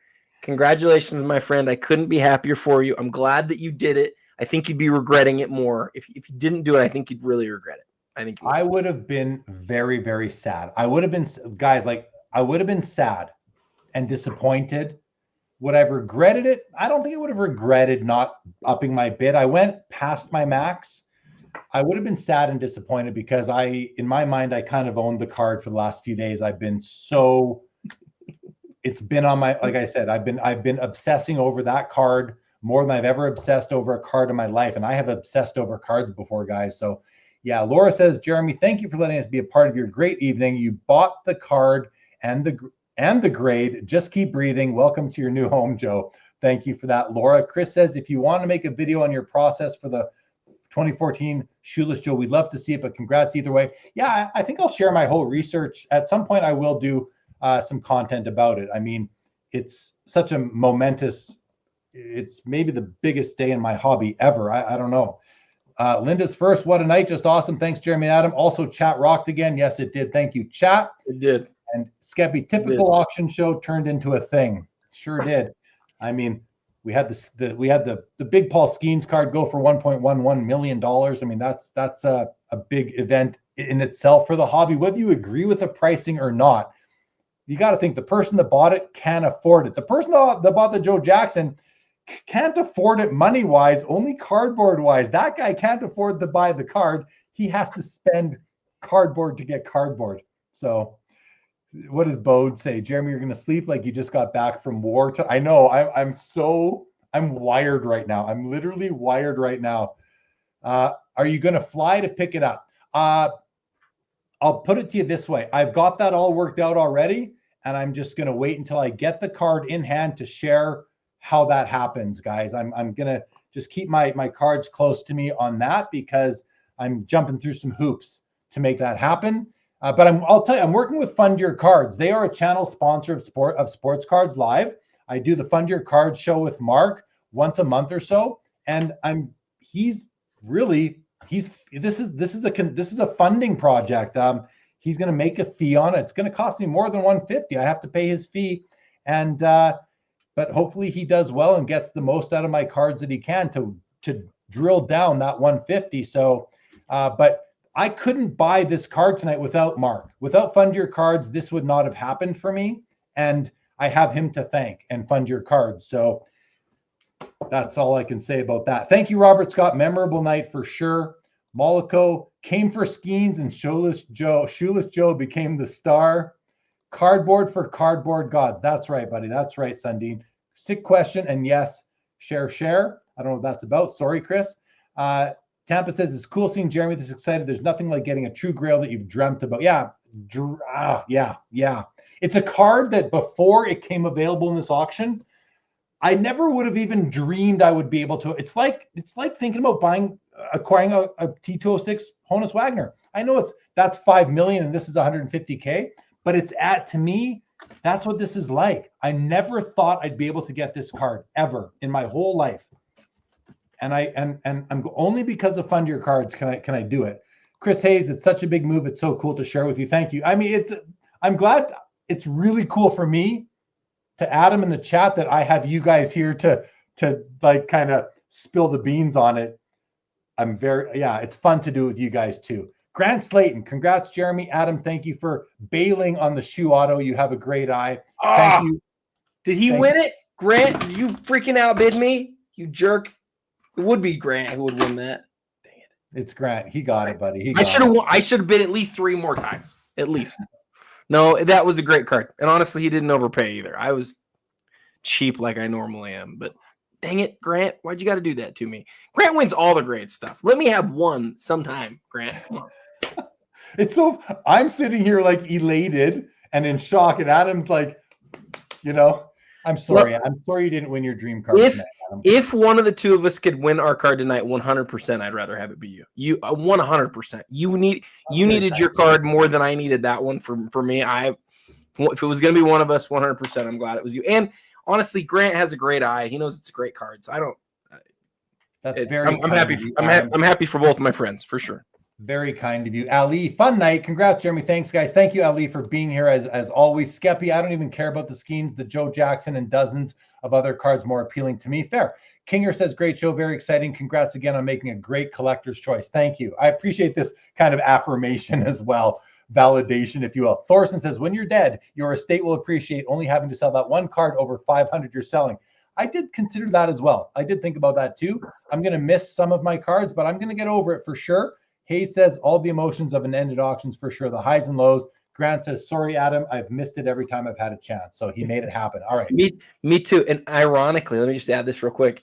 The last time I had a chance was here on Premier. I think it was back when it was the PWCC Premier. And Jeremy and I just sat and we looked at it forever and we were like, this is the nicest Jordan autograph patch type card. Aesthetically, it's amazing. And there's just 23 of them. I've gone out and tried to find a couple. And I've never had an offer that's been lower than 70 or 75, and this was lower than that. And so I sort of thought, should I go one more? But this is where I was saying to you, Jeremy, you want to meet at the spot. 55 was really probably my max. And when I saw it was sitting at 55, I was like, I don't want to go 3 more, but I probably should have. So anyway. Thank you, Isaiah. Congrats on acquiring your grail. Great show. Thank you. Yeah, I couldn't be happier. And again, the fact that I'm not going to actually put out a dime in actual money on it is going to maybe allow me to to pick up another card I really want. But we'll see. We'll see. Yeah, I'm blown away. Blown away. But now comes some tough choices. Okay, guys. Adam, you good to say goodnight? Yeah, I'm ready to go to bed. But you're all great. Right. Jeremy, you're the best. You're the best. Thank you. And definitely go follow the Real 27 guy on Instagram and follow what do we call it? Across the Hobby on YouTube. Go do those things. Thanks, guys. Thank you, everybody. Please like, subscribe, follow, notifications, all those things if you haven't. And I'll be back on Sunday for the weekly show. All sports now, guys. We cover all sports on the weekly show, not just hockey anymore. All sports. Please join me for that this Sunday. We'll see you then, guys.